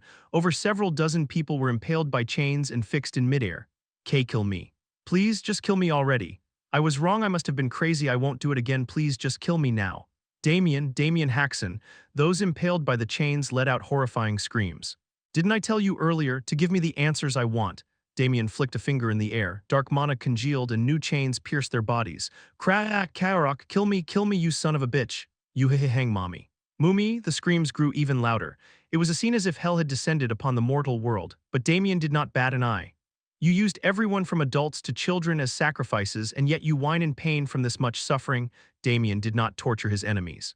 The only exceptions were dark mages. They roamed the outskirts of the empire, capturing its citizens and using them as sacrifices for dark magic. Even newborn babies who could barely walk had lost their lives at their hands. I will ask again, what are you dark mages thinking, collecting the thought forms of the demon kings? Until recently, the dark mages had been in a state of disarray. They were nothing more than rats hiding to escape the disaster known as Damien. But suddenly, the dark mages' actions had begun to become organized. They started collecting the thought forms of the demon kings and gathering sacrifices from all over the empire. This was also evidence that a new central figure had emerged. Speak, then I will kill you without pain. At Damien's question, one of them laughed with a gurgling, phlegmy sound. Damien Haksen, your time to act all high and mighty is almost over. Soon, you will despair, suffer, and submit to us. Submission, you say? Damien stroked his chin and fell into thought. Snap. When Damien snapped his fingers, the chains disappeared. The man who had been spewing hatred at Damien stared at him with a bewildered face. I have this sickness where I can't stand still when I see things like you. Damien threw something toward the man. It was a demon king's thought form and a longsword. The man caught the two reflexively. He plunged the demon king's thought form into his chest and infused the longsword with dark mana. A vivid aura blade enveloped the longsword. It was not at the level of a sword master, a grandmaster. It was the supreme state said to be one step above a swordmaster. Damien Haksen, the man let out a roar and swung his longsword. The aura blade slashed at Damien's neck. A sneer appeared on the man's lips. The aura blade was a famed sword that could cut through anything. Only another aura blade could block it. No matter how strong Damien was, he could not possibly withstand having his bare skin cut by an aura blade. Pathetic, but contrary to the man's thoughts, the aura blade was blocked by Damien's skin and could not advance any further. What? This is impossible. Do you understand now? Just how futile a dream you are all chasing. Damien grabbed the aura blade with his bare fingers. With a slight application of force, the aura blade and the longsword shattered completely. The demon kings could not do anything to me even when they were whole. Did you really think you could oppose me by gathering mere thought forms? The man looked up at Damien with a dumbfounded face. Damien once again used dark mana to create chains. Well then, let's start again. This time you will give me the answers I want, even if I have to scrape your brains out. In the forest shrouded in darkness, screams echoed late into the night. Chapter 373, SS-21 Side Story Chapter 21, Field Trip Part 1. After that, I spent my days busy adapting to life at the academy. The classes still felt difficult, but I was able to endure thanks to the help of Hazel and the princess.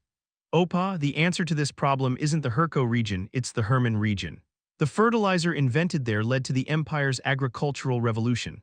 I did not know this, but Hazel was actually very smart. Unlike me, she was smart enough to be at the top of her grade. The bloodline of the Ryan Bloom Marquisate is truly superior. Theo, this word should be translated as vine, not forest. The princess was also a very big help. Being in a higher grade than me, she knew a lot, and more importantly, she taught me in a way that was incredibly easy to understand.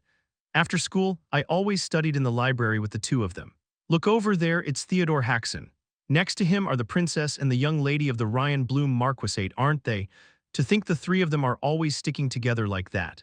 He's a fearsome playboy, just like the rumors said. To think he's already chasing women with such a cute face. Thanks to this, my infamy grew even more, but this was not the time to worry about that. I had finally enrolled in the academy, so I could not afford to be held back a year or expelled for poor grades, could I? If that happened, my parents and my uncle would be very sad. It was about a month after I had enrolled in the academy. Starting next month, a field trip awaits you. When the last period ended, Teacher Oliver spoke to us. The academy actively encourages field trips in order to gain experience that cannot be obtained at the academy. Oh, so it's that kind of class. As expected, the academy is different in every way. We are accepting location sponsorships until next week. Students who are willing to provide a location should have their families contact the school. With that, this meeting is dismissed. After saying that, Teacher Oliver left the classroom. I was a little puzzled. Providing a location for a field trip, isn't that something the academy decides? The field trip season has finally arrived. I could hear the conversation of Gisel and his cronies sitting behind me. These three, despite being on bad terms with me, always sat in the seats behind me. Are you perhaps planning to have the Hugo Ducal House provide the location? Of course. We cannot miss such an honorable opportunity. That is truly amazing. Oh ho, it seems providing a location for the field trip is a big deal. If it's a location the Hugo Ducal House would provide. Could it be the 10,000-year armory? That place is good too, but my father said he is also considering the Spirit Spring. Wow, that is truly incredible. Somehow, the names all sound quite extraordinary. I heard that the ancient families of the Empire have many secrets. Could this be one of them? I was concentrating on the three's conversation. Theodore Haksen, what are you listening to so intently? Oops, it seems I was being too obvious. When I turned around with an awkward expression, Gisel spoke with a triumphant look on his face. Well, you can't help but be interested.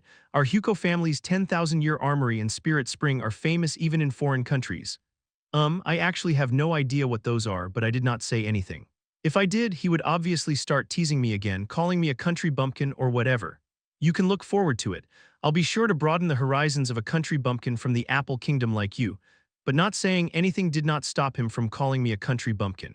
I got worked up and said to Gisel, "What's so great about going to a place like that it'll broaden my horizons? I'd be lucky if I don't fall asleep." This time Gisel got worked up. Ha. A country bumpkin will be a country bumpkin, a frog in a well.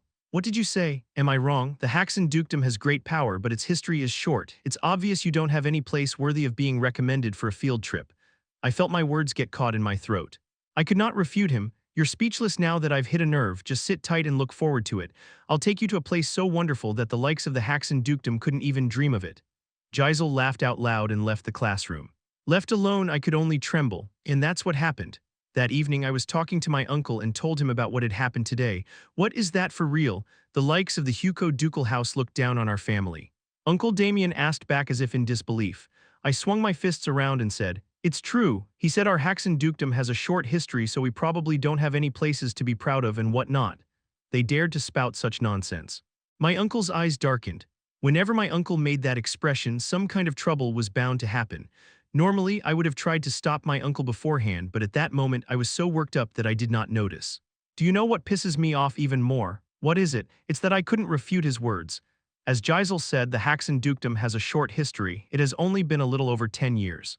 We have a magnificent castle and a beautiful forest, but we do not have any place so grand that we could confidently invite students to it. The Haksen dukedom doesn't really have a place like that. For once, even Uncle Damien seemed to be at a loss, just stroking his chin. But we can't just stand by and be looked down on like this. Huh, do you have a good idea? I do, of course I do. I'll take you to a place so wonderful it will turn that Gisel Hugo bastard's pride to dust. With those words, the communication was cut off. Where on earth is my uncle planning to take us? No way could he be planning to take us to the island where the elves are or the dimension where the dragons stay. I have been to both places and they were truly magnificent. If that is my uncle's intention, he will surely be able to crush Gisel's pride. There is no place more mystical than those two in the world. Thinking that, I fell asleep in a happy mood. But the next day my expectations were completely betrayed. The location for the field trip has been decided, Teacher Oliver said with a blank expression on his face. We are, that is, going to Inferno. Orobos, the Lord of Inferno, opened his eyes today as well to the sound of a gargoyle's cry. Kayak, queek. There was no sound better for waking up than the cry of a gargoyle, which sounded as if it were tearing a human soul to shreds. Orobos stretched and got out of bed. Keek, keek. The moment he stepped on the carpet, a scream could be heard. It was the sound made by a demon who had been turned into a carpet for the crime of defying Orobos.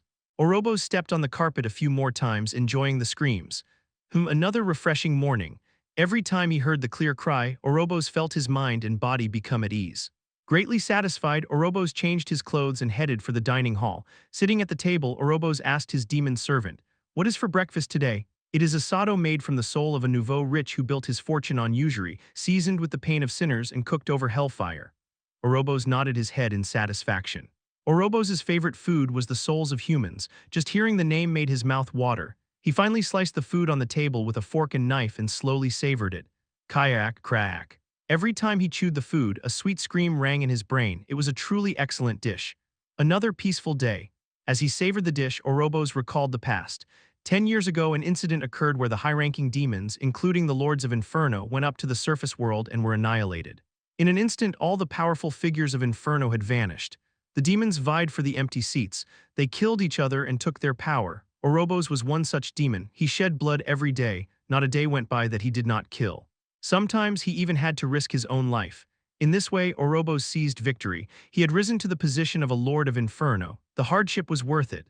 Thanks to that, Orobos now had all of Inferno beneath his feet. All the power and wealth of Inferno were his. All demons bowed their heads before him. The only downside is that I cannot go up to the human world. Inferno is a barren place. Therefore, many demons sought to advance to the surface world. Because the surface world was a place where they could harvest human souls on a scale incomparable to Inferno. How delicious would a freshly harvested human soul be? Just imagining it made his mouth water. But it was nothing more than an empty dream, because there was a monster on the surface world. Damien Haksen. That man was the cause of the incident 10 years ago when the ruling class was annihilated en masse. He had single-handedly slaughtered all the high-ranking demons, including the Lords of Inferno. As if that were not enough, he had even annihilated all the demon kings who were the former rulers of Inferno. Of course, they were not the real demon kings, but undead who had inherited their power. It's the same thing, since they inherited the power completely. Going to the surface now meant facing Damien Haksen. Orobos had absolutely no desire to face that monster. I should just live contentedly in Inferno. In fact, Orobos' position was still unstable. There were demons who coveted his seat. Things were a bit quiet now, but until 3 years ago his life was threatened by having to constantly fight challengers who appeared. I pray this peace continues. K. Kayek. Orobos genuinely thought so as he chewed on the sinner's soul, 1 month later. You've heard the explanation from your homeroom teacher, right? Damien Haksen stood facing the students of Class 3, which included Theodore. We are now going to enter Inferno. Don't worry, not a single hair on your head will be harmed. Fear appeared on the faces of the Class 3 students. What kind of place was Inferno? It was a terrifying land inhabited by demons. The thought of going to such a place now could not help but make fear well up inside them, even if they were with Damien Haksen. There is no need to be scared. You will return safely without a single hair on your head being harmed. Could the words Inferno and safety even be used together? A deep question appeared on the students' faces. Ignoring them, Damien swung his sword into the air. The air split open and a dimensional portal opened. At the awe-inspiring sight, the students briefly forgot their fear. Shall we depart then? Damien Haksen entered the dimensional portal first. The students all hesitated. Just then, Theodore Haksen entered the dimensional portal first. His steps showed not a hint of hesitation or fear. At his appearance, the other students also mustered their courage and entered the dimensional portal. It was the entry into Inferno. Chapter 374, SS22 Side Story Chapter 22. Field Trip Part 2. We are now going to enter Inferno. Don't worry, not a single hair on your head will be harmed. At my uncle's confident words, I could not help but let out a deep sigh. I mean, there are so many romantic places like the Elven Island or the Dragon's Dimension, so why Inferno of all places? Of course, I have never been to Inferno either, so I am curious, but it is not exactly a place for a field trip, is it? How did he even convince the headmaster in the first place? Other than being the land of demons, Inferno is an unknown land with nothing revealed about it. I do not think the headmaster would have readily given permission to take students to such a dangerous place. There is no need to be scared. You will return safely without a single hair on your head being harmed. Well, I do not like that the field trip location is Inferno, but I am not worried. No matter how fearsome demons are, how could they possibly touch us when my uncle is here? Shall we depart then? My uncle opened a dimensional portal and stepped inside. As soon as my uncle disappeared, the students began to murmur. Do we really have to go to Inferno? That's where demons live, isn't it? Isn't it an incredibly dangerous place? Sigh, what a bunch of cowards. I guess it cannot be helped. I have been watching how amazing my uncle is from right beside him, but the other students have not. It can't be helped. I guess I have to be the first one to go. I threw myself into the dimensional portal. The moment I passed through the portal, the scenery changed completely. I could see a sky as crimson as if it were smeared with blood and a wasteland. Not a single weed or insect could be seen in the wasteland. It was a truly barren and arid land. Oh, as expected, you were the first one in, my uncle said to me with a smile. I spoke to my uncle with a pouting face. Why did you decide on Inferno of all places? Were you perhaps expecting somewhere else? Yes, there's the Elven Island and the Dragon's Dimension. Why go to such a boring place? There's nothing to see there. Boring, that might be from your perspective, uncle, but the other kids would have loved it. And these kids are the talents who will lead the Empire in the future. Demons have been the enemies of humans since ancient times, so I'm going to show them what kind of beings the enemies you must fight are. When my uncle spoke in a serious tone, I had no choice but to drop my complaint. My uncle always said it like a habit, that he could not protect humans forever. I think this is his way of preparing for a future where he is gone. And while I'm at it, I'll teach a lesson or two. Yes, a demon bastard dared to touch you the other day, didn't he? My uncle's eyes began to blaze. I decided then that I would pay a visit soon and smash it to pieces. It is just my imagination that this seems to be the real reason, right? I was seriously pondering my uncle's intentions. Another student popped out of the dimensional portal. Surprisingly, the first person to muster the courage was Gisel. Hhwa, I really came in, I'm really in Inferno. Gisel was so terrified it looked like he would lose his mind at any moment.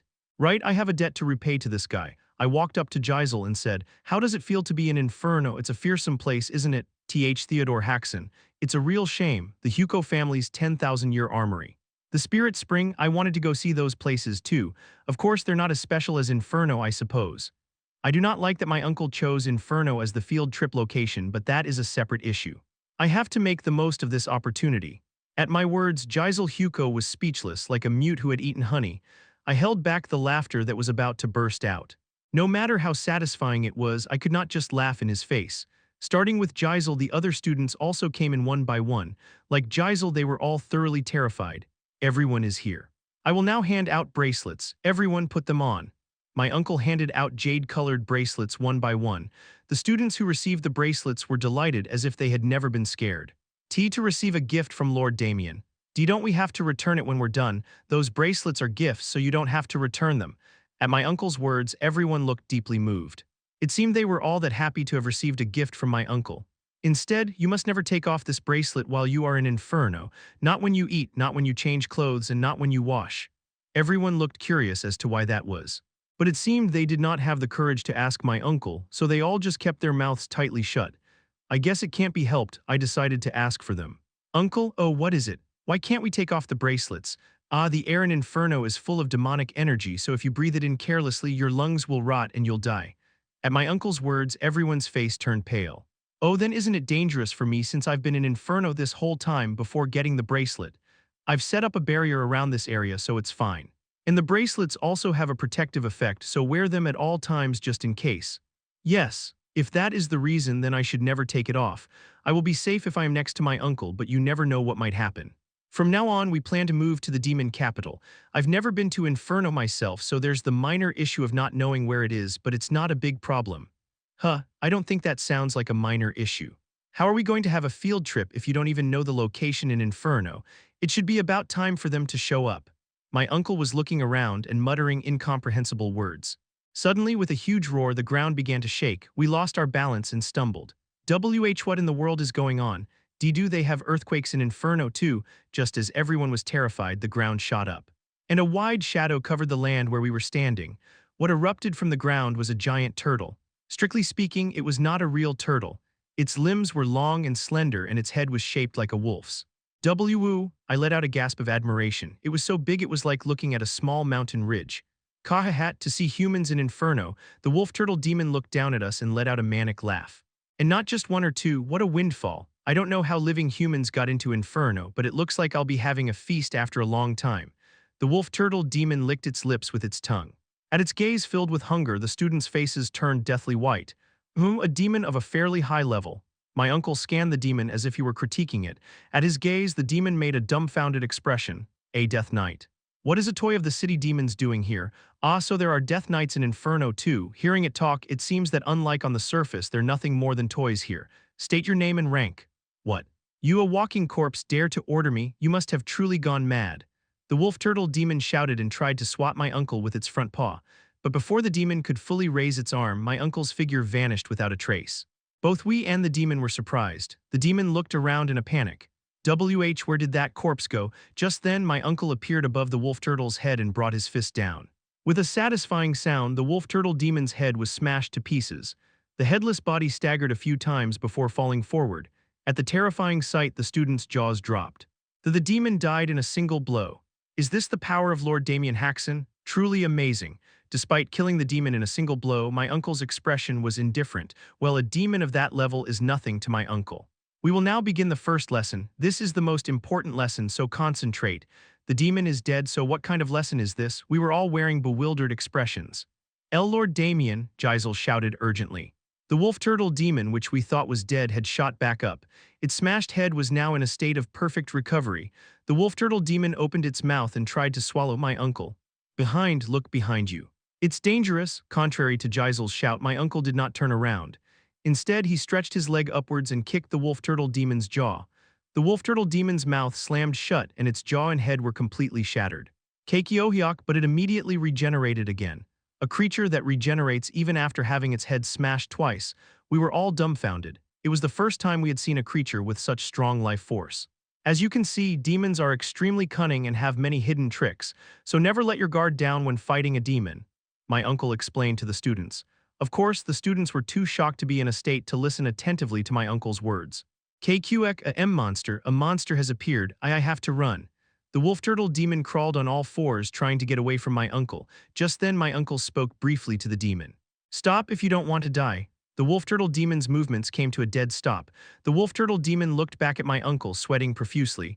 You listen well. At my uncle's praise, a complicated emotion appeared in the demon's eyes. It looked like it was seething with rage at the humiliation but was desperately suppressing it out of fear. Lower your eyes before I pluck them out. At my uncle's warning, the demon immediately lowered its gaze. My uncle wore a very satisfied expression. I have a few things to ask of you, speak. Speak, please speak, sir. Now that sounds a bit better. I am looking for the capital city where the Lord of Inferno is. Guide me there. The demon nodded its head up and down vigorously. And since we cannot walk all the way there, you will have to carry us. This time too, the demon nodded its head vigorously. It seems it has completely thrown away its pride as a demon. Thank you for obediently following my orders. It is nothing, sir, the demon answered, sweating. My uncle looked at the demon with satisfaction, then took something out of his subspace. When we first saw the object my uncle took out, we were all bewildered, because the object was a club. It was a hexagonal club well-oiled with a glistening surface. Why are you taking that out, sir? The second lesson. The demon race never submits easily, therefore you must thoroughly secure their loyalty. This crazy bastard. The demon, sensing what was about to happen, spat out a curse and fled, but my uncle moved faster than the demon could escape. Moving above the demon's head, my uncle brought the club down, and the demon's head was driven into the ground, shattering the earth. Chapter 375, Side Story Chapter 23, Field Trip Part 3. My uncle beat the turtle demon with brilliant skill. Just when you thought he was hitting its shin, he was already striking its shoulder. Just when you thought he hit its shoulder, he was landing a blow on its abdomen. Crack.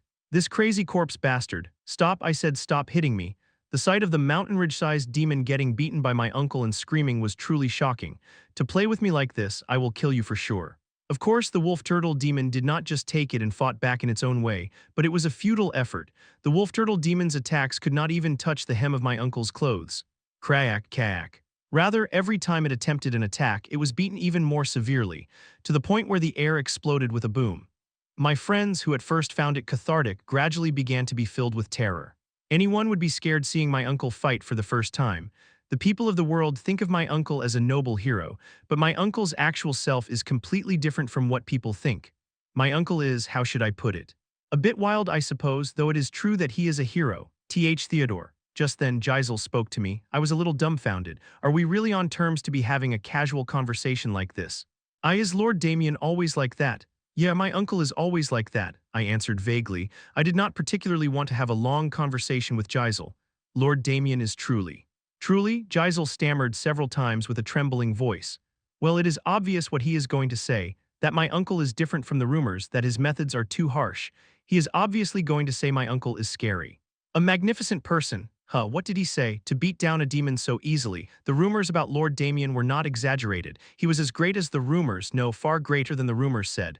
Oh my, he must be completely blinded by admiration. To revere my uncle even after seeing a sight like this. That said, I had no intention of correcting Gisel's misconception, because it is not a misconception but the truth. My uncle is far, far, incredibly more amazing and magnificent than the rumors.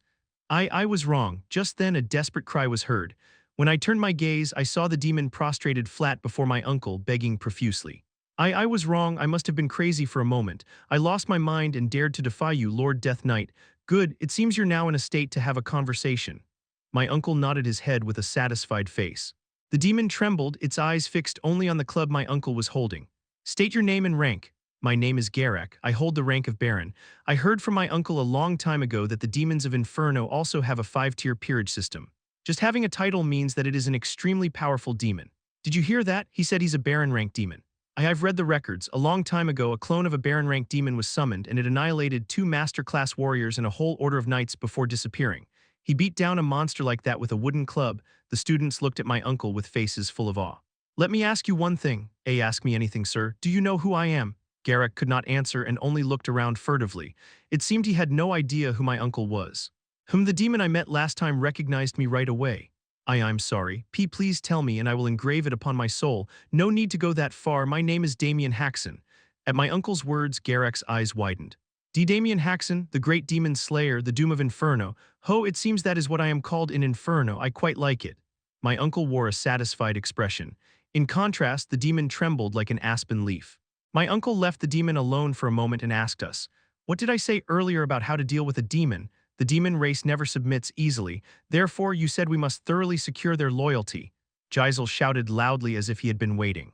I was going to say it first. I glared at Gisel resentfully. You remember well, in that spirit this one's words cannot be trusted. Though he appears to be obedient on the outside, he may be harboring other intentions. And no, sir. I am prepared to die if it is Lord Damien's command. My uncle gestured in the air. Dark mana gathered like a swarm of locusts and massive chains were created in the sky. The ends of all the chains were aimed at Garek. Garek looked at the chains with trembling eyes.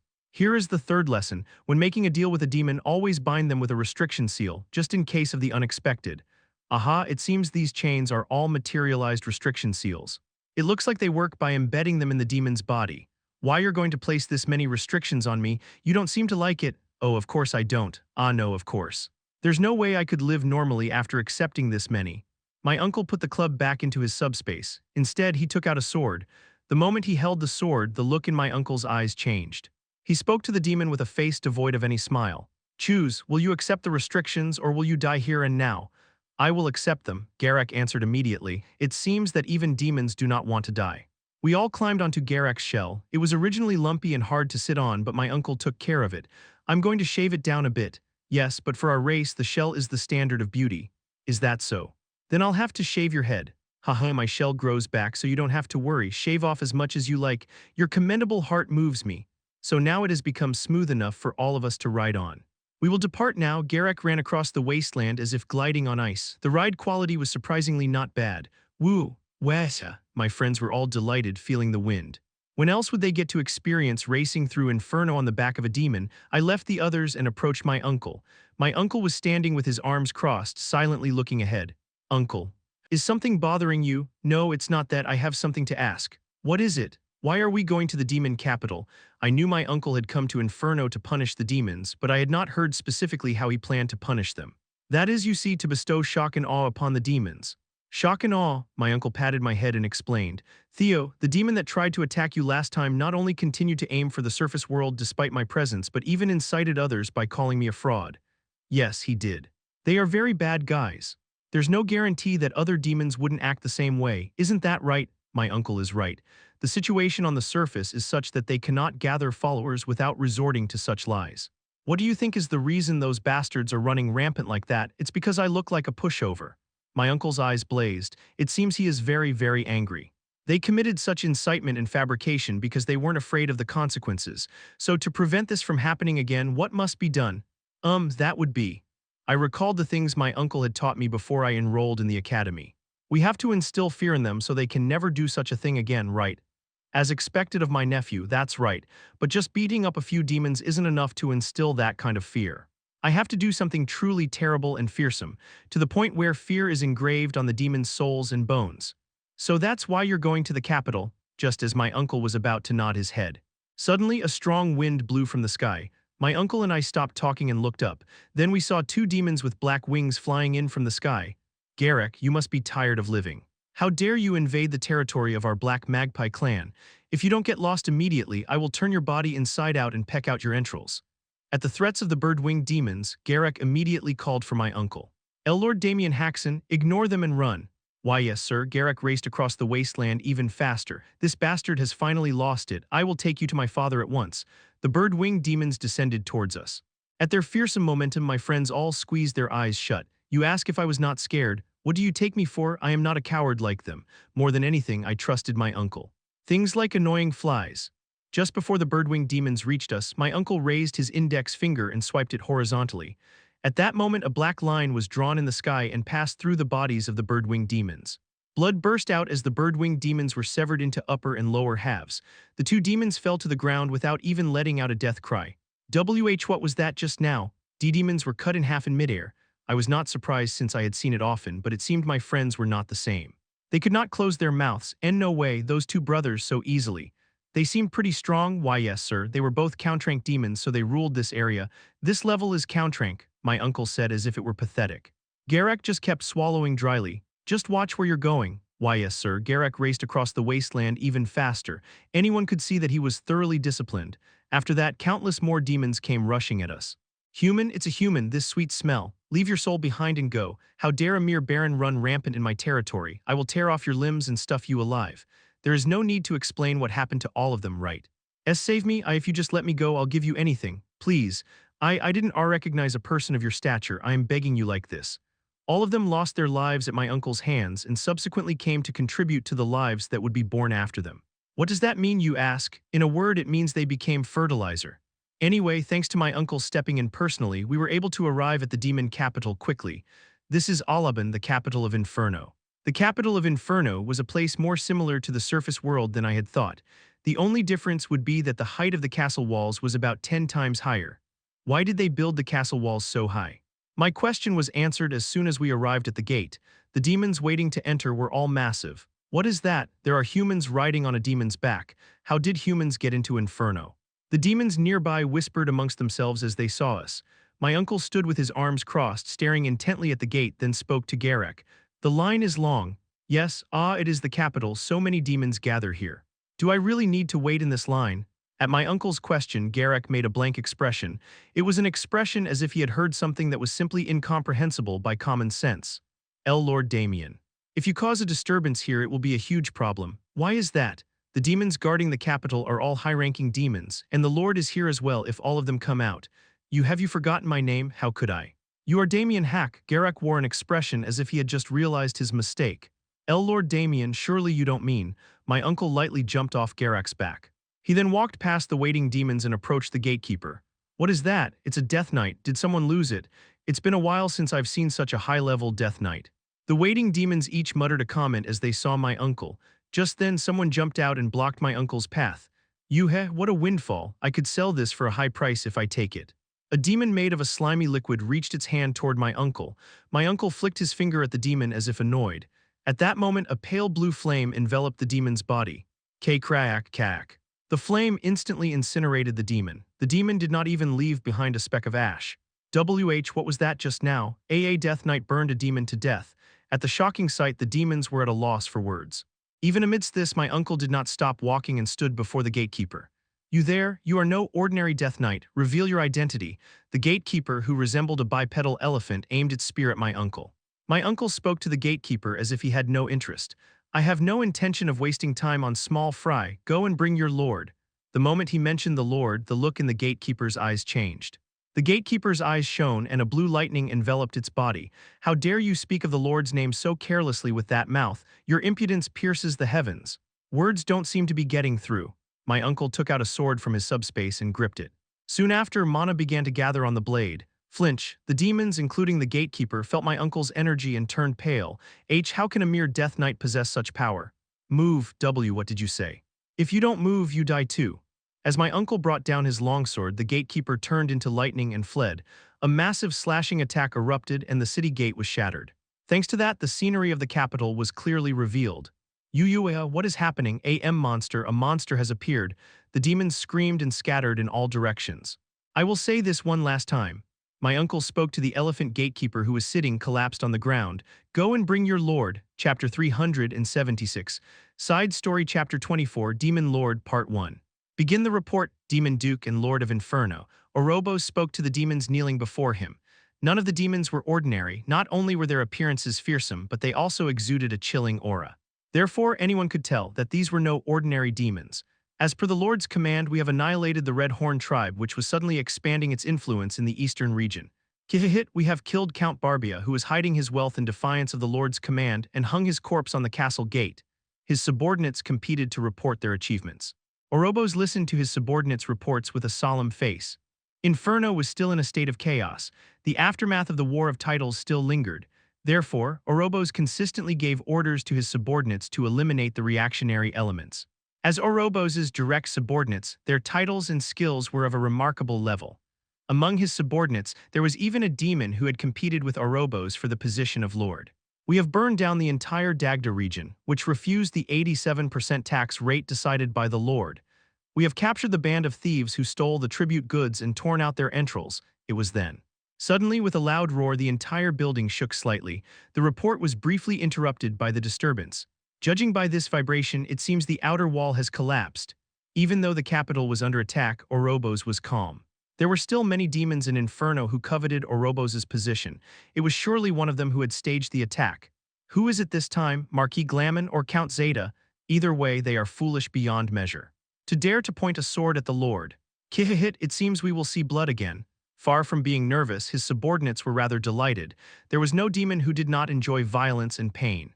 To demons, war was like a festival. Orobos and his subordinates were letting out sinister laughs. The great doors of the hall swung open and a guard entered. It was a demon that looked like an elephant. It's an emergency. The capital is under attack. The one who revealed his identity is Demi. You are before the Lord. Do not act without dignity, Orobos said in a solemn voice. At the intimidating voice, the guard could not help but shut his mouth. I have a rough idea of who the culprit is. Is that really so? I was getting bored, so this is good. It will be a good source of stimulation. The guard was greatly moved by Orobos' utter lack of tension. As expected of our lord, to think you would consider fighting that monster. Was there a high-ranking demon with such a nickname? Orobos was momentarily puzzled but soon dismissed it. He would be seeing his face soon enough after all. Did that bastard have a message for me? Why yes, he did. He said something about bringing the Lord before him. How dare he spout such nonsense? It was not Orobos who was enraged. It was one of his subordinates, a demon named Gamijan. Gamijan could not contain his anger and shot to his feet. The coarse fur covering his entire body stood up stiffly in response to its master's fury. My lord, please leave it to me. I will shatter every bone in his body and drag him before you. Orobos made a quick calculation. To challenge him, the demon had to be at least a marquis rank. In comparison, Gamijan was a count rank demon. However, Gamijan was a demon known as the strongest among the counts. A powerhouse so strong that if the number of titles were not limited, he would have already become a marquis rank demon. Permission granted, go and drag that bastard before me. Gamijan placed a fist on his chest and bowed his head. Then with thudding steps that shook the floor, he exited the great hall. I will go too. The guard also hurriedly followed Gamijan out. Now that Gamijan has stepped up, we can be at ease. Kihihit, I'm envious. It was a rare chance to taste the blood of a high-ranking demon. Orobos and his subordinates laughed and enjoyed themselves, awaiting Gamijan's triumphant return. A short while later, another loud roar erupted from a distance. His subordinates gasped in admiration with their mouths wide open. It seems a rather fierce battle is about to unfold, to have this much vibration from the first clash. Gamijan is quite something. Kihihit, I wish I could see it with my own eyes, but contrary to the demon's expectations, a second vibration was not heard. What? Why is it so quiet? Don't tell me Gamijan has already subdued the traitor. Everyone was wondering about it. It's an emergency. The elephant guard who had left with Gamijan came rushing into the great hall. The elephant guard flailed his arms and explained to the demons. Lord Gamijan is dead. Gamijan, that blockhead of a bastard is dead. The demon's eyes went wide. Gamijan lost. He was only a count, but he should have been no pushover. Kihihit, even so he was just a count. Compared to us, he was sorely lacking. But the demons quickly recovered from the shock. It was true that Gamijan was a demon with marquis-level skill, but among Orobos' subordinates, he was one of the weaker ones. This is no time to be so relaxed. That monster said that if the Lord does not come out this time, he will come to find you himself. Silence. Orobos spoke again in a solemn voice. The guard could not help but shut his mouth as if a spell had been cast on him. It seems a rather dangerous challenger has appeared. Who will step up this time? Kihihit, I will go and take care of it. A demon with a pointed snout shot up and said. Its limbs were as thin as a mosquito's, but a hard-looking carapace covered its entire body. It was like looking at a needle that could pierce through anything. If it's Morquito, we can trust him. He's a disgusting bastard, but among the marquis rank demons, he's one of the strongest. There has never been a problem he couldn't solve when he stepped up. His subordinates seemed to agree with Morquito's participation. Orobos also nodded his head. Permission granted, go and bring that bastard here. Kihihit, leave it to me. Suddenly, Morquito made a gesture. A servant demon appeared and offered him a teacup. Inside the teacup was steaming blood. Kihihit, I will return before this blood cools. Morquito left the great hall with a confident face. The elephant guard once again followed Morquito outside. As soon as Morquito left, a loud explosion was heard. The sound was much louder than with Gamijan. As expected of Morquito, he shows no mercy to traitors. His personality is rotten, but his skills are guaranteed. But this time too, the vibration ended with just one. His subordinates could not help but be bewildered. Don't tell me. Just then, the doors of the great hall burst open and the elephant guard entered. He looked so rushed that he even tripped over his own feet and fell. Dead. He's dead again. And what's more in a single slash. His body was split in half with a single slash. At the elephant guard's vivid description, the faces of the subordinates turned serious. Morquito was killed in a single slash. Morquito was a demon strong enough to once stand against the Lord, just as the atmosphere among the subordinates was about to become more serious. He is no ordinary fellow. Orobos rose from his seat. At that moment, the atmosphere changed. Just by Orobos revealing his presence, the air became heavy. A worthy traitor to have appeared after so long. It's been a while since a bastard has tensed me up like this. A black wind blew in from somewhere. A huge current of air swirled around Orobos. The Lord is moving himself. The steel storm rages again. The lords of Inferno had for generations possessed titles that symbolized them. In Orobos' case, he was known by the name Steel Storm. This was because he possessed the fearsome ability to create a typhoon with mass, grinding anything to dust without a trace. No one is to interfere. That one is my opponent. Saying so, Orobos kicked off the ground. He became a black gale and went out through the window. He raced through the sky toward the place where the commotion had occurred. Once outside, he could see it clearly. The miserably collapsed outer wall and the shattered buildings around it. The damage is not as great as I thought. He must have controlled his power. After all, he was the one who killed Morquito in a single slash.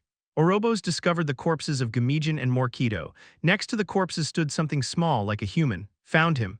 Though small in size, it was exuding an unusual energy. Orobos headed toward it. The Black Gale gathered and reconstructed Orobos' body. Orobos shouted at the traitor. To kill two of my subordinates, you're riding high, worthy of aiming for my seat. Orobos felt his blood boil for the first time in a long while. It had been a long time since such a traitor had appeared. Strange demon, state your name and title. If you do, as the Lord of Inferno, I will accept your challenge. This was the highest praise a lord could give. It meant that he was accepting him not as a mere traitor, but as a challenger. But the traitor remained silent. Orobos tilted his head. Can you not hear me? State your name and tit. I sent word twice for you to come out yourself and you ignored my warning. At the voice that sounded as if it were desperately suppressing anger, Orobos could not help but be bewildered. Somehow his attitude was different from the traitors he had seen so far. Orobos got the feeling that this challenger was treating him like a neighborhood mutt. Wait, you're a Death Knight. Now that he was closer, he could finally see. The challenger was not a demon but a Death Knight. A Death Knight killed two high-ranking demons. To demons, a Death Knight was nothing more than a toy for amusement to be sent into the fighting pits. Not even a high-ranking demon, even a demon without a title, could easily handle a mere Death Knight. This makes no sense. Suddenly, a certain being came to Orobos' mind. It is impossible for a Death Knight to kill two high-ranking demons. But in this world, there was exactly one Death Knight capable of such a thing. The monster who had slaughtered the previous Duke, who was known as the Absolute Monarch and all his subordinates, and who had single-handedly annihilated the Demon Kings resurrected in the mortal world. In no way, that can't be. Orobos denied his own hypothesis and sniffed the scent and mana fragrance emanating from the Death Knight. The next moment, Orobos' eyes widened as if they would pop out. The scent and mana fragrance were both identical to those of that being, which he had barely managed to obtain by sending his clones to the surface. Don't tell me. Just then, the Death Knight drew its sword. Orobos' face was reflected on the blade. In that instant, a chill ran through his entire body. His instincts screamed a warning. Lord Damien Haksen. Orobos immediately prostrated himself.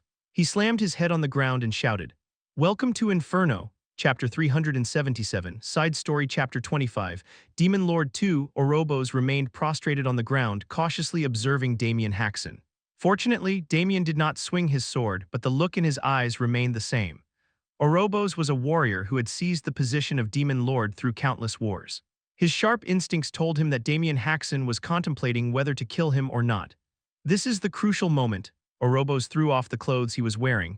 The inside was covered in gray fur, so it was not indecent. Originally, demons did not need to wear clothes like Orobos did. Nevertheless, they wore them for the sake of dignity and authority. In other words, throwing off his clothes was a declaration that he was casting away all his pride as a demon lord. Lord Damien Haksen, please give me a chance. I will serve you with the heart of a mule silently pulling a cart. After today, Orobos' reputation would hit rock bottom, but it did not matter. He could somehow claw back that damned reputation, but if he died, that would be the end. I was going to kill you on sight because you were annoying, but you're a bastard with his head screwed on right. Saying that, Damien Haksen sheathed his sword. Orobos let out a sigh of relief. Garek, come in, Damien Haksen beckoned behind him. The wolf-turtle demon entered through a gap in the collapsed wall. What's with that shell? Orobos was horrified when he saw the wolf-turtle demon's shell. It had been shaved down to a smooth polish. Considering that demons with scales or shells considered them their standard of beauty, it was a truly gruesome sight. In human terms, it was no different from going bald. Just then, Orobos noticed humans riding on the wolf-turtle demon's shell. And it was not just one or two. There were well over 20 of them. On top of that, they looked extremely young. Don't tell me you brought human children into Inferno. Orobos could not contain his bewilderment and asked Damien Haksen, what kind of place was Inferno? It was a land so dangerous that living beings from the surface could not survive for even a moment. And he brought human children to such a place. Just how lightly did he view demons to do something like this? You got a problem with it? No. I do not, I absolutely do not. Orobos slammed his head on the ground again, and he cursed his own foolishness. No matter how absurd it was to think he would reveal his emotions in front of this lunatic monster. No, but the more I think about it, the more ridiculous it is. But there was nothing Orobos could do about it. He could only quietly calm his emotions. The children need a place to rest, so guide us. Yes. This way, please, Orobos shouted spiritedly and led the way. This is fucking huge. Damien Haksen said as he sat on the throne. It was so large that it felt less like sitting on a throne and more like perching on top of a building. This throne was originally an item that had been passed down through generations of demon lords. A Death Knight was now sitting in a seat that only demon lords could occupy. But no demon pointed this fact out. There's no place for the kids to sit. Don't tell me you plan to have our kids just stand there. How could that be? What are you all doing? Bring out chairs for humans now. This was because Orobos, the original owner of the throne, was sticking to Damien Haksen's side and acting like a loyal subordinate. Lord Orobos, what is the meaning of this? One of his subordinates asked in bewilderment. Orobos was always full of confidence, a strong demon who knew no defeat. Countless demons had pledged their loyalty, captivated by that image. For such a demon to act so subserviently, it seems my subordinates have not yet grasped the situation. May I go and educate them for a moment? Do as you please. Orobos immediately rushed to his subordinates. He lowered his voice as much as possible and explained, "You foolish bastards. Don't you know who that is? Is he not a Death Knight? Hey, sniff out that bastard's scent and mana fragrance at once." At Orobos' urging, his subordinates sniffed the air. Soon their jaws dropped as if they had been hit in the back of the head with a hammer. This scent, don't tell me da-da-da-da-da. That's right, it's Damien Haksen. Despair appeared on the faces of his subordinates.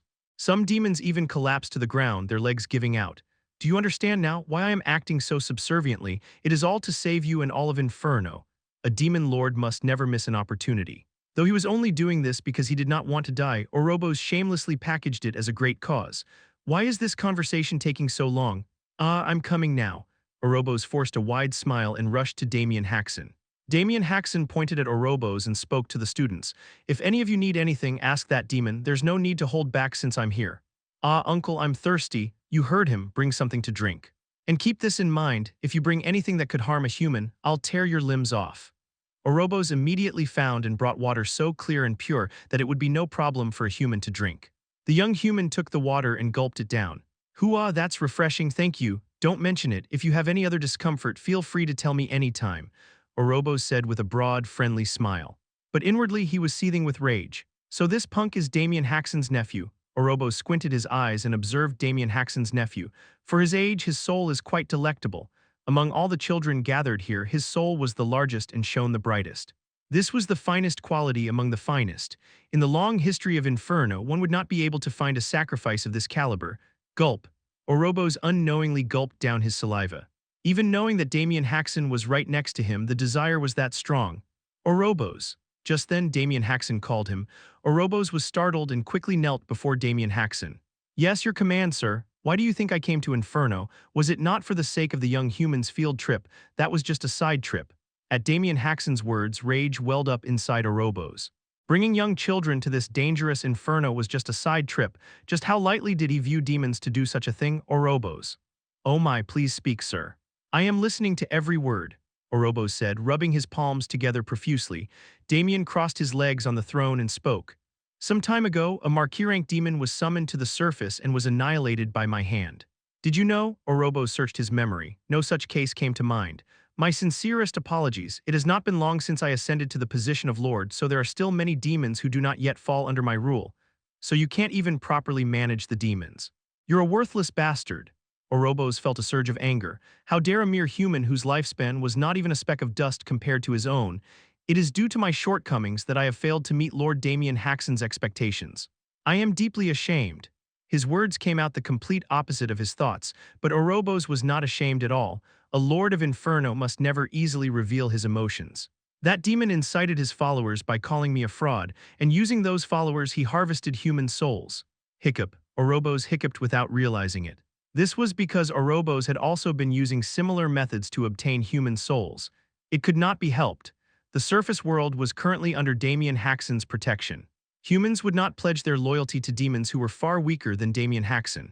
Damn it, I don't know who it is, but why did he have to get caught by Damien Haksen of all people? Orobos rained down all sorts of curses on the nameless Marquis-rank demon. If you're going to die, just die quietly. Why the hell did you have to get caught by Damien Haksen? It's a really pissing me off. Not only did he slander me, but he even incited others by calling me a fraud. Gulp. Orobos swallowed dryly. It felt as if Damien Haksen's red eyes were piercing right through his innermost thoughts. That's why I have personally descended to Inferno. I didn't think there would be just one or two demons doing such things. And no, sir. As far as I know, there is not a single demon who would do such a despicable thing. Even if there were, I would not have tolerated it.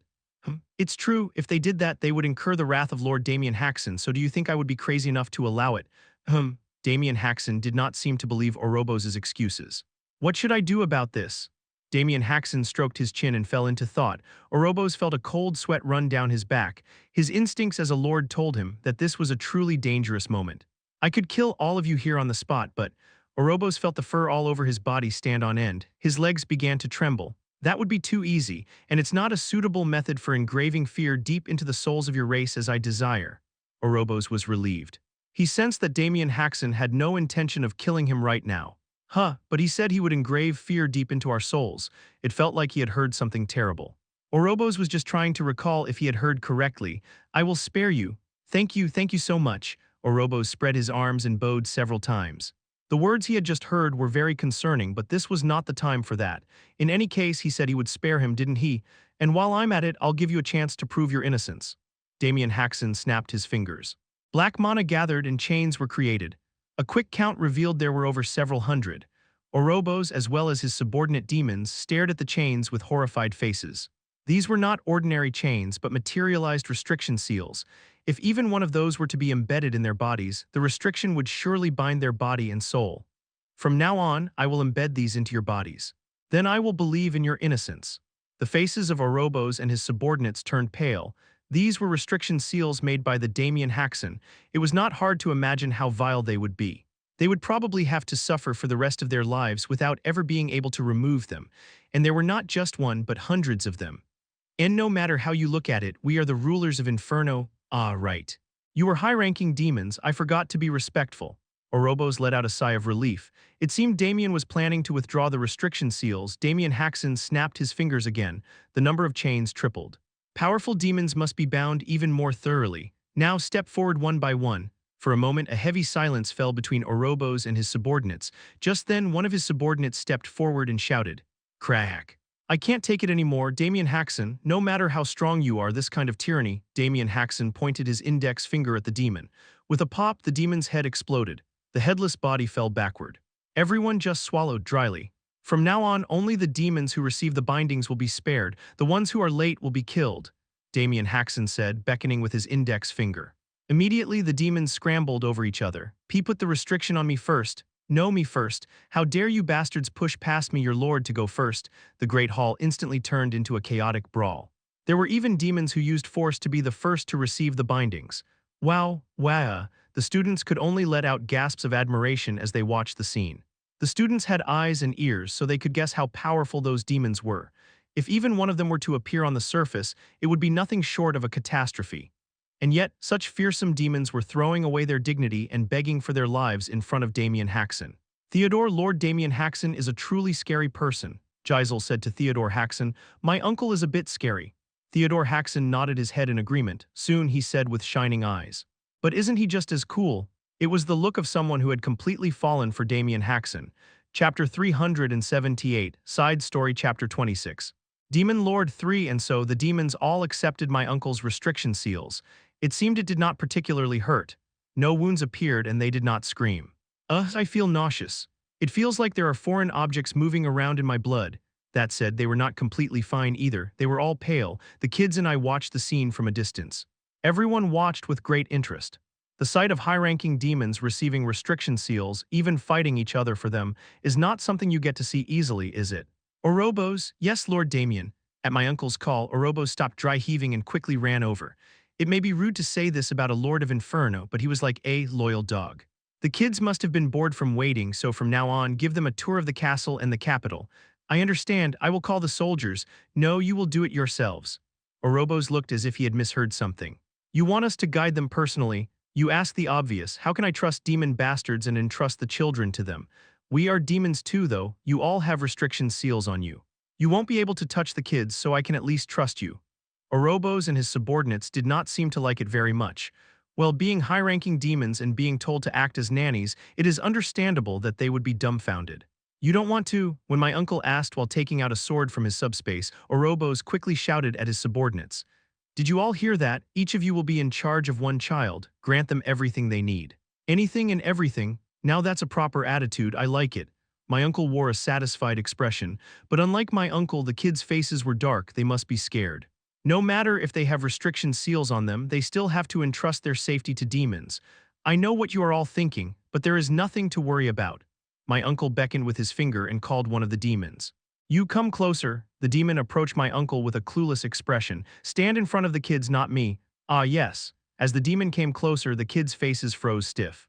The demon, on the other hand, was about to look down at the children with a greedy gaze. Kuok. Suddenly, the demon's body burst into flames. A blue flame engulfed the demon's entire body. Fire, put out the fire. Kuok, the blue flame quickly subsided. The demon did not die, but its entire body was charred black. As you can see, the moment the demons harbor even the slightest ill will, the restriction seal will activate immediately. At my uncle's words, the demons were all horrified. It seemed they had no idea the restriction would activate in this way. Lord Damien, no matter how you look at it, a restriction like this, Orobos protested in a low voice, but it did not work on my uncle at all. You're high-ranking demons, aren't you? I need to have at least this level of restriction on you to feel at ease. But you don't want to. The moment my uncle made a motion to open his subspace, Orobos and the demons shouted in one voice. We have no complaints whatsoever. You should have just said so from the start. Well then, go and give the kids a tour. It seemed my uncle showing them the effectiveness of the restriction seals worked, as the kids obediently followed the demons out of the Great Hall. Orobos also tried to follow them. You stay here. Yes, right, I have something to talk to you about. Yees, Orobos shouted in surprise. Seeing him like that, it seems he wanted to escape from my uncle's side as soon as possible. Theo, why are you still here? I'll just wait for you here, uncle. It's only fun when I go around with you. It'll be boring if you just stay here. My uncle only said that, but he did not send me away. It seems he was inwardly pleased that I stayed. While looking around the Great Hall, I eavesdropped on their conversation. Orobos, do you know why I had only you remain? I do not know, sir. You dim-witted bastard. I wasn't expecting much anyway. Oh, that sounds offensive even to me. I wonder how the person himself feels. As expected, Orobos wore an offended expression. Are you going to take a swing at me? How could I possibly harbor such an irreverent thought? Absolutely not. Of course, he changed his expression the moment my uncle glared at him. From now on, spread what happened today throughout all of Inferno. Why, yes, don't pretend you didn't hear me. Announce that you have submitted to me. At my uncle's command, Orobos' eyes trembled greatly. It seemed this, at least, was difficult for him to obey. If what happened today spreads throughout Inferno, he would not be able to save face as a lord, would he? That way, the demon bastards will fear my existence. They already fear you now. And yet those bastards are running around inciting people, calling me a fraud. Orobos kept his mouth shut. It seems even he thought it was a ridiculous excuse. I know what you're worried about. You're worried your authority as a lord will fall. And no, sir, that is not the reason I am trying to refuse Lord Damien's command, so you were trying to refuse. Huck, Orobos hastily covered his mouth with both hands. But that could not put the words that had already come out of his mouth back in. Even if you follow my command, your authority will not fall. Rather, it will become even more solid. Solid, what do you mean by that? I will eliminate all the demons who do not follow you. My uncle uttered these fearsome words as if they were nothing. Well, he is someone with the ability to do so. In the end, I will place all of Inferno under your feet. Is that really true? My uncle nodded his head without a moment's hesitation. Then the demons of Inferno will remember you not as a loser who submitted to a human, but as the second in command who stands at Damien Haksen's right hand. Orobos' expression went slightly blank. It seemed he was imagining the future my uncle had promised. Now, what are you going to do? Will you follow my command? At my uncle's question, Orobos immediately knelt and shouted. I pledge my loyalty until the moment I die. Yes, that's the spirit. I like it very much. But Lord Damien, why are you going to the trouble of conquering Inferno? Orobos asked as if he were genuinely curious. To be honest, I was curious too. My uncle does not usually use such troublesome methods. If the demons were the problem, he could have just wiped them out, so why go to the trouble of making them submit? Demons are quite persistent. Even if I were to get serious, it would probably be difficult to exterminate them. They would surely survive somehow and build up their forces again. Now that I hear it, he has a point. If they survived in a barren and dangerous place like Inferno, their adaptability and life force must be incredible, right? If I can't get rid of them all, it's much better for me to control them. And while I'm at it, I plan to manage the Dark Mages through you all as well. Yes, the Dark Mages. Dark mages inevitably have to deal with demons. If they contact you to make a deal, inform me immediately. Oh, using this method, he could manage two dangerous elements at the same time. It seems I was not the only one who was impressed. Orobos also exclaimed in admiration. To think of such a demonic idea, why, you got a problem. Should I kill you and put another bastard in charge? How could I possibly have a problem? Orobos quickly bowed his head and said, It is a thought I have been having for a while now, but this demon who calls himself the Lord of Inferno acts so weaselly. My uncle kept the promise he made to Orobos. He went around Inferno punishing the demons who did not follow Orobos. What? If I don't pledge loyalty to the likes of Orobos, you'll kill me? Has this corpse bastard gone mad? Did your brain rot after being abandoned by your master? Kahat, this is so absurd I can't help but laugh. Of course, the demons did not obediently follow my uncle's words. They were bastards who ignored the words of the demon lord, so their rebellious spirit must have been quite strong, right? Crack, he's a madman, a crazy death knight. And no way. A corpse bastard is this strong. I'm sorry, please save me. I was the crazy one. I didn't recognize Lord Damien Haksen and acted arrogantly. From now on I will be your loyal dog. So, of course, the resisting demons did not see a good end. They either died or were beaten to death. From now on, you are Orobos' loyal subordinate, understood? Oh, of course I will do so. My uncle forcibly placed all the demons he did not kill under Orobos' command. How did he force the demons to obey? Well, of course, he just slapped a whole bunch of restriction seals on them. Ha, you foolish bastards, do you understand now? Just how great Lord Damien Haksen is. Orobos, who had followed my uncle, was greatly delighted watching the demons get beaten. Watching him, I was a little dumbfounded. Even if they were the opposition, is it okay to be so happy when your own kind is getting beaten up? A person who is, for all intents and purposes, the Lord of Inferno. And what about us? We did not think much of it. We were just having fun sightseeing in Inferno and eating delicious food. Today we're going to this place. I heard there's a famous lava waterfall in Inferno. A lava waterfall? Yes, they say lava endlessly falls from a huge cliff. Ooh, the sleeping arrangements were also comfortable. My uncle did not just let us sleep anywhere. He only let us sleep in the castles of high-ranking demons that were nearby. Did the owner of the castle willingly give it up? Of course not. But what could they do when my uncle was with us? Today, too, we were to spend the night at the castle of a high-ranking demon that my uncle had obtained consent from half-coercively. Uyum. Strangely, I tossed and turned a lot that night.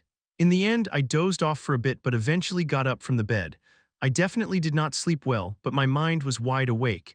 It felt like I would not be able to fall back asleep even if I lay down on the bed again. Should I go to the bathroom? I got out of bed and went outside. It was the middle of the night, so the corridor was dark. Nothing could be seen outside the window. Where was the bathroom? I had definitely heard the explanation from the demon servants before going to sleep, but I could not remember well.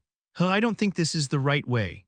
As I wandered the corridor, I ended up forgetting the way back to my room as well. What a predicament. A fork in the road appeared before my panicked self. Which way should I go? I was just standing at the fork, deliberating. Knock, knock. I raised my head at the sound of knocking on the window. Then I saw a black ghost outside the window. Strangely, it was not scary. I did not even find it strange. I was accepting it as if it were a matter of course. The ghost came in through a crack in the window and stood before me. It then raised its hand and pointed to the left. You want me to go that way? The ghost nodded its head and walked ahead. I hesitated for a moment, then followed the ghost. It was not like I would find an answer by deliberating on my own anyway. The ghost glided through the corridor, then it stopped in front of a certain door. This place is, if my memory is correct, this is the room my uncle was supposed to use. The door was so luxurious that I could recall it easily. Are you telling me to ask my uncle for directions? The ghost did not say anything. I let out a short sigh. If this was the case, it should have just guided me back to my room. What a strange ghost. But who on earth are you? The ghost slipped through the crack in the door. Having no choice, I opened the door as well. As I entered, I saw my uncle right away. My uncle was not in bed but sitting with his back against one of the walls. He was clutching a long sword tightly. I approached my uncle. My uncle was letting out low moans. I'm sorry, it's my fault that day. I shouldn't have. It's all my fault. My uncle was still in agony. Cold sweat was continuously pouring from his forehead. I rummaged through my pocket and took out a handkerchief. I went closer to my uncle and wiped the sweat from his forehead. As expected, I was right. I heard the ghost's voice from behind me. I turned around and asked, "Right about what?" And I almost screamed. The ghost had come right up to my face and was shoving it in mine. You were the answer, grin. The ghost's lips curled up in a smile. Sharp teeth were revealed within its long, split mouth. It's you, you were the key. If I have you, I can do it again. The ghost began to laugh in ecstasy. The chilling laughter continuously scraped at my eardrums. Uak. In the end, I could not take it anymore and screamed as I shot up. When I came to my senses, the ghost was nowhere to be seen. No, forget the ghost, I was not even in the castle. It was not the middle of the night either. I was riding on the turtle demon's back. The other kids were around me as well. Why are you suddenly screaming and making a fuss? Gisel asked me as if he were dumbfounded. Could it all have been a dream? For a dream, it was overly vivid. I pondered for a long time, then said, it's nothing. It seems that even if my uncle is by my side, Inferno is still Inferno, seeing how unsettling my dreams are. Chapter 379, Side Story, Chapter 27. Dorothea recently, there was a question that Imperial Princess Dorothea Adelard was being asked with particular frequency. Your Highness, why have you been meeting with Theodore Haksen so often? Today was no different. As she was sitting leisurely on a garden bench, a group of female students swarmed her and posed the question. Although it was a sudden situation, Dorothea was not flustered. Tea was thanks to the imperial etiquette that had been ingrained in her since birth. Please answer us without holding anything back. Lady Dorothea, could it be, as the rumors say, that you and Theodore Haksen are engaged? The female students' attitudes were very earnest. As if they truly hoped the rumors were false. It was not an incomprehensible attitude. It was awkward to say it herself, but Dorothea Adelard was the idol of the academy. Her look stood out even within the Adelard imperial family, which was famous for its many beauties. Her academic achievements were outstanding enough that she never missed the top spot in her grade each year. On top of this, there was her lofty attitude of having rejected the advances of countless men. For such a Dorothea to be meeting so frequently with Theodore Haksen in particular, it was only natural that the female students who idolized her would become anxious. It seems that lately, many people have been misinterpreting my relationship with Theo. Dorothea rested her cheek on her palm and let out a sigh. As I have said repeatedly, Theo and I are not in that kind of relationship. He is simply a cute younger brother, and I am only trying to take good care of him. The Adelard imperial family and the Haksen ducal house have a special relationship, you know. All right. That's what it is, right? Upon hearing the answer, the female students were greatly relieved. They each left a word of apology and departed. Dorothea saw the female students off with a smile on her face. The moment they were all gone, she wiped the smile from her face. They're so annoying, it's actually pissing me off. If even a single academy student had been present, they would have been overcome with shock and horror. For Dorothea, who was so lofty as to be saintly, was speaking like a thug from a back alley. What's the big deal about me being a little friendly with that little brat that they have to pry into it like this? Dorothea truly hated bothersome things. That was the reason she did not get close to male students and had rejected many proposals. Dad, no, His Majesty, why did you have to make such a request and put me in this difficult position?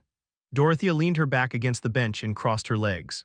She rested her arm on the bench and recalled the events before the start of the school term. With the new school term approaching, Dorothea Adelard was spending a leisurely time in her room. She was lying on her stomach on the bed, reading the pulp novel Madame de Pompadour's Secret Shadow and munching on cookies. Damien's nephew will be enrolling in the academy this time. Her father, who had suddenly visited her room, said so. Dorothea answered without taking her eyes off the book. Ah, is that so? His name is Theodore Haksen, he's younger than you. Ah, is that so? His friend is enrolling with him too. Her name is Hazel Ryan Bloom.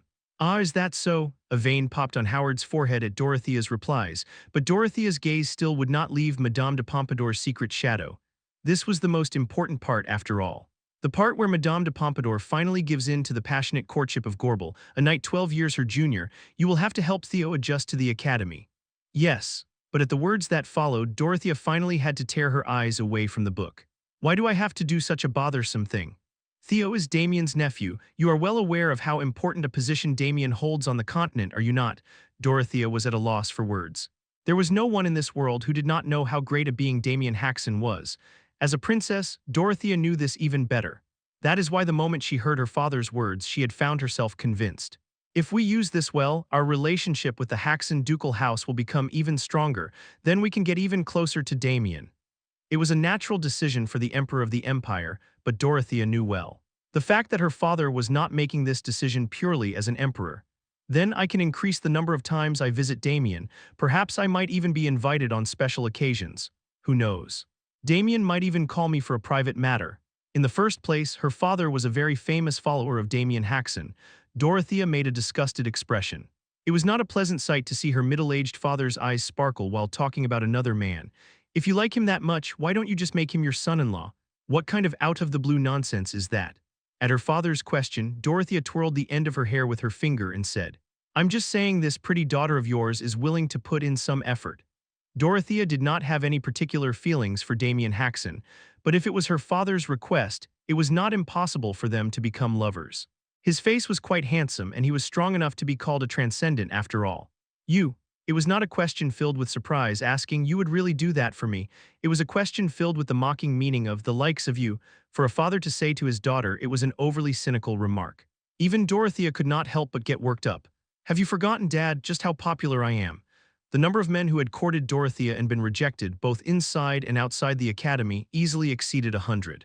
This included many big names like the handsome stage actor Galric Forward, who was hailed as the future of the Imperial Theater, and the playboy Kylie's older, who was said to have lovers in the double digits. But Howard's thoughts were completely different. "Dorothea, I admit your looks are decent, but compared to the 4 women known as Damien Haksen's women, you're a bit lacking." "Excuse me, what did you say?" At her father's cold assessment, Dorothea got worked up again. In truth, Dorothea was somewhat conscious of those 4 women. Even excluding the fact that they were Damien Haksen's women, all 4 of them were formidable. The Sword Empress of the Empire, Rachel Lichtiwer, the 5 great elders of the church, Agnes, the second mercenary king of the Fafnir mercenary group, Athena Hopper, the insane Veronica Sanchez. Not only were all 4 of them powerhouses who had reached the level of Grandmaster, but they were also famous for their outstanding looks. They were always mentioned when counting the most beautiful women on the continent, and Dorothea, in truth, she had never even been a candidate. "It's because I lack fame." Fame, just as no one would know of a nation-toppling beauty if she were cooped up in the countryside. Dorothea protected her pride in this way. In reality, it was not entirely wrong either. "My looks don't fall short anywhere I go, you know." Despite Dorothea's protest, Howard's expression did not change. "No matter how I think about it, comparing you to those 4 is a bit. Are you really my dad?" Dorothea was dumbfounded. When it came to matters related to Damien Haksen, Howard would become this cold, even to his own family. But what if things go wrong and our relationship with Damien gets twisted? The Empire would suffer a huge loss. "So I understand your caution, but my relationship with Damien would become awkward. This father of yours cannot tolerate such a thing." Dorothea looked at her father with a dumbfounded expression. "Just trust me on this, Howard looked at his daughter's face with a serious expression, then said, "No, seriously, I'll be honest with you. At your level, you won't even be able to beat Rachel." Sword Empress Rachel Lichtiwer. She was a famous figure, the 3rd in line after the Imperial Supreme Sword and the Sword Saint. "The reason I can't beat her is..." And she was also the only one of Damien Haksen's women that Dorothea had met. Dorothea recalled the image of Rachel she had met recently at a social gathering. All the men at the gathering had stared at Rachel with a captivated gaze, even the men who had lovers. "It does seem a bit tough. Don't have any pointless empty dreams and just treat Theodore well." "It's bothersome," Dorothea grumbled, but ultimately decided to accept her father's request. She was aware that just as she enjoyed the rights of a princess, she also had many responsibilities to bear. And so, on the day of the entrance ceremony, Dorothea headed to where Theodore was. To be honest, she did not have high expectations before meeting him. The great one was Damien Haksen, not his nephew after all. Even a great father can have a worthless son, so a nephew was even less of a guarantee. But when she actually met Theodore Haksen, Dorothea could not help but change her mind. "He's really handsome, isn't he?" For a young kid, he had looks that made her eyes pop. If he looked like this now, she could only look forward to how he would change when he became an adult. Hello." His shy greeting was so cute she wanted to bite him. What she liked even more was the girl who had come to the academy with Theodore. "Who are you to be hitting on Theo Appa?" Though she had questioned her relationship with Theo out of the blue, Dorothea was not the least bit angry. "She's cute too, isn't she?" This was because of Hazel's adorable appearance, which was like a moving doll. "Tita not recognize your highness the princess, I have committed a crime worthy of death." When she was at a loss for what to do as soon as the misunderstanding was cleared up, Dorothea could not help but clutch her chest. "Theo Appa, I've never seen a princess before, what do I do?" "That's for you to figure out, hey, don't cling to me." The way the 2 of them bickered was like watching a kitten and a puppy playing together. At this moment, Dorothea had a premonition that taking care of Theodore would be more fun than she had thought. After that, Dorothea continued to meet with the 2, guiding them around the academy, helping them with their studies, and providing various other forms of assistance. "Opa, you can't interpret it like that here." Today, too, Dorothea was watching over the 2 as they studied. In truth, there was not much for Dorothea to do. Thanks to Hazel being so smart, she was taking care of all of Theodore's studies. "Should I pop out and get some snacks?" Dorothea slipped out without the 2 of them noticing. She went to her room and returned with the snacks she had hidden, but when she came back, only Theodore was in the study room. "Theo. Where did Hazel go?" Dora Nuna." At the word Nuna, Dorothea's expression loosened into a silly grin. How could she dislike it when a cute kid called her Nuna? "I was just looking at this." Theodore pointed to a painting hanging on one of the walls of the study room. In the painting, Damien Haksen was holding his sword high, and at his feet the corpses of demons were piled up like a mountain. Ah, you were looking at this. Paintings depicting Damien Haksen's achievements were not hard to find. It was because they were the best-selling subject matter. Every time I see something like this, it really hits me. Just how amazing my uncle is. Theodore looked at the painting with shining eyes. Dorothea watched him with a pleased expression. It was then, something black seemed to overlap with Theodore. Its shape was blurry and not clear, but it definitely had a form similar to a person. The black figure blinked its red eyes and looked at the painting. Then it slightly turned its head to look at Dorothea, and it grinned. In that instant, Dorothea felt a shiver run down her entire body. She hastily rubbed her eyes with the back of her hand. When she looked at Theodore again, the black figure was gone. "Nuna?" Theodore asked with a bewildered expression. "Ah, it's nothing," Dorothea said, forcing a smile. She convinced herself that she had seen something wrong because she had stayed up too late last night reading Madame de Pompadour's Secret Shadow. Chapter 380. Side Story Chapter 28. Death Night 1. How long had it been since he had seen his family's faces? Damien thought to himself as he looked up at the setting sun. Lately, the fragments of the Demon Kings had suddenly started popping up one after another, preventing him from returning home for a while. Theo should be on his summer vacation by now. A smile broke out on his face as he remembered Theo's face, pestering him to take him to the Elven Island this summer. Damien Haksen, but his cheerful mood was completely shattered by the voice coming from below. Damien's expression crumpled as he looked down. There, a human with severed limbs was dying. The body was human, but the mind was not. This being's soul had already been devoured by a fragment of a demon king. "I won't forgive you because of you, Theta. The remnants are most strongly influenced by the emotions they recalled just before death. The demon king controlling this man's body was Yoda. He was a bastard who had been in love with another demon king named Theta. Lord Damien. Just then another voice was heard. Right next to him, a young woman was dying with her heart pierced. "Please look upon me, again I am." This woman's soul had also been devoured by a fragment of a demon king. It was none other than the fragment of the demon king named Theta. "Damien, I will kill you for sure. I am always watching you." Funnily enough, the two fragments did not recognize each other. Like broken machines, they were only emitting their emotions toward Damien. This is why a fragment is just a fragment. The remnant left behind when a powerful being dies possesses high intelligence, but it is only intelligent. It is not alive, and upon closer inspection there were many broken parts just like these two, annoying things. Of course, compared to the main body, the power of a fragment was but a speck of dust. But even that speck of dust was too dangerous for humans. It was impossible for humans to eliminate the fragments of the Demon Kings with their own power. Damien had to step in. Thanks to that, Damien had to move personally every time a fragment of a Demon King appeared. Who in the world is it? Who is controlling you all? Recently, the number of crimes committed by the fragments of the Demon Kings had been increasing. It meant there was someone spreading the fragments of the Demon Kings. What on earth are they aiming for? Even though they knew they could not win against Damien in the end, they kept making the fragments of the Demon Kings appear. It was a foolish act, no different from hitting a rock with an egg. But the opponent was continuously repeating that foolish act. It meant there was some kind of intention. "What are they plotting while diverting my attention?" Damien asked the fragments of Yoda and Theta. But the two fragments still only expressed their emotions toward Damien. "I was a fool to ask you." Damien swung his sword and cut off the two's necks. The fragments were cut down along with the bodies. As the fragments were annihilated, black smoke billowed out. Damien silently watched the smoke scatter, then muttered, "By the way, I wonder if that kid Theo is doing well." "Hello, it's Theo. It's been a really long time since I've greeted you all after coming back from hell. How have you all been these past few months?" "I've been busy studying for exams. The academy holds exams periodically. And I heard that if your score is below the standard, you have to take supplementary classes. The terrifying thing is that if you have to take supplementary classes, you have to give up your summer vacation. No matter how you look at it, giving up my vacation, how could I possibly accept such a terrible thing?" I immediately asked Hazel and the princess for help and immersed myself in studying for the exams. "Opa, I told you. That's not the right answer. Theo, you have a good memory, but your application skills are poor." The two of them taught me really harshly. I almost cried several times in the middle of it, but I held it in. Because my uncle had promised to take me to the Elven Island this summer. The Elven Island is a truly beautiful place. The world tree growing in the center of the island, in particular, is so awe-inspiring to look at. Anyway, so I studied really hard.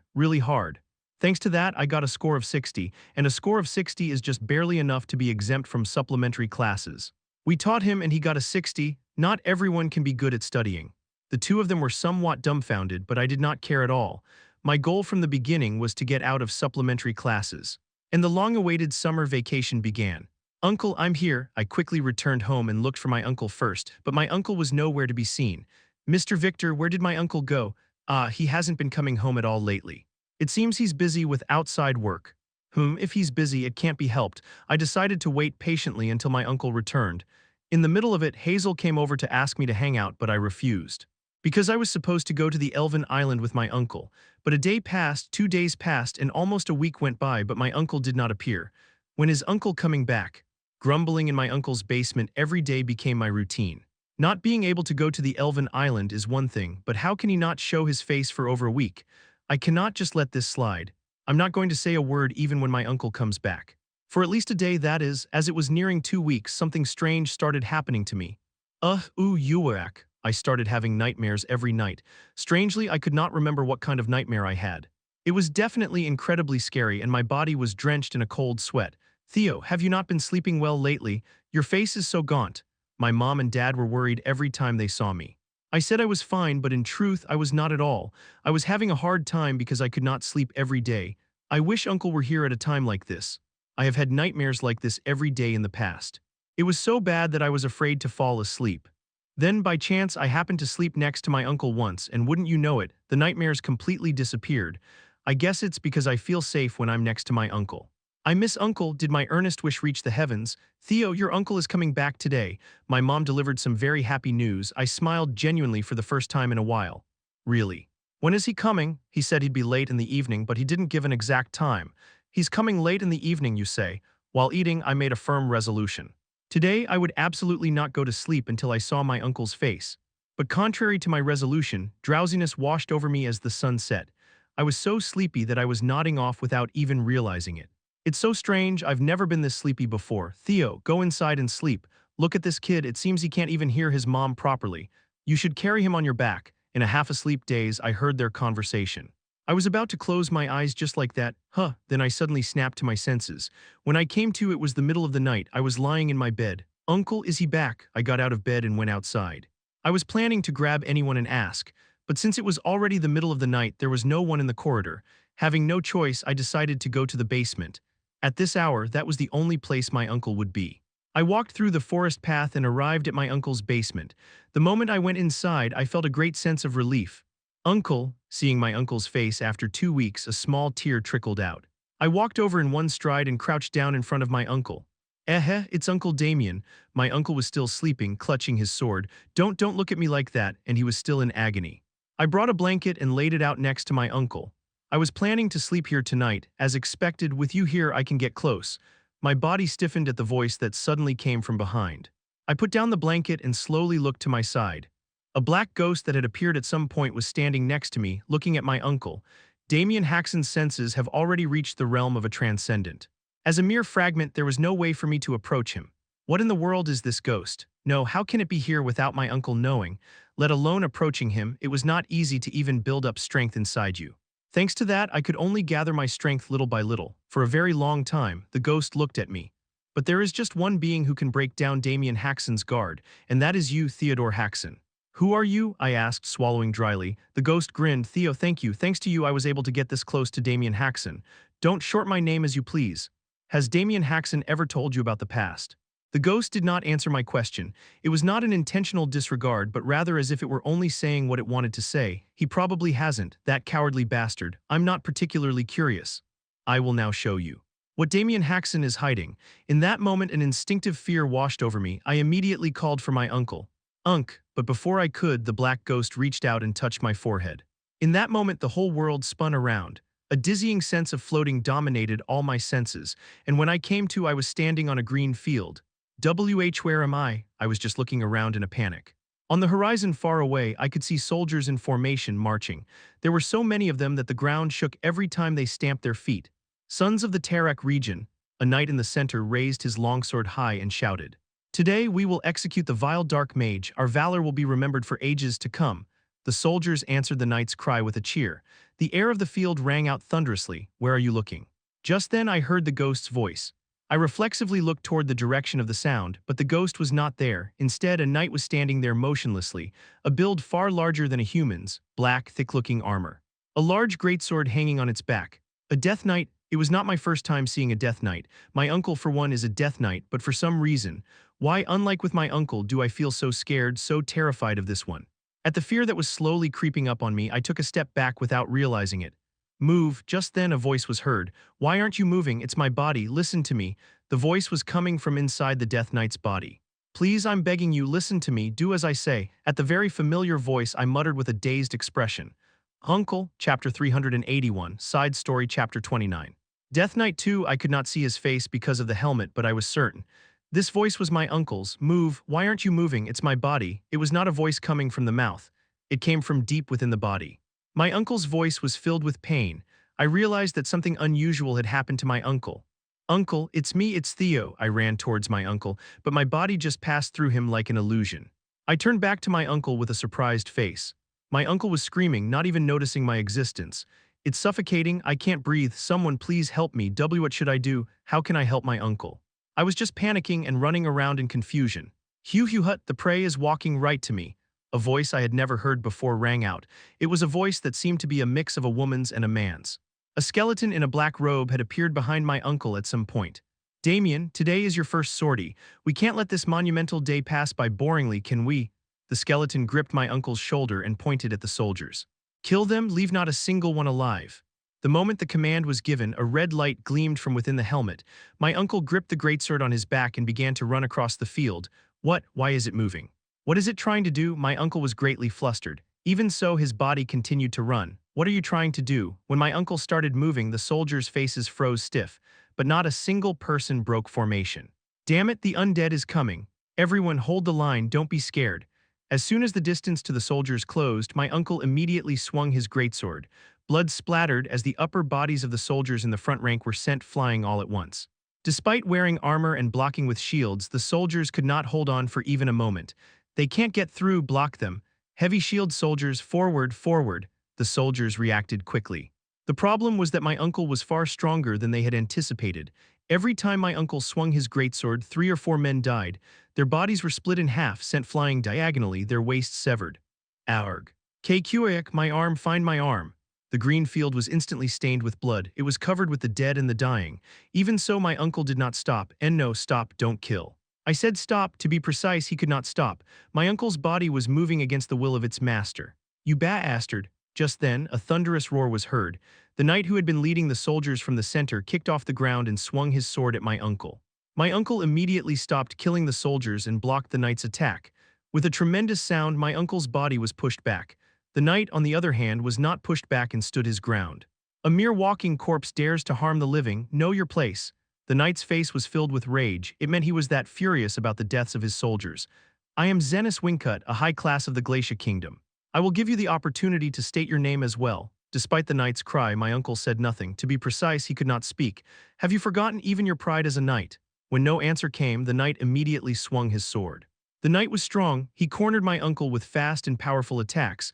My uncle could not even counterattack. In the blink of an eye, his body was cut in various places. His armor split open and black, sticky blood flowed out. Huyum, the skeleton next to me, was watching the scene with a dissatisfied look. Strange, with that one's talent, he should be able to catch up to a high class in no time. High class refers to the stage right before Swordmaster. They are not called superhumans like sword masters, but they are very strong. But he is no match for my uncle, because my uncle is incomparably stronger than him. But right now, my uncle was being beaten helplessly by a high class. Only now could I understand where I am now, what I am seeing my uncle's past. My uncle before he became a transcendent in his weaker days. If that is the case, then it is obvious who the skeleton next to me is. Dorugo, the demon who ruined my uncle's life, the arch-nemesis my uncle has hated her entire life. Hayap, my train of thought was cut off by the knight's war cry. I hastily looked at my uncle. My uncle was being pushed back, his left arm severed. I'll end it with this. The knight did not stop. Riding the momentum, he tried to cut off my uncle's neck as well. In that moment, I could hear it. I don't want to, my uncle's desperate cry. I don't want to die, I want to live. The light in my uncle's eyes grew even stronger. Immediately after, his movements changed. He raised his shoulder to block the knight's sword. Moving forward, he rotated his body. He swung his greatsword and struck the knight's shoulder. Kyuyuk, the knight clutched his shoulder and collapsed. Blood poured from his severed shoulder. You bastard, how did you read my movements? The knight looked up at my uncle with bloodshot eyes. My uncle was raising his greatsword high to finish the knight off. Damn it, I'll be waiting for you in hell. My uncle brought his greatsword down. The descending greatsword split the knight's body in half. And so the high-class knight ended up no different from the other soldiers. Looking down at the knight, my uncle muttered blankly. No, my uncle muttered incomprehensible words in a daze. Darugo approached my uncle and laughed out loud. Hut, as expected of the death knight I created, to kill a high class so easily. Darugo kicked the knight's corpse with the tip of her foot, rolling it over. It was an act that showed not a shred of respect for the dead, but you must not be satisfied with this. You must become stronger because you must bring down the empire. Darugo spread her arms and said, Don't worry. There is plenty of prey. After you kill them all, no one will be able to stop you. No one. Darugo chuckled and turned her body. She then pointed at the fleeing soldiers and said, But before that, we must clean up, right? Go after them and kill them all. My uncle moved again. He ran toward the soldiers, greatsword in hand. No, stop, please. My uncle's weeping continued for a long time, but it was buried by the screams of the soldiers. After that, Darugo took my uncle around and started numerous wars. Darugo did not discriminate in who she killed. She killed not only soldiers, but also women, the elderly, and even children, all using my uncle. Kairak, save me, Aak, daddy, screams were incessant wherever my uncle went. Damien Haksen, you demon-like bastard, you will never die in peace, you filthy bastard. People hated and cursed my uncle. Even so, my uncle did not stop. No, he could not stop. I said stop killing, why won't you listen to me? In the beginning, my uncle tried to control his body somehow. Like this, I'll beg you like this, just stop it please. Soon after, he began to beg earnestly. Stop, please don't. In the end, he gave up. He had even lost the will to resist. It's all because of me. From this point on, my uncle only suffered. I should have died back then. I shouldn't have thought I wanted to live. He endlessly blamed himself and agonized. If I had died, no one would have died. I could only continue to watch that scene. I could do nothing but watch my uncle break down. Uncle, my voice did not reach my uncle. I could not offer him any words of comfort, did you see? I reflexively looked back. The black ghost that had dragged me here was standing there. This is the past that Damien Haksen tried to hide from you. The black ghost glided across the ground and approached my uncle. Have you never thought it strange? Why is Damien Haksen so concerned about the events of his past life? There are no longer any people who died or suffered because of him. Why does he feel so much guilt over something that has passed? The black ghost slowly began to caress my uncle's face. Damien Haksen was completed as a death knight, but because his soul and body were separated, he could not fully display his talent. Originally, it was his fate to die fighting the high class that day. The black ghost slowly continued. But the moment Damien Haksen earnestly wished to live, that connection was restored. It was thanks to that he was able to overwhelm the high class. The black ghost looked at me. I looked at the black ghost as well. I know who you are now. Someone who knows my uncle's past in such detail and who can drag me into the past. There could be no other such being. You're Darugo, aren't you? As if confirming the answer, the black ghost smiled faintly. The world praises Damien Haksen as a hero. The moment I called her name, Darugo's form changed. She changed from a black ghost to a skeleton. A robe covered her. Isn't it funny? A bastard who killed everyone while saying he wanted to live is a hero. Her voice also became clear. A distinct personality could be felt. You've seen it and you know, everyone hated Damien Haksen. They resented and cursed him. That's right, they did. My uncle was that terrifying a being. Many people died at his hands. Anyone would have resented my uncle, Theodore Haksen. This is the true nature of the uncle you respected so much. Darugo's voice was filled with glee, as if she were immensely pleased to have shown me the truth. Now tell me your thoughts. How do you feel having realized the true nature of your uncle, so ugly and filthy? What do you want to say to your uncle? You're a coward. Yes, a perfect word. Damien Haksen is a coward. He only blamed me for what he himself brought about. In the first place, if he had just died that day, this would never have. I was talking to you. Darugo shut her mouth and glared at me. I glared back at Darugo and said, Darugo, you are a true coward. Chapter 382, Side Story Chapter 30, Death Knight 3, you little brat speaking so thoughtlessly. Darugo sneered at me. Unlike her, I could not smile at all. I was very angry. It's only natural that people blame my uncle because they suffered on his account. Many people lost their families because of my uncle. It is a situation where they have no choice but to hate him. Even if the truth that he was being controlled by Darugo was revealed, not much would have changed. It's also natural that my uncle feels guilt because he killed people with his own hands. He may have been dominated by Darugo, but in the end, it was my uncle who killed those people. My uncle must have thought this way, that he too bears responsibility, but even so, even if that is natural, for you of all people to criticize my uncle is absurd. It was Darugo who modified my uncle into a Death Knight, and it was Darugo who gave the order to kill people. And yet, how can you blame my uncle? How can you mock my uncle's choice? Darugo, you are a coward. No, that is the wrong word. This is not cowardice. It is shameless, selfish, rude, and deceptive, to summarize it in one word.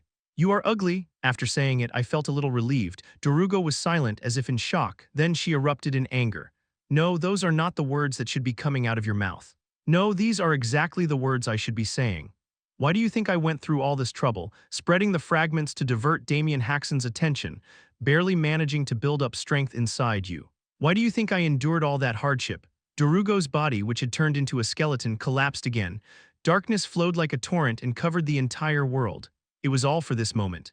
To see you be disappointed in Damien Haksen, to see you criticize him, why should I do that to my uncle? Because that is how Damien Haksen will be hurt, because his soul will lose its strength. Because that is how I can make Damien Haksen submit. The darkness wrapped around my entire body.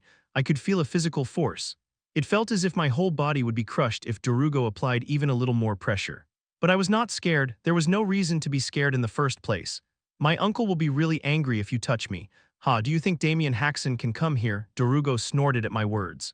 This place is the deepest part of Damien Haksen's unconsciousness. It is the place where the secret he wants to hide the most is trapped. Is that so? Damien Haksen can absolutely not come here. He probably hasn't even realized that you are here. She is probably right. From what I had vaguely heard from my uncle, Darugo was a very smart and talented person. But it seems she has completely forgotten that my uncle is a far greater person than that. Uncle, I am here. Nonsense. Damien Haksen can absolutely not go. With the sound of tearing cloth, the darkness split apart. A brilliant light poured in. My uncle was standing in the gap. Contrary to my expectation that he would be furious, he was emotionless. Grrrrrrrrr. Ah, correction. He was so angry that his emotions were not showing. My uncle slowly walked inside. I could see Darugo's face stiffen in real time.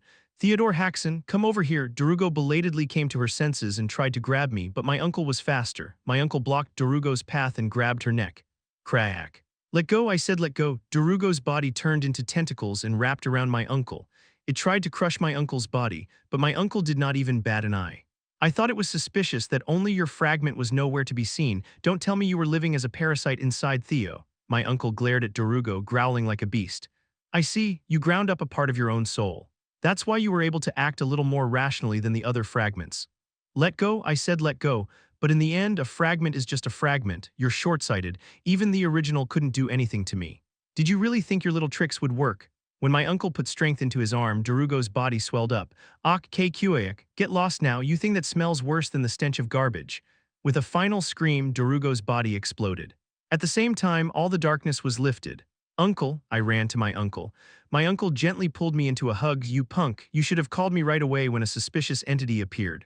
We were almost in big trouble. He did not and instead pinched my cheek. Yuwa, I'm sorry. My uncle did not forgive me easily. He only let go of my cheek after shaking it several times. Hing, that hurts. I pinched it to make it hurt so it should hurt. My uncle touched his forehead with his hand as if he had a headache and said, from now on, if even a slightly suspicious entity appears, you must call me first. Got it, Hing, okay, now let's go back. My uncle showed me his back. I obediently got on his back. My uncle started walking with me on his back. Every time he walked, the surrounding scenery changed in real time. I stared at the scene blankly. Then a thought suddenly occurred to me, that it had been a long time since I had spent time with just my uncle like this. In truth, my uncle's past had remained in my mind since a while ago, not being erased. I hesitated for a long time, then spoke to my uncle. Uncle, what? Did you regret not being able to die that day that much? My uncle did not say anything to my question. I realized that was the answer. I think it's a good thing you didn't die that day, uncle. Is that so? If you had, I wouldn't have been able to meet you. Is it because my uncle's back is so warm? Drowsiness slowly started to wash over me. I like you, uncle. I feel the same, so I want you to be happy. My uncle fell silent again. I felt like I knew to some extent what my uncle was thinking. He is probably thinking that he does not deserve to be happy. I want you to forgive yourself. Theo, I know you killed a lot of people with your own hands, no less. I hugged my uncle's neck tightly. But it wasn't your fault, uncle. It was because of Darugo. No, it wasn't. My uncle could not bring himself to say the rest. He is probably blaming himself for thinking he wanted to live. It's okay if you call me selfish. You're more important to me than anyone else, uncle. I want to see you be happy. The drowsiness grew a little stronger. I resisted the sleepiness. I wanted to say this before I fell asleep. Please forgive yourself, if only for my sake, for me who wants to see you be happy. The drowsiness grew stronger and stronger. I started to nod off. In a half-asleep daze, I heard the sound of a water drop falling from the edge of the eaves. As I focused on that sound, I fell completely asleep. When I opened my eyes, I was back in the basement. But my uncle was nowhere to be seen. Instead, I saw the faces of my family. "Mom, Theo, did you sleep well? Where's Uncle?" My mom pointed to a corner of the basement. There was something like a pure white cocoon there. I shot up and touched the cocoon. Unlike its appearance, it was very smooth and warm. He said he would be back soon. When the news about my uncle spread, many guests came to visit. Not only my 4 aunts, but also His Majesty, Mr. Mercenary King, the Holy Empress of the Church, and the 5 great elders came. "This is Damien Haksen. What is happening inside?" Everyone was shocked when they saw the cocoon. They were worried about my uncle's well-being. Regeneration is occurring inside. The only person who recognized my uncle's state was Mr. Imperial Supreme Sword. Mr. Imperial Supreme Sword placed his head against the cocoon for a long time, then spoke to us. "Damien Haksen is now returning to being a human. Then when will my uncle be back?" Mr. Imperial Supreme Sword shook his head at my question. "That I do not know. He may not be able to return at all, because his body must be created anew from the very beginning." My mom squeezed my hand tightly. I hugged my mom tightly. Unlike his words that he would be back soon, my uncle remained as a cocoon for a long time. I visited the basement throughout the vacation, because I wanted to be the first one to greet my uncle when he woke up. The vacation ended and I had to return to the academy. Even at the academy, I contacted my mom every day to ask about my uncle's well-being. He's still in the same state. My uncle had still not awakened from the cocoon. The semester ended and winter vacation came. I visited my uncle every day again. As expected, my uncle had not woken up. Winter vacation ended and I returned to the academy again. Even after that, I continued to contact my mom to ask about my uncle's well-being. Time continued to flow, and I became a 2nd year, a 3rd year, a 4th year, and finally the day of graduation arrived. Still, my uncle had not woken up. He was still in the same cocoon state. In the meantime, I had grown a lot. I was now 2 handspans taller than Hazel. "Now you really look like an opa." "What? So you were just calling me opa for the sake of it until now?" Hazel really liked the way I looked now. Just as I had grown taller, Hazel had become really beautiful, to the point where my heart would pound sometimes when Hazel smiled. I consulted Gisel, wondering if I had caught some kind of disease, and wouldn't you know it, he treated me like a fool. "You idiot, that's love, you're talking bullshit. This bastard, I go to the trouble of giving you advice and what do you say?" I'm getting along quite well with Gisel. We fight once every 2 days, but considering the past, it feels like a different era. After the graduation ceremony, I returned home with my family. I headed straight for the basement. "Uncle, I'm here." My uncle was still in the cocoon state. I soaked the towel I had brought in water and started to wipe the cocoon. No matter how great my uncle was, he could not stop dust from settling on the cocoon. I graduated today. Life at the academy was not easy. There was a lot to learn and a lot to know. At first, it was hard just to keep up with the classes. It was the same even when I became a 2nd year. It seems I have no talent for studying at all. For all 4 years, I barely avoided failing grades. If Hazel and the princess had not been there, I might have really failed. I cannot thank those 2 enough. I heard my aunts visited often while I was away. Those 4 are still the same. Even though my uncle had become a cocoon, there were people who did not forget and came to visit. My aunts were like that, His Majesty was like that, and Grandpa Chinjiam was like that. Oh right, His Majesty asked me what I thought about working as an official in the Imperial Palace. If I go to the Imperial Palace, I would be able to gain a lot of experience. But I am a bit hesitant. Then the time I get to see you would be reduced, wouldn't it? That would be a problem. My body stiffened. I slowly raised my head. Like an egg cracking, the cocoon began to split from the very center. As the cocoon opened to the left and right, someone revealed themselves. His build was ordinary and his skin was not gray. His eyes were not red either. Not a trace of his former appearance remained. But I could recognize him in a single glance. "You've grown a lot." I held back the tears that were about to burst out and shouted, "Welcome back, the end of the return of the Calamity Class Death Knight side story."